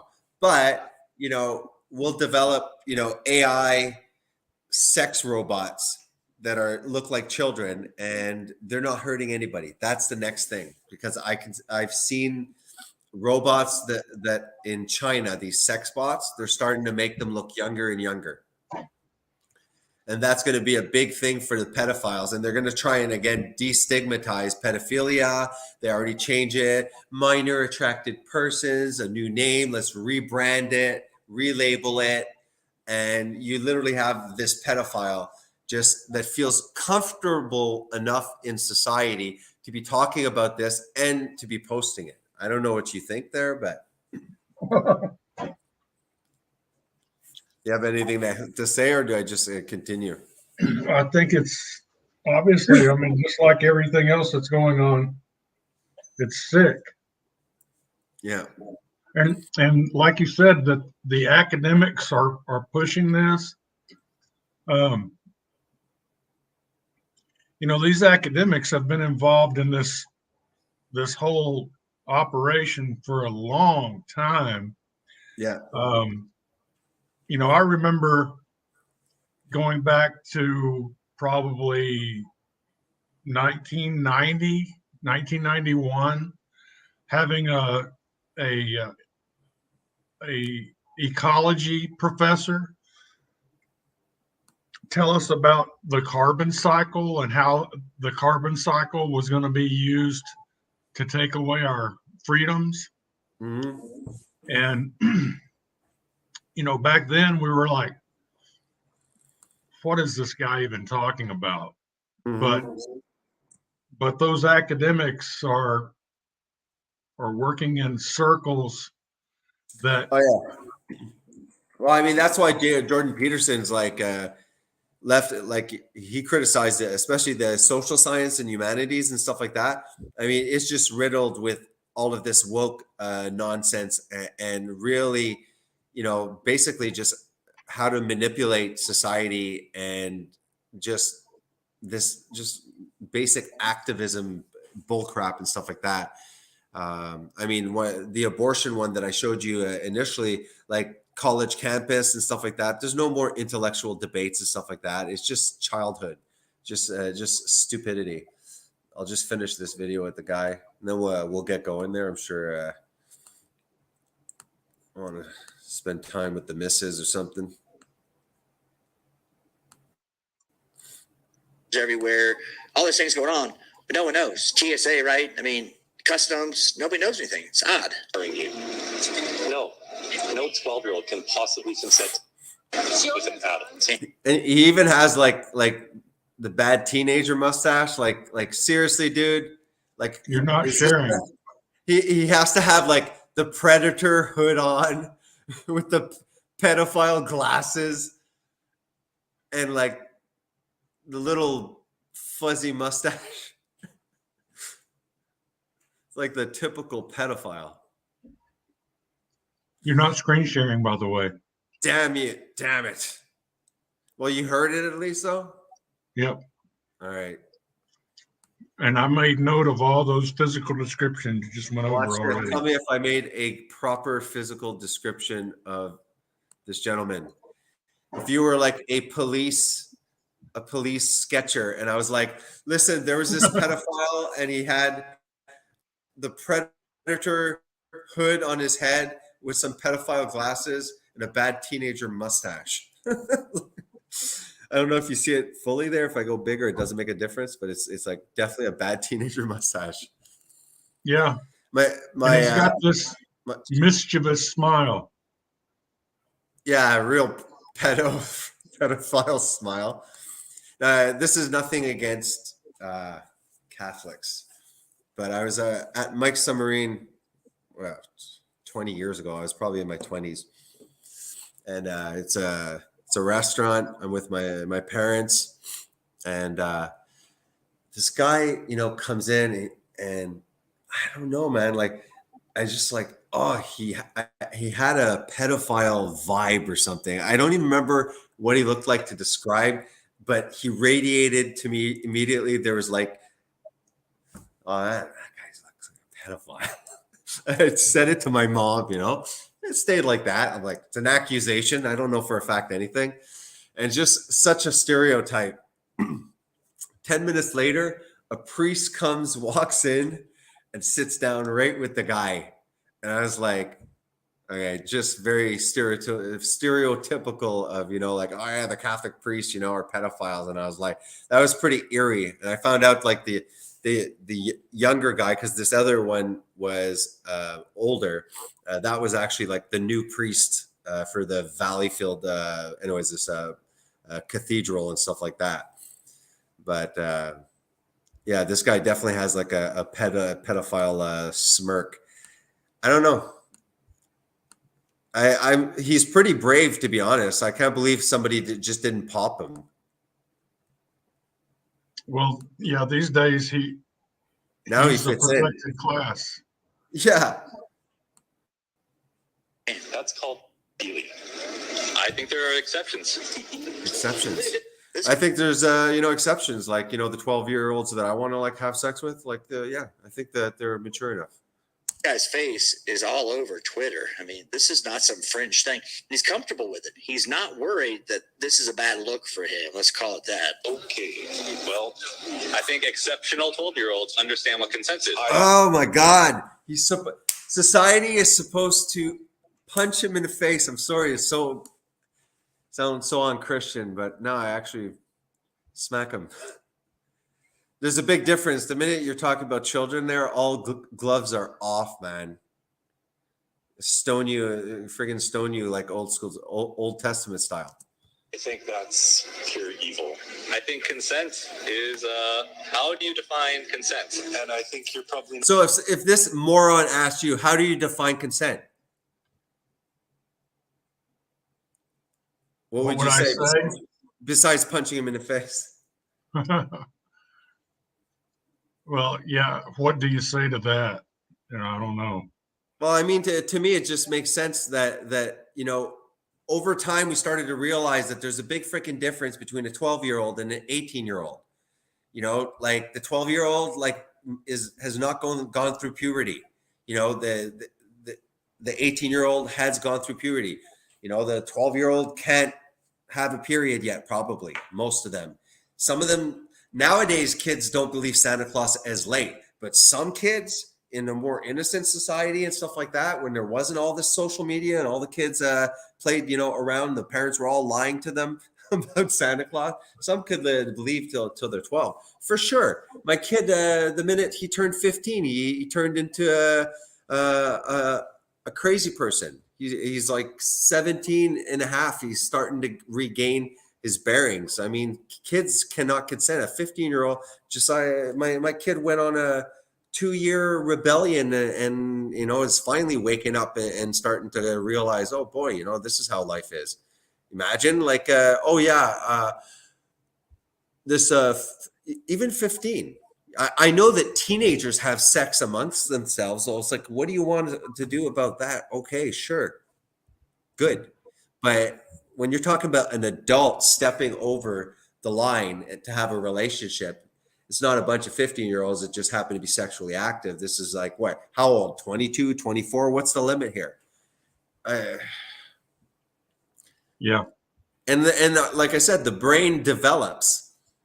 The brain develops, I think, into your 20s to a certain extent.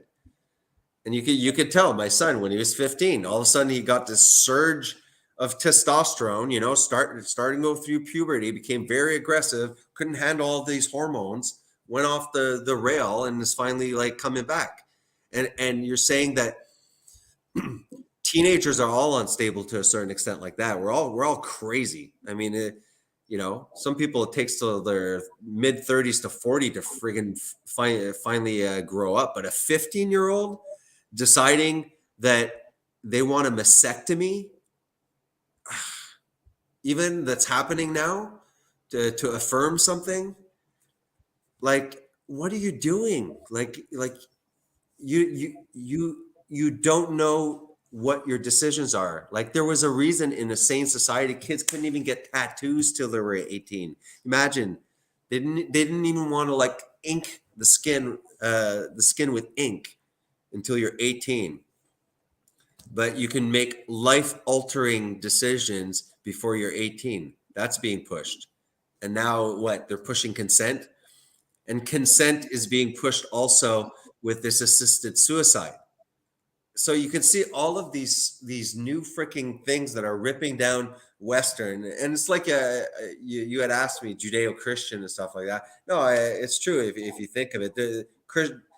Judeo, the Old Testament, but the New Testament is quite different actually in its morality. So I think the United States has been founded on Christian values. So I correct myself. But I saw a video on YouTube, and it was a documentary, and it had all these statements of founding fathers or very early Americans while the United States was being founded and stuff. And it was all referring back, to God, and it was all Christian and stuff like that. And it was really interesting, and I lost it. But if I find it again, it'd be interesting to analyze that too. About that. Let's listen to this pedophile. Not safe in society. That's what I think. I'm wondering how we define consent collectively. I wouldn't want my. We already defined consent. It's 18. Done. End of story. I like how what he is. consent are we talking about here, right? We're talking about consent to whack your baby, trans yourself, or poke yourself. The government's already said 12 works. See California. This guy, if no words, I'm trying to understand how he can feel good about this. Hey, 11-year-old around you, that's for sure. Believe me, I don't want to be around your 11-year-old. But what I'm saying is, how do you define consent? Easy, 18 years old. That's the way we've defined it for a long time. Worked pretty well. Don't tell me what happened in 500. Oh yeah, people are getting pregnant at 15. Well, that's 500. People live to be 33. They focus on that threat. I mean, I'm telling you, my oldest son is the perfect example. Like I said, he's 17 and a half. And all of a sudden, with all the struggles and the rebellion that we had, he went through his thing. Now, all of a sudden, he's like, no, I want to stop smoking cigarettes. He stopped smoking cigarettes. He's not doing a, marijuana thing that he was doing. He's starting to hang around with guys, going back to the gym because he's 17 and a half. He's verging towards 18. But at 15, he was completely different. And that's the majority, in my opinion, of teenagers. Some of them do a nice smooth transition. Yes, there's some very mature children, but not sexually. They're not even physically developed. Like, if you would have relations, they haven't gone completely through puberty. That would be like, you would injure them, in my opinion. It's just, this guy thinks that he's some like wise philosopher. Well, what explains? Because I just explained it. I explained, and you can see it. And 18-year-olds are, I mean, when you look back when you're 28 at 18, you go, my God, like what the hell did I know back then? I mean, that's just a normal process. I'll probably look back when I'm 65 at 40-year-old Jason and go, oh boy, did he blab his mouth way too much for nothing? Like, I'll learn my lessons too, But this guy thinking that 12. No. Read a lot, you'll notice, or they say, well, some people are more mature, and it was a good experience for them, right?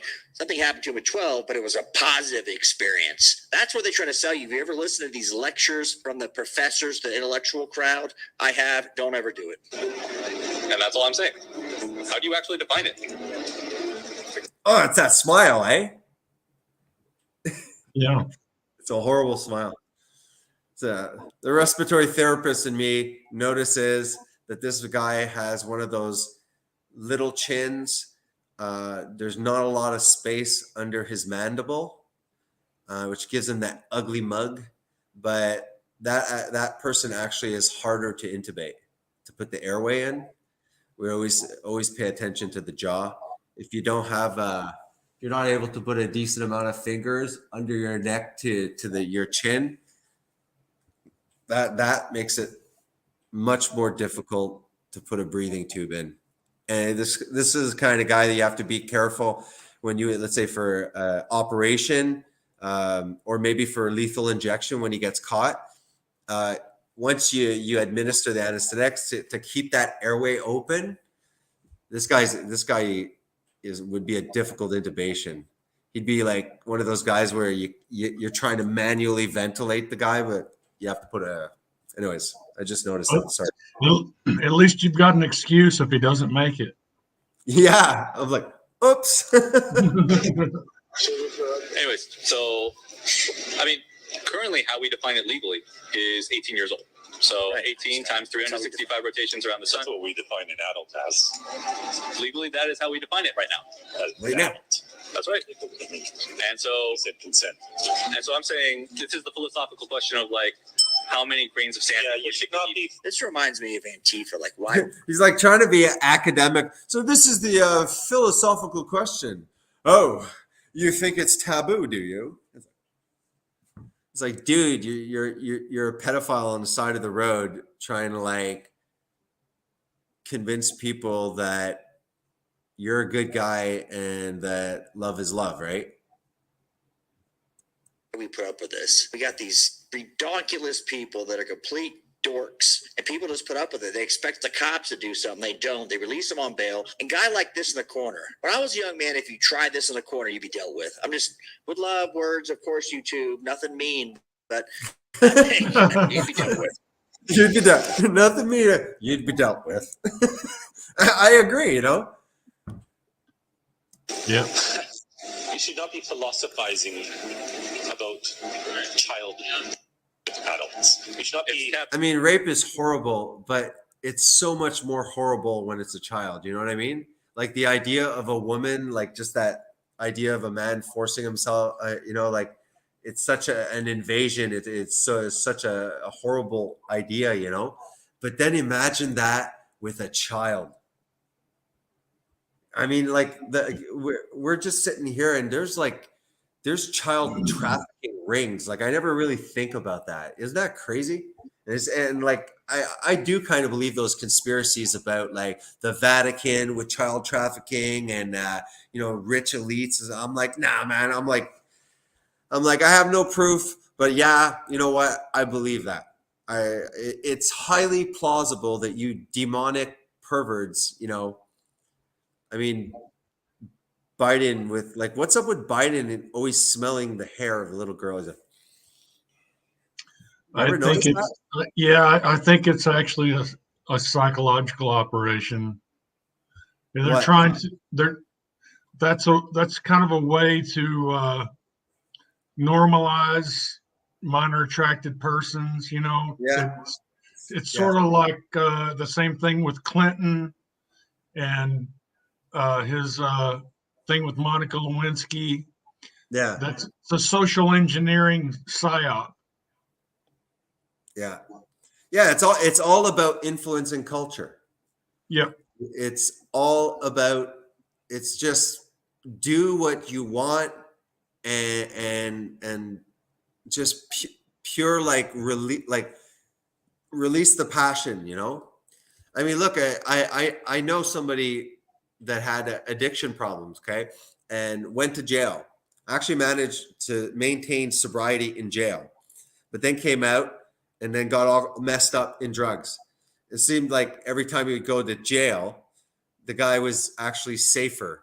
He'd ruin himself when he'd come out, So I was on the fence. I'm still open to having my mind changed, but Russell Brand was big on kind of explaining addiction as a disease, and that these people are in a vicious, loop of addiction, and that they shouldn't be treated like criminals, meaning, they shouldn't be put in jail for this. And I was like, yeah, that's true. That's right. But I don't think it can be properly really implemented, like taking away the fear of getting caught and stuff to addicts and normalizing it. And it's like, it's very, very nuanced and multifaceted. Like, even like, it's good because these drug drop-off centers, I don't know, it's just such a weird topic.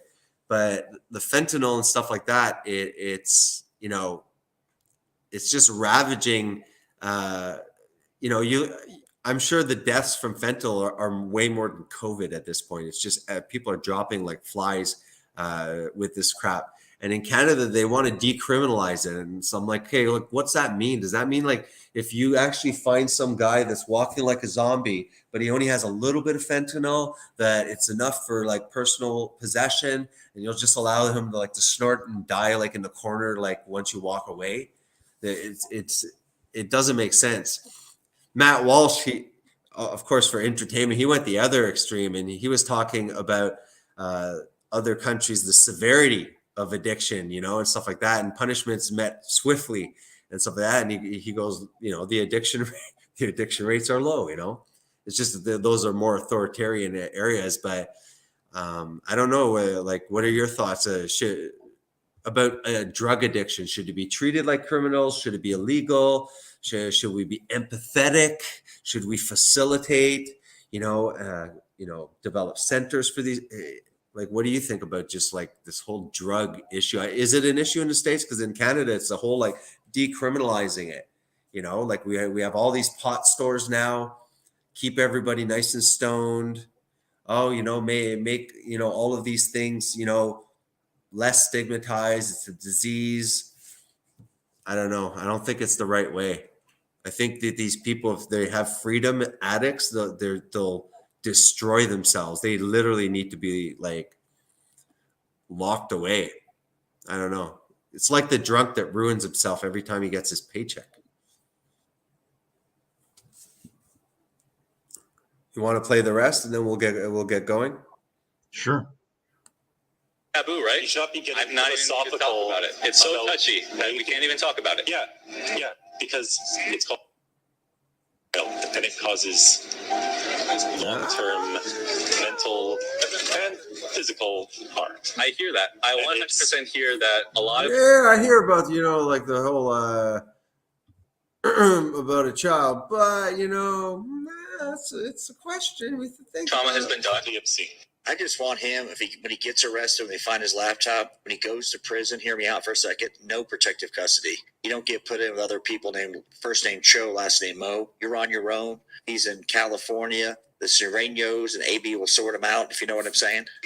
But again, I think, let me ask you this. Do you subscribe to the notion that the popular notion is harmful to children?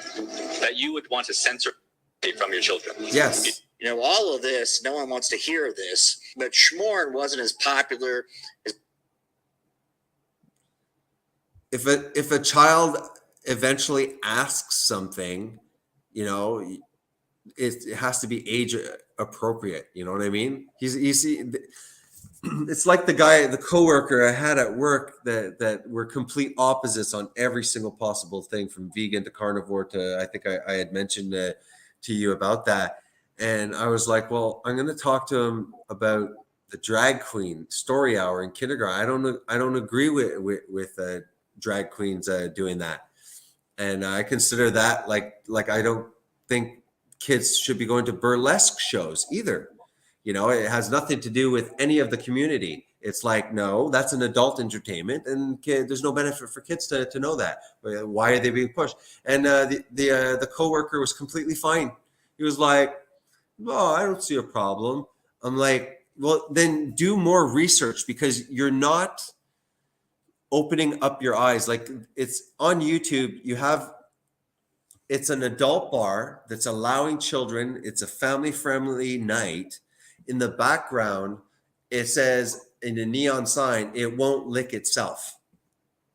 Okay, and little kids are putting money onto the drag queens. There's tons. I'm sure they end up getting taken off of YouTube and so. And this is strictly, this is my objection. This is sexual stuff that's adults, and these are children. There's no benefit in bringing them together. I don't want to get into the gender and stuff like that. My thoughts are, I still want a career kind of thing. But it's not even about that. I don't care what adults do. You're an adult, do what you want. Why are you putting this in children's head when they still believe in Santa Claus? You know what I mean? Like, why are you explaining, like, no, okay, some humans are missing an arm. Okay, so is that person less human? No, but we're aware that that person is missing an arm because usually humans have 2 arms and 2 legs. You know what I mean? It's like you explain to children what is normal. If they have questions about things that deviate from normalcy, then you explain it as a parent, and it's your right to pass on your values to your children and to explain it when you think it's an appropriate phase. The one thing they said that's right is some kids are very immature. They'll never even question it. So don't necessarily bring it up. But, obviously, bring it up if they have a question, say, don't be ashamed of it. And you can say it in a certain way without like being full, PG, full frontal. Well, this is what it looked like. And this thing goes in there. It's like, you don't have to say that, but these guys are doing. There are alphabet books, okay, now that have things like showing anal sex and stuff like that in books, because it was like, no, it's important that they understand sexuality. There's nothing wrong with kids understanding sex. It's like, no, it's not appropriate.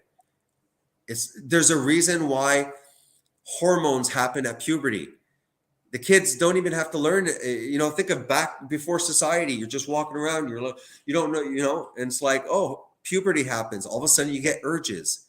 You start understanding, that's important. Like, don't worry, they'll figure it out, and there's an age for it. No, we're going to try and explain this to 4 or 5-year-olds, 6-year-olds, just ram it into their brain that, doesn't matter what you look like on the outside. You could be anything on the inside. It's like, oh, okay, well, kids want to be all sorts of things at a young age. I want to, I'm a Superman. I believe in Santa Claus. There's an Easter bunny. For some reason, we're eating stuff that the Easter bunny is pooping. Why is it pooping chocolate? I don't understand.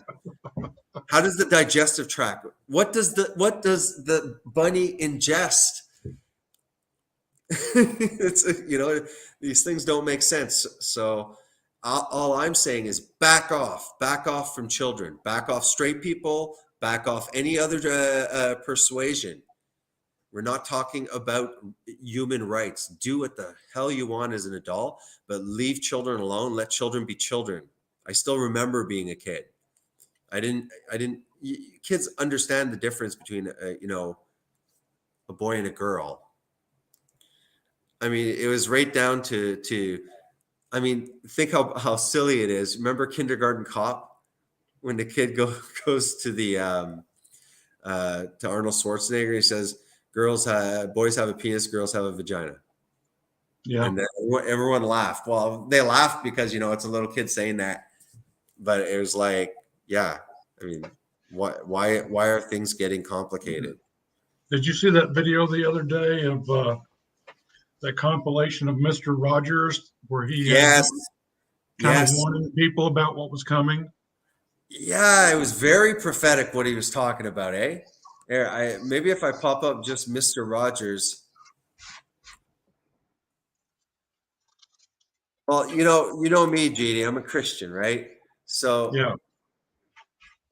And that video that I did about, which was far from complete, about different spirits, how humanity just has, this fallen nature. That doesn't mean it's demonic. We just struggle with there's a struggle, a duality within us. And that's kind of all men are unique, but we all kind of have that aspect within us. But then you can go after the devil And I think that there can be demonic spirits, and they're very different from man's fallen nature. Even though man in their fallen nature can do some evil crap, doesn't mean that it's, you know, demonic. But there's definitely, you know, different spirits. And I know that it's like these people in the awakened community, they're under a spirit, because it says that the spirit influences your thoughts, your perceptions, your desires, you know, your yearnings and stuff like that. That's why Christians, you know, they are similar. They're under a similar spirit, and I felt that. Well, you know, these people here are under the spirit of this deception that seems to be sweeping over the world. It seems like everyone's hypnotized. People that are good people I'm shocked, and I'm listening to them, and I'm like, it's like I'm in the Twilight Zone, and I hear other people talking about the Twilight Zone. So I really believe that there is a spirit of deception in these people. They all think the same way, and then there's another people that seem more God-centered that have a very similar approach. So it's like, I really believe it's like they say in the Bible, like, you know, we wrestle not against flesh and blood, but against powers and principalities and powers in high place. I'm just paraphrasing it, but it's really, it's scary. Mr. Rogers, boys will be boys. Maybe I'm just trying to put some key words. Will be. Boys are boys and girls are girls. I don't even think he was like, you know, prophetically like, I'm going to warn it. I don't know. I think it was just like, he was just stating reality to young kids. Well, he was talking, it looked like at one point he was talking to Congress, and he was saying, yeah, and he was saying, you know, what they're trying to present to our children is bad, and I think you know it's bad. Yeah. Okay. I'm going to check. I guess there's actually a lot on this. I just kind of looked. Maybe it's been spread around a lot. Here, I know the one that you're talking about because it's probably trending, because you said that and I had just seen something like that. But there's a couple of them. Let's put this pedophile down. Is it this one maybe? Boys are boys. I'll try this one, JD. Boys are boys from the beginning. If you were born a boy, you stay a boy. Girls are girls right from the start. When you're born a girl baby, you grow up to be a bigger girl and then a woman. Everybody's fancy. Everybody's fine. Your body's fancy, and so is mine. Only girls can grow up to be the mummies. Only boys can grow up to be the daddy. Yeah, that's freaky, man. I don't want to get a strike and stuff like that. People can go see the stuff. Yeah, and he was wasn't he not a pastor, but like a minister or something? He's a Christian. He wasn't Catholic. He wasn't priest. Mr. Yeah, maybe he was, you know, wise enough to realize the trend of where it could go. It's very eerie. Well, as I understand it, he had to make an effort to prevent. Wow. And Hollywood. What year was this, though? This was such a long time ago, no? Yeah, but if you look into Disney and what they've been sneaking into Disney I know movies for decades. Yeah, especially now.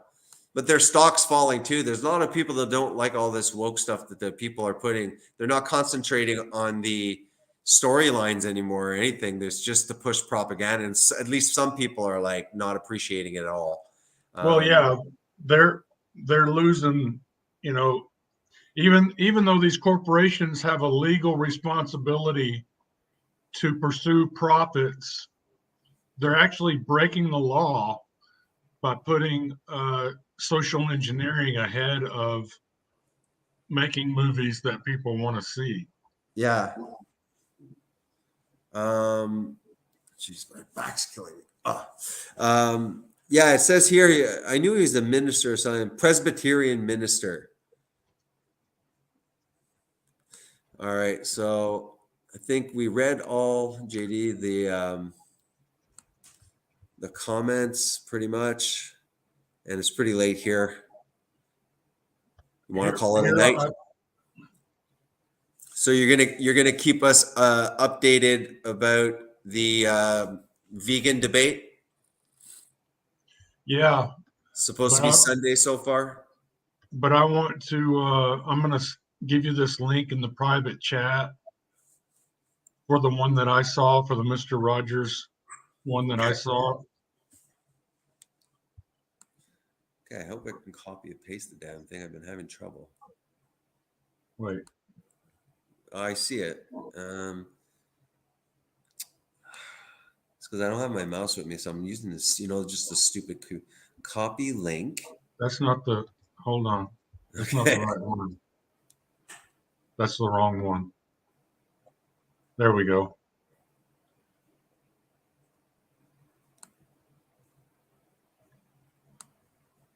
Okay.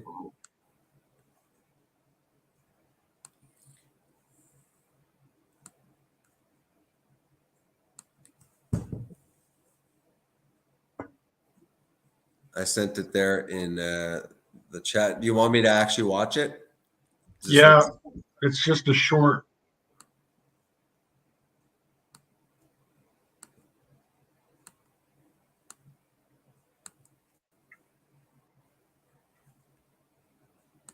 Was Mr. Rogers This one? trying to warn us? Listen. Yeah. I'm very much concerned, as I know you are, about what's being delivered to our children in this country. Boys are boys from the beginning. Girls are girls right from the start. Everybody's fancy, everybody's fine, your buddy's fancy, and so is mine.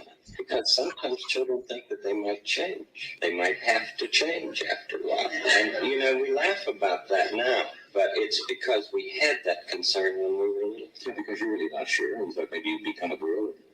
The girl would become a boy, right? Exactly. Happens frequently out here. Even back then. Only girls can be the mummies. Only boys can grow up and be the daddy. All right. No, I got a strike. Yeah. Wow, that's crazy, eh? I guess it's really trending around there because I saw it too. A lot of people are kind of like, oh, wow, what a coincidence. Yeah. What you have to remember about strikes on that is the guy had already edited that so that it's pieces put together. No, I'm scared I'm going to get a strike just watching shorts without commenting on it. So I was like, well, that's what I'm trying to tell you is that that guy does not have a copyright on Mr. Rogers. Okay. The guy that posted that video put a compilation of Mr. Rogers, and that short has been going around. It's gone viral. Yeah. There's no way that you can get a strike on showing that. Good. I guess we can't watch full documentaries though, like What Is a Woman or anything. Yeah, that's different. I think they said it was a Netflix strike. I was like, I didn't do anything from Netflix, but we definitely went behind a paywall when I went on to Daily Wire. That could have been an issue. Probably. I could have even maybe pulled it off if we kept on staying on YouTube, because there were obviously some reviews of it there. We could have got a lot of the material, but I just went straight there, and maybe we extended it a little bit too long. Okay, guys. So there's only 4 people left watching. Let's get out of here. Start spreading the word. JD will, unless other events happen, the plan is for Sunday.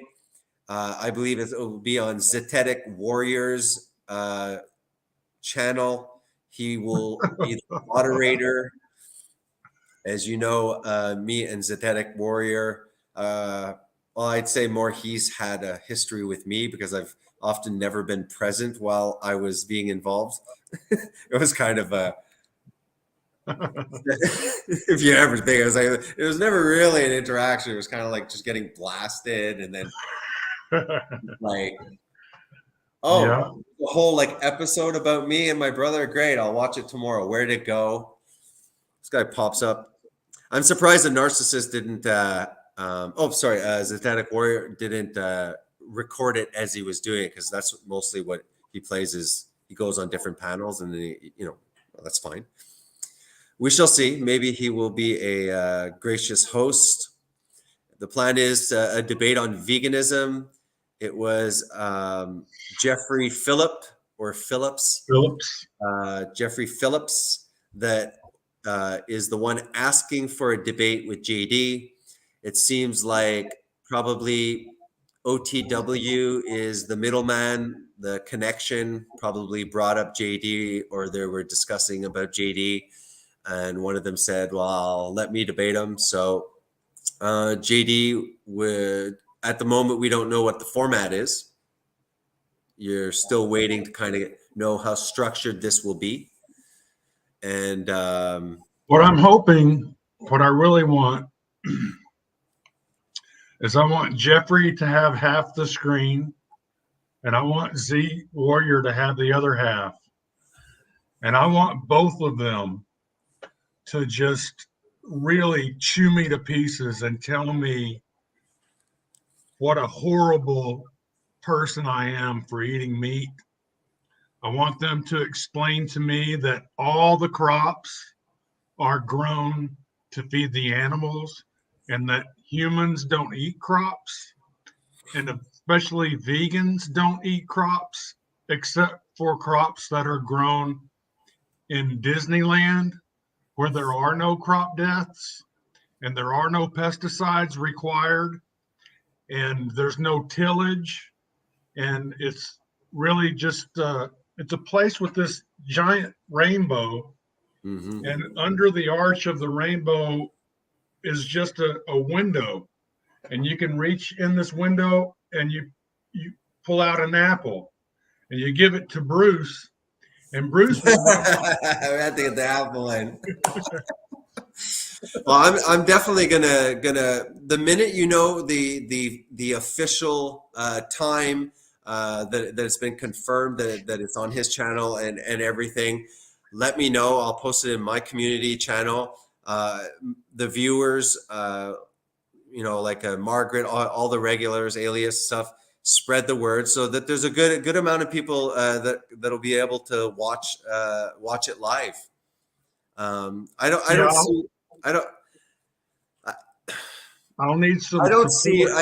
don't see it being. I'm sure that just make sure before, like if they could just give Jeffrey the exact amount of time to speak without being interrupted, and then you can. I don't know if you each start out with just your whole like this, because my stance for and against veganism, you can explain that quite rapidly, almost in like 10 minutes straight.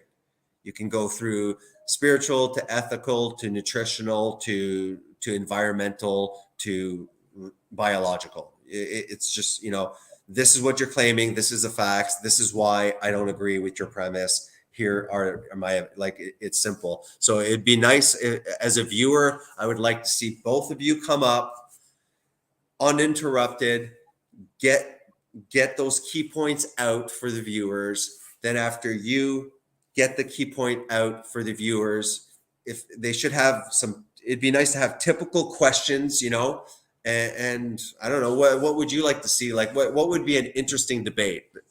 Like how, because it can't be just a screaming fit. Like nobody likes to watch that. Like there needs to be some kind of moderation, basically. Like the mute button needs to be used. If there's a debate and stuff like that, it should be equal time. It should be structured. For sure, there can be a discourse at one point, but it can't be just people talking over each other. And what the best would be, I don't know if that's possible, is a platform where each person, if they wish, can pop up quickly stuff onto a PowerPoint slide. So let's say when you're talking about, okay, well, the nutrient deficiencies or the anti-nutrients or all of your stats and stuff like that, or actual short visuals, as you're doing your time, your 5 minutes, you can pop up stuff. The other side can do that too. That would be the best, because, if let's say you're talking about the conversion of beta carotene, and you can literally pop up, the PubMed, and at least because I've seen vegan things, and it's like you say something and it's like the viewer doesn't know if your statistic is real or the other ones, and the other one's just going to refute it. They're going to laugh about the animal crop deaths. Like, I mean, I've seen enough vegan videos to know they're just going to laugh it off. It's like, it'd be nice to have actual footage. Well, that's why I try to explore other areas, like the post that you saw the other day about the phosphate mining. Yeah. Versus, the vegan phosphorus source is these giant mining operations where 100 acres has been removed down to hundreds and hundreds of feet, and you see this little dump truck down there. It looks like an ant next to this giant hole. And I'll put it here. I have it here, GD, if it works. Here. Then we'll have to get going after very soon. Here, do you see it? Yes. Yeah. I saw this one in your community post. I thought that was like, yeah. I think I said a picture is worth a 1,000 words, I think, in the comments over here. Yeah. Somewhere I wrote something somewhere. I don't know. All right. I think we should cut it here. It's 1 a.m. Want to watch maybe at least one movie before I fall asleep. It's my day off. I had a cold for 2 weeks, damn it. Just like 2 freaking weeks of Josiah 2 weeks ago had a really sore throat. Like a typical guy, like he was freaking out. He was looking up. He was like, I think I have throat cancer. He's like, look, there's a little string of blood in there. I'm dying. He's looking up hemoptysis and like, coughing up blood, all sorts of stuff. So I'm driving him and we're talking and it's like slow motion. Like I turn around like this and he says something and just a speck of spit goes and I just feel it. And I'm like, you just spit in my mouth. And I'm like, so I'm like, great, I'm going to be sick. I was sick. It gave me a slight sore throat, but then it was just my nose. It was so freaking blocked, man, for 2 weeks. And like, I felt weak. And then I'm blaming the shot. I'm like, you see, I can't even fight off a cold. I'm dying here. It's been, I'm like, I didn't want to go for antibiotics. You know how people run for antibiotics? It's like, and it was gross. Like finally, it was just blocked, but like just clear. Then finally it got all gross and yellow. And I was like, okay, good. I thought I was going to it's coming out. It's the end of the cold, but it stretched another 7 days. And I tend to not drink much water. I just have a bad habit of not really going and drinking, hydrating myself efficiently. And I was reading and I was like, they did say well, no, your body's trying to produce that mucus. It's, it's white blood cells. And once they do their job, if you're drinking more fluid, you'll have more fluid to flush out. And I drank purposefully for 2 days and it cleared right out. So maybe I was just not drinking enough to allow it to go. But yeah, 2 week freaking thing. And I'm sure it's because Josiah spit in my mouth by accident. I was like, yeah, Michelle was sick for a little bit. I don't know. I get sick so often. There's this coworker that works with me, and the type A personality, very structured, a very structured person. Like every morning, they make great workers, because they're OCDing, he has his same yogurt and stuff like that, and always catches errors. Very, very, very, very good memory. And I remember once, like, he always puts everything in one of the therapists grabs it, and he just like moves something, and the guy comes back, and he's like, it's like you could tell. Oh my God, I'm getting tired, but I forgot why I was talking about that specific guy. It wasn't because it was about his type A personality, but it was about you getting sick all the time. Oh yes. So he's a type A personality. So he's a very good worker, very conscientious, but he's also the guy that is very kind of like always has to point out something, like, oh, you were sick again yesterday, where you're like, oh yeah, I had a cold, and you're kind of like explaining yourself, and you feel like it's always something, like he always has to make a comment. Oh, you're always, I'm never sick, and it's true that the guy's never sick. I'm like, were you breastfed? He's like, yeah. I'm like, well, I wasn't breastfed, so I didn't get all those things that breastfed babies. That's why I have no immune system. It's true, the guy never gets sick, but I just catch. I've always been like, I just catch colds really easily, and I'm a big baby, like a man cold, but yeah, this one was really hard, and I was like using decongestants, and that can backfire on you, like the Drexenil and stuff like that. It works, it constricts the vessels, and I guess there's a rebound effect, but I was careful with that, but yeah, it was lasting, and then it just Can I suggest a possibility? Yeah. For you? The reason, and I'm like your friend, I never get sick. Yeah, that's good. But I was breastfed, and if you don't feed, if a baby goat or a baby calf doesn't get the colostrum, then they'll die every time. There's not an exception to that. They have to get that colostrum. Yeah. And the key ingredient in those in the colostrum is common both to goats, cows, also human beings. Yeah. It's all the same. Mammals need that colostrum, and it is the main reason is because of something in there called immunoglobulins. And these immunoglobulins can go in and attack viruses, bacteria. They're a huge part of our immune system. But you can go to a livestock feed store and pick up a package of colostrum and drink that yourself. And studies show that it boosts the human immune system, even adults, to drink colostrum. You do that, and then you mix it with the some prolonged fasting. You get the autophagy, and I heard that fasting, what it does, it puts also stress on the system for sure.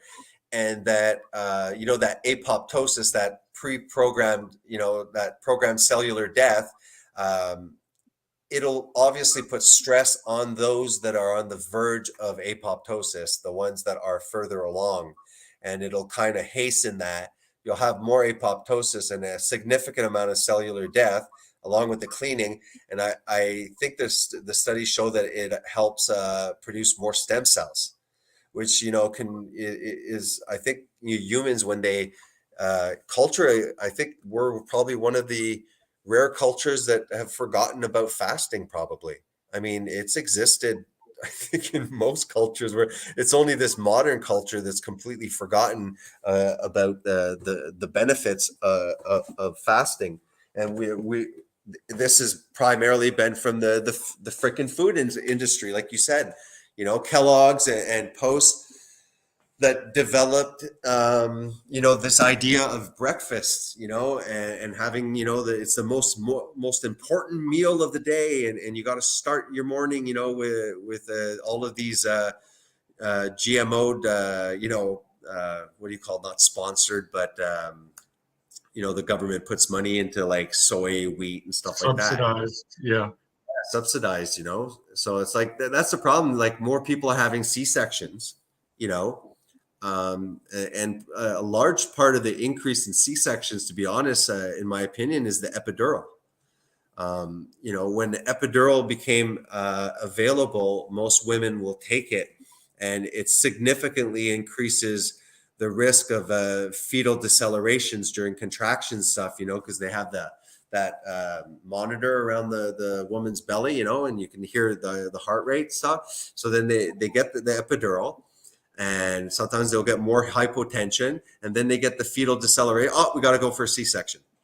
So the baby also, there's benefits for a baby to go through the natural, all of that beneficial bacteria is planted whenever it's vaginally delivered. We've got a bunch now of malnourished mothers, because our generation is perhaps fat, obese because of surplus of calories.